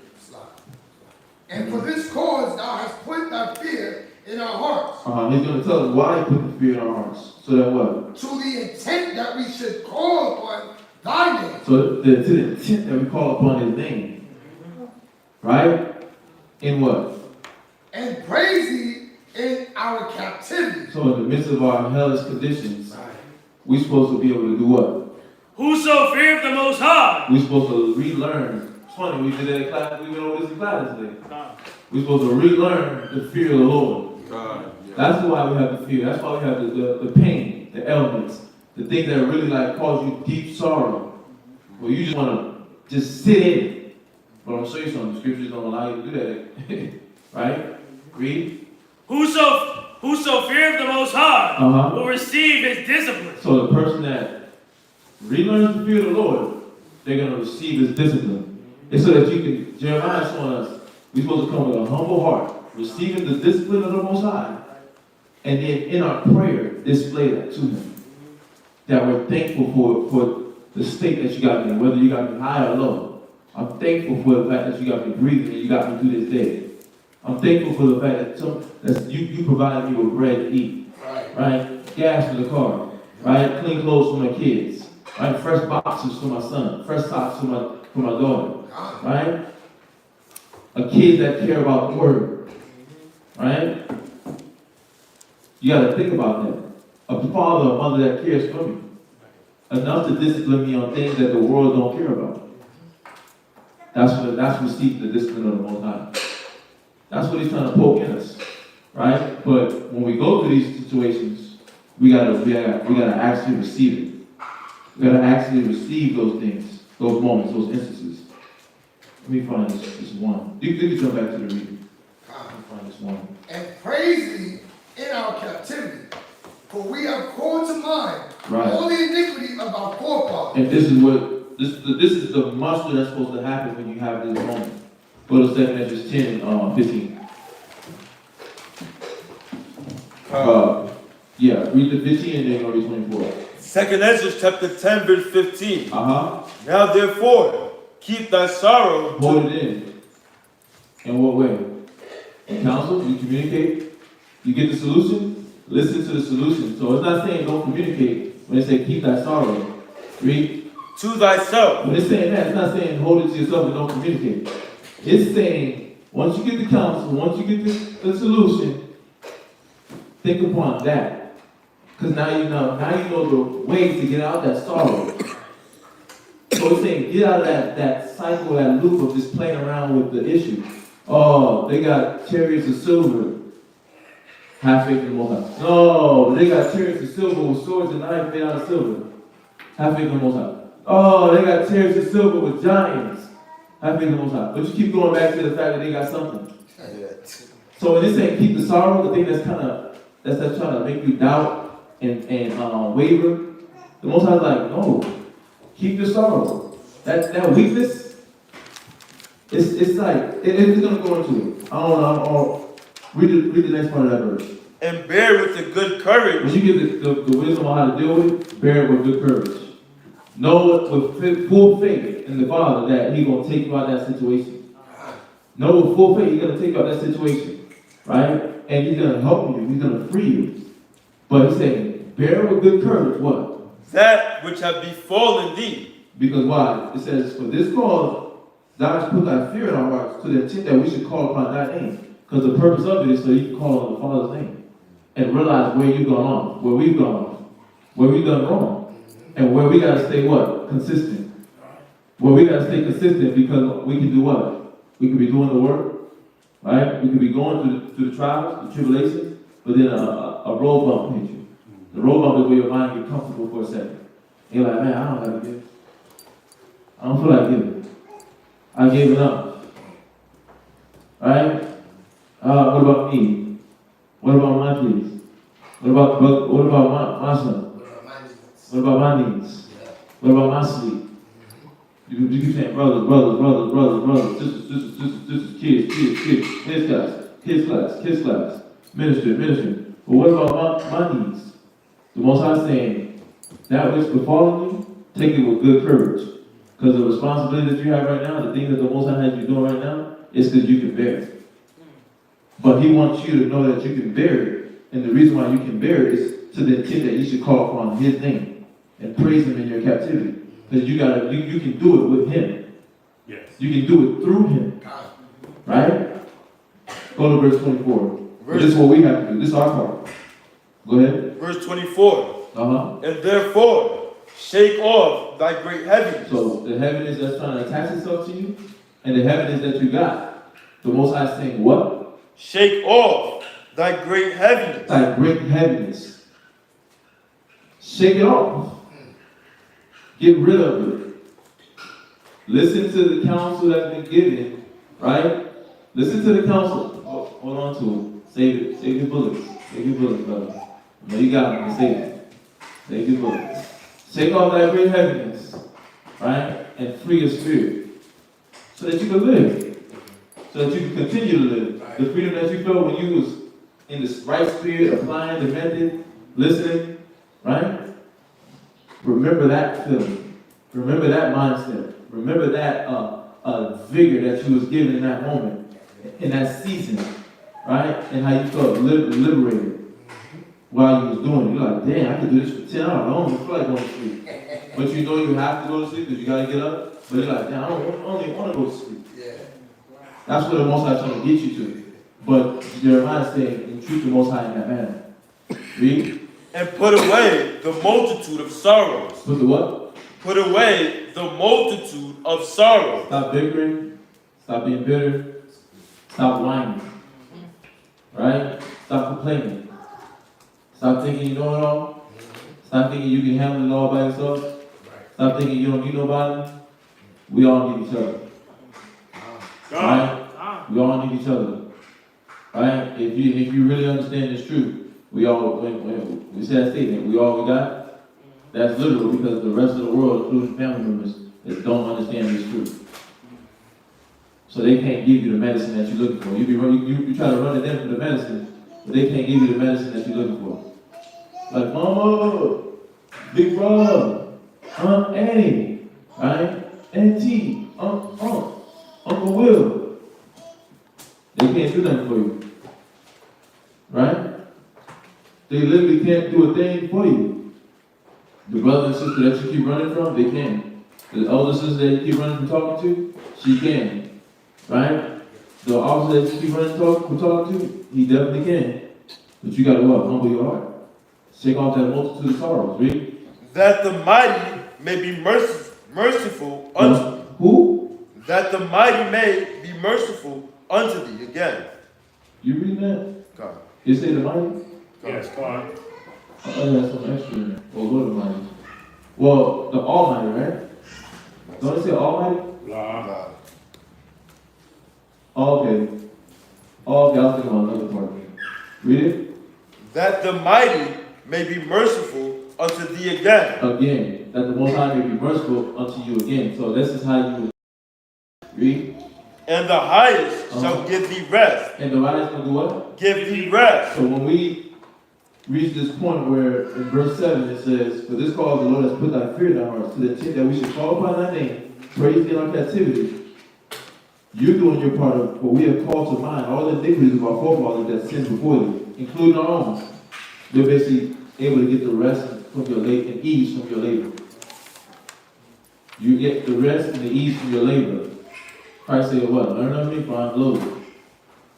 Christ shows us how to treat the Father. Right? But Jeremiah is also showing us the same thing. And the same spirit that Christ was. It is. So let's jump back to the reading. Let's jump back to the reading. That sinned before thee. Uh-huh. This is Baruch chapter 3 and verse 8. Mm-hmm. Behold, we are yet this day in our captivity, where thou hast scattered us, for a reproach and a curse, and to be subject to pagans. Are we living in that situation right now? Who got bills they behind on? Who got bills they trying to catch up on, huh? And then who got to pay bills for the rest of their life? As long as we're in America, who got to pay bills? We subject to payments. Right? We're cursed. The world is just like trash. Right? And we still what? Scattered. We still got brothers and sisters scattered in different places. And their only way of being called back home is what? Their spirit bearing witness with the word. they can't even look at their genealogy. Right. They gotta go by the spirit bearing witness. Right. That sucks. Right? But think about that. But now we what? We getting called back. This is our opportunity. The Most High is treating you. You sit here for a reason though. So as the call out of darkness, let's not squander the opportunity. Let's learn how to communicate with the Father. Read. According to all the iniquities of our fathers, which departed from the Lord our power. Right. We departed. Read. Verse 9. Here, Yahshua, the commandments of life. Now he's talking to us. Praying to the Father for us. Showing us how to pray to the Father. Where our mind should be at. And now he's having a direct conversation with us. Here, Yahshua, the what? The commandments of life. Give ear to understand wisdom. Give what? Give ear to understand wisdom. Give ear to understand how to bring peace to your life. Give ear to understand how to bring peace to your marriage. Give ear to understand how to have a what? A friendship, a brotherhood, a sisterhood, a true family. Right? Not just relatives, but a true family. Yeah. Give ear. Give ear. The Most High got you. He got you sitting here for a reason. He got you in this moment of clarity for a reason. Right?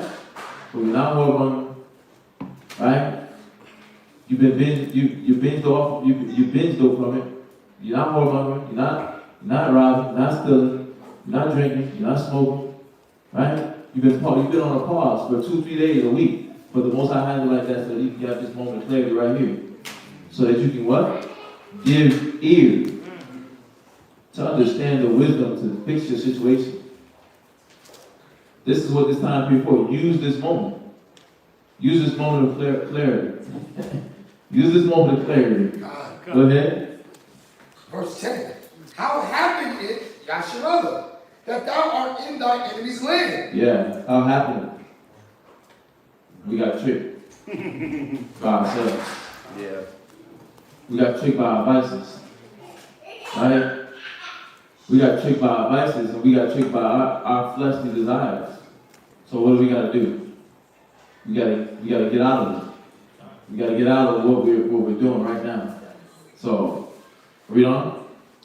That thou art waxing old in a strange country. That thou art defiled with the dead. Yeah, we defiled with the American way.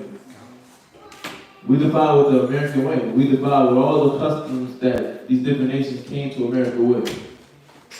Everybody be Buddhist, Islamic, and Taoism, and all these different religions that don't profit you. They don't have nothing to do with you. And it's defiling us. These so-called holidays defiling us. Right? The so-called way of how to socialize with people defiling us. People don't know how to say hi. People don't know how to say hi. We defile with the dead. Read.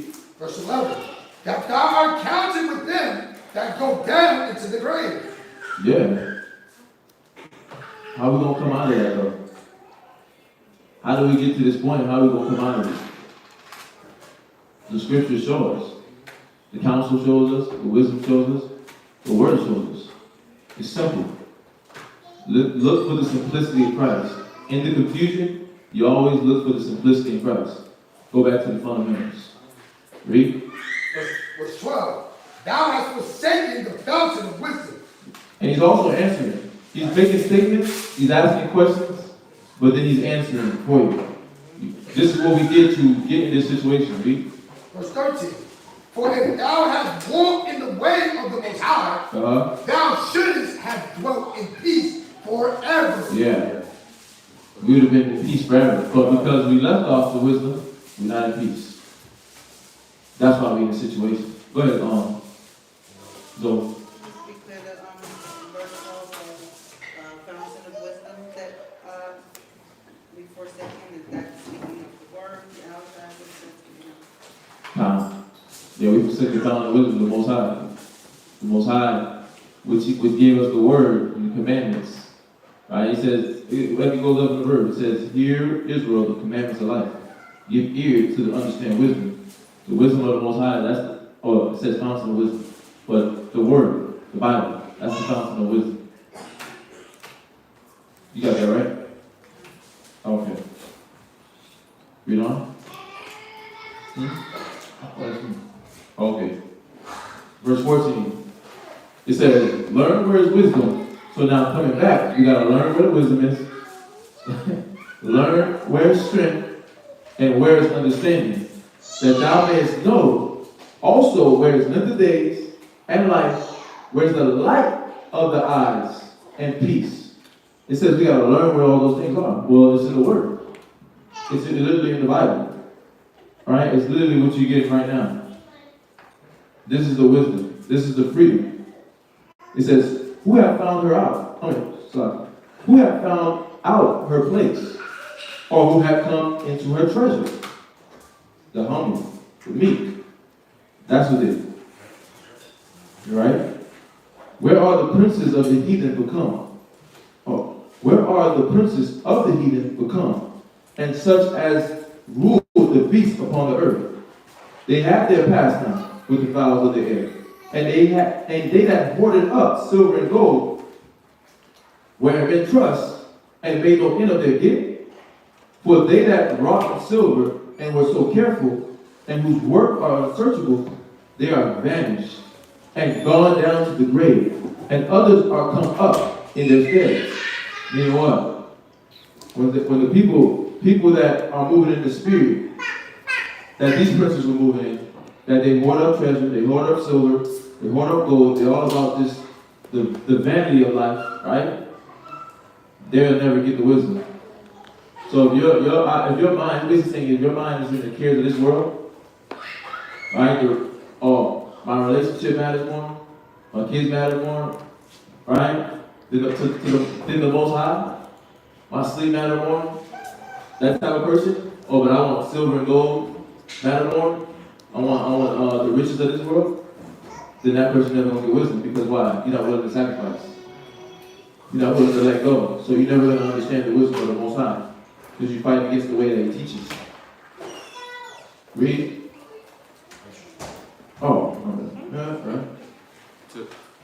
Verse 20. It says, young men have seen light and dwell upon the earth, but the way of knowledge have they not known. So you see how it comes back around and says that? We've seen the knowledge, we've seen the light. It's been brought to our attention, but what we didn't have is what? The humility to follow the ways of it, so that we can get the understanding. It says, nor understood the paths thereof, nor laid hold of it. Their children were far off from that way. Because you're the example for your children, and because we don't lay the example for the children the right way, then they end up doing what? Distancing themselves. Verse 22, it said, it had not been heard of in Canaan, neither had it been seen in Teman. The Agareans that seek wisdom upon earth, the merchants of Moran and of Teman, the authors of fables and searchers of and searchers out of understanding, none of these have known the way of wisdom, or remember her past. O Israel, how great is the house of God, and how large is the place of his possession. Great, it says great, and had none end, high and unmeasurable. There were giants famous from the beginning that were of so great stature and so expert in war. Those did not the Lord choose, neither gave he the way of knowledge unto them. But they were destroyed because they had no wisdom and perished through their own foolishness. So just showing you what, like, it's listing all these different characters and the position in life that they're at, and the things that they have, right, and what they're doing in their life, business-wise, right, their stature, their notoriety. But none of those did the Lord choose, because they didn't consider the wisdom of the Most High. It says, who had gone up into heaven and taken her and brought her down from the clouds? Who had gone over the sea and found her and will bring her for pure gold? No man knoweth her way, nor thinketh of her path. It's talking about wisdom. There's no way you can obtain it but by the Father. But he that knoweth all things knoweth her, and hath found out with his understanding. But he that knoweth all things knoweth her, and hath found her out with his understanding. He that prepared the earth forevermore hath filled it with four-footed beasts. He that sendeth forth light, and it goeth, calleth it again, and it obeyed him with fear. The stars shine in their watches, and rejoice. When he calleth them, they say, here we be. And so with cheerfulness they showed light unto him that made them. This is our power, and there shall none other be accounted of in comparison of him. Saying the wisdom comes from the Most High. He had, Somebody say something? Okay.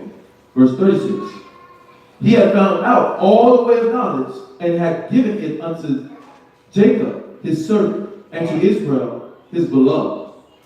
Afterward did he show himself upon earth, and conversed with men. Jeez. Yeah, when everything was in order. When you came in the right spirit, well, he said that all things be done decently and in order. When all things was being done decently in order, you come with that beseeching prayer, and you clean yourself, you stay away from the filth, that's when he can give you wisdom. That's when he can give you that portion that he wants to give you, that pure, untainted inheritance, where moth and rust does not corrupt. Right. So, and that's what he's basically saying. So he's talking about wisdom, how to attain it, how you want to attain it, if you're moving in this motion, and where it comes from, the only way you can actually touch it, feel it, right? Which is through him. But that's the reading. Did anybody have any questions on that? That chapter? That was clear. Yeah, cut clear, right? Yeah, that was dope. Just to look at the way he's talking to the Father. Yeah, it's dope. But that's the reading. So I mean, did anyone post it?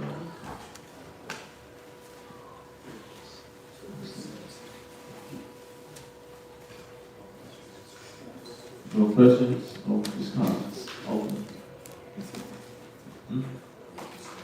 Okay. All right, well, we're going to conclude the Sabbath reading with the closing prayer.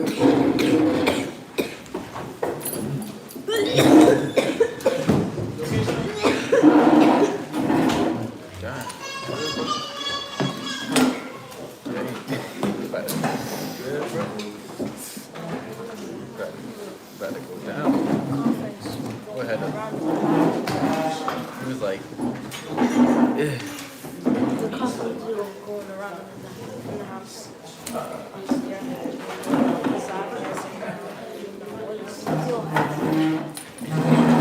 came to class. Come on, bro. Trying to get me sick.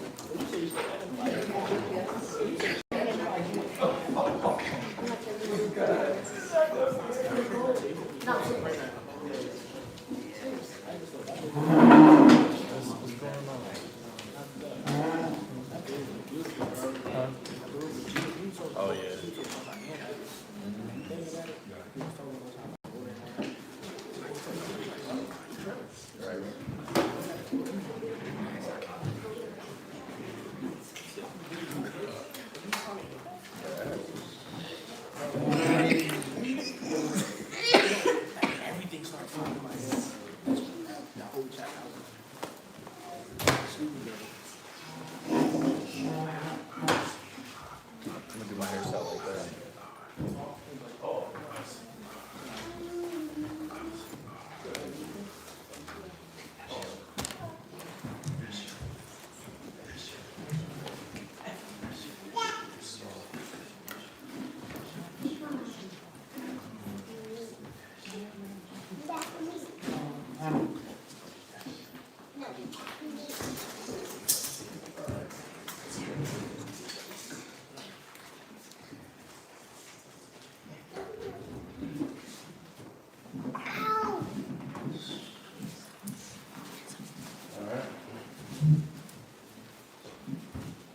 Yahweh. Yahweh. In the name of Yahweh. In the name of Yahweh. Please listen to us. Please listen to us. Now. Now. Right now. Right now. Send Michael. Send Michael. And the righteous angels. And the righteous angels. To watch over. To watch over. Bless. Bless. Heal. Heal. Protect. Protect. And make strong. And make strong. The people. The people. Of Yahshua. Of Yahshua. Also. Also. Send unto us. Send unto us. Much wisdom. Much wisdom. Much knowledge. Much knowledge. And much understanding. And much understanding. Much patience. Much patience. Much faith. Much faith. Much brotherhood. Much brotherhood. And much love. And much love. Spiritual power. Spiritual power. And forgive us. And forgive us. That's right. And forgive all. And forgive all. Of our sins. Of our sins. Yahweh Shai. Yahweh Shai. Come quickly. Come quickly. For indeed. For indeed. Is our hope. Is our hope. Always. Always. And forever. And forever.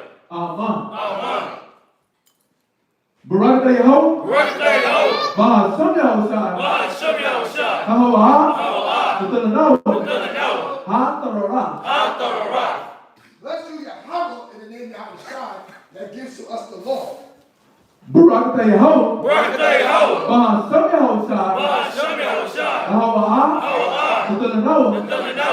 Award. Nara'ah.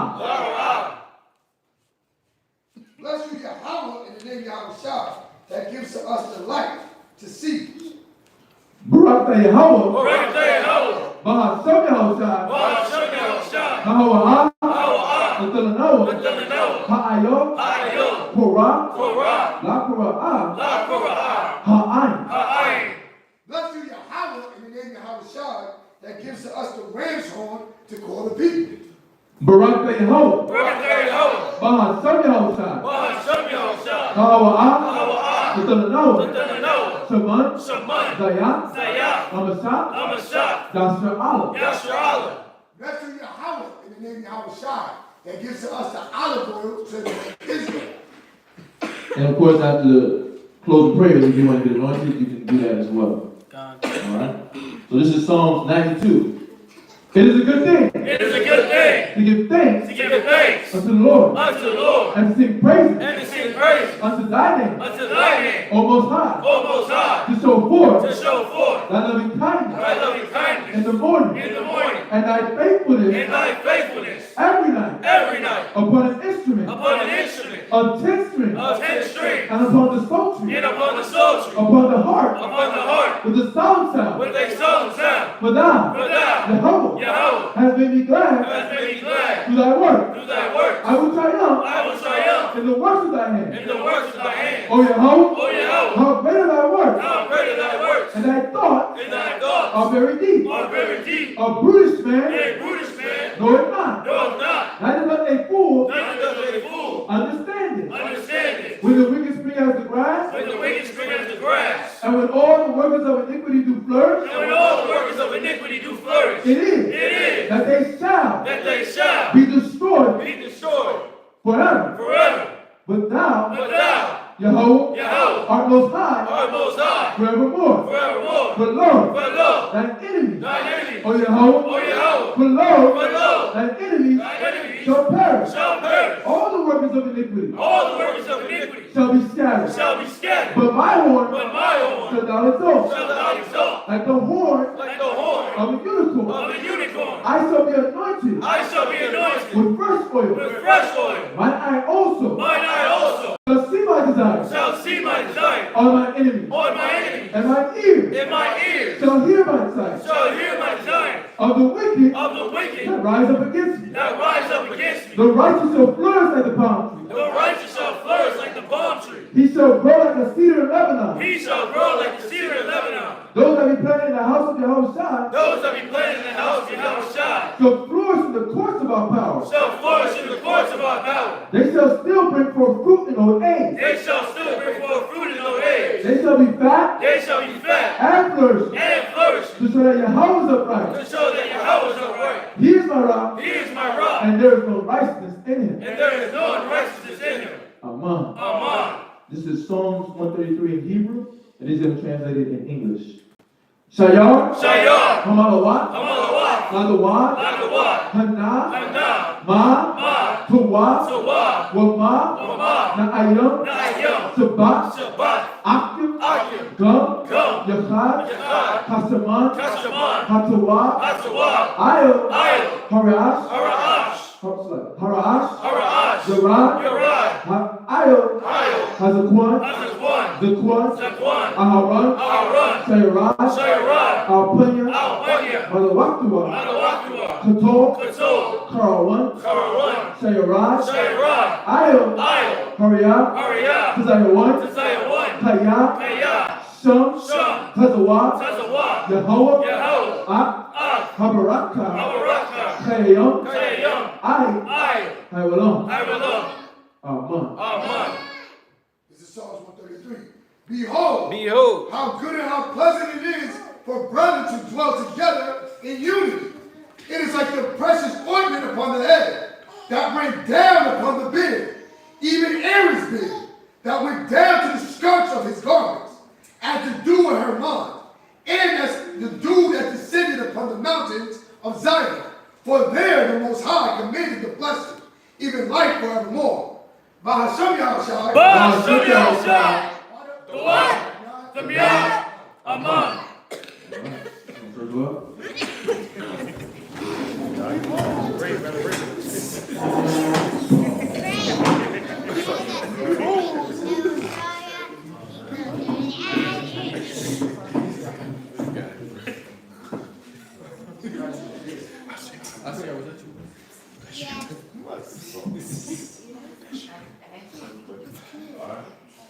Call Men of Israel, Almighty, Barak, Yahweh Shem Yahushai Barakah. Kum Yashala, Kum Yashala, Kum Yashala, Kum Yashala, Kum Yashala, Kum Yashala. Yakutab, turn your face to sisters.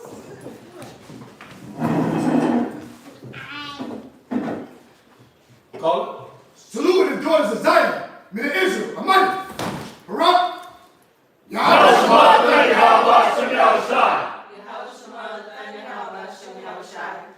Yakutab. Let's salute everybody online. Say shalom. Shalom.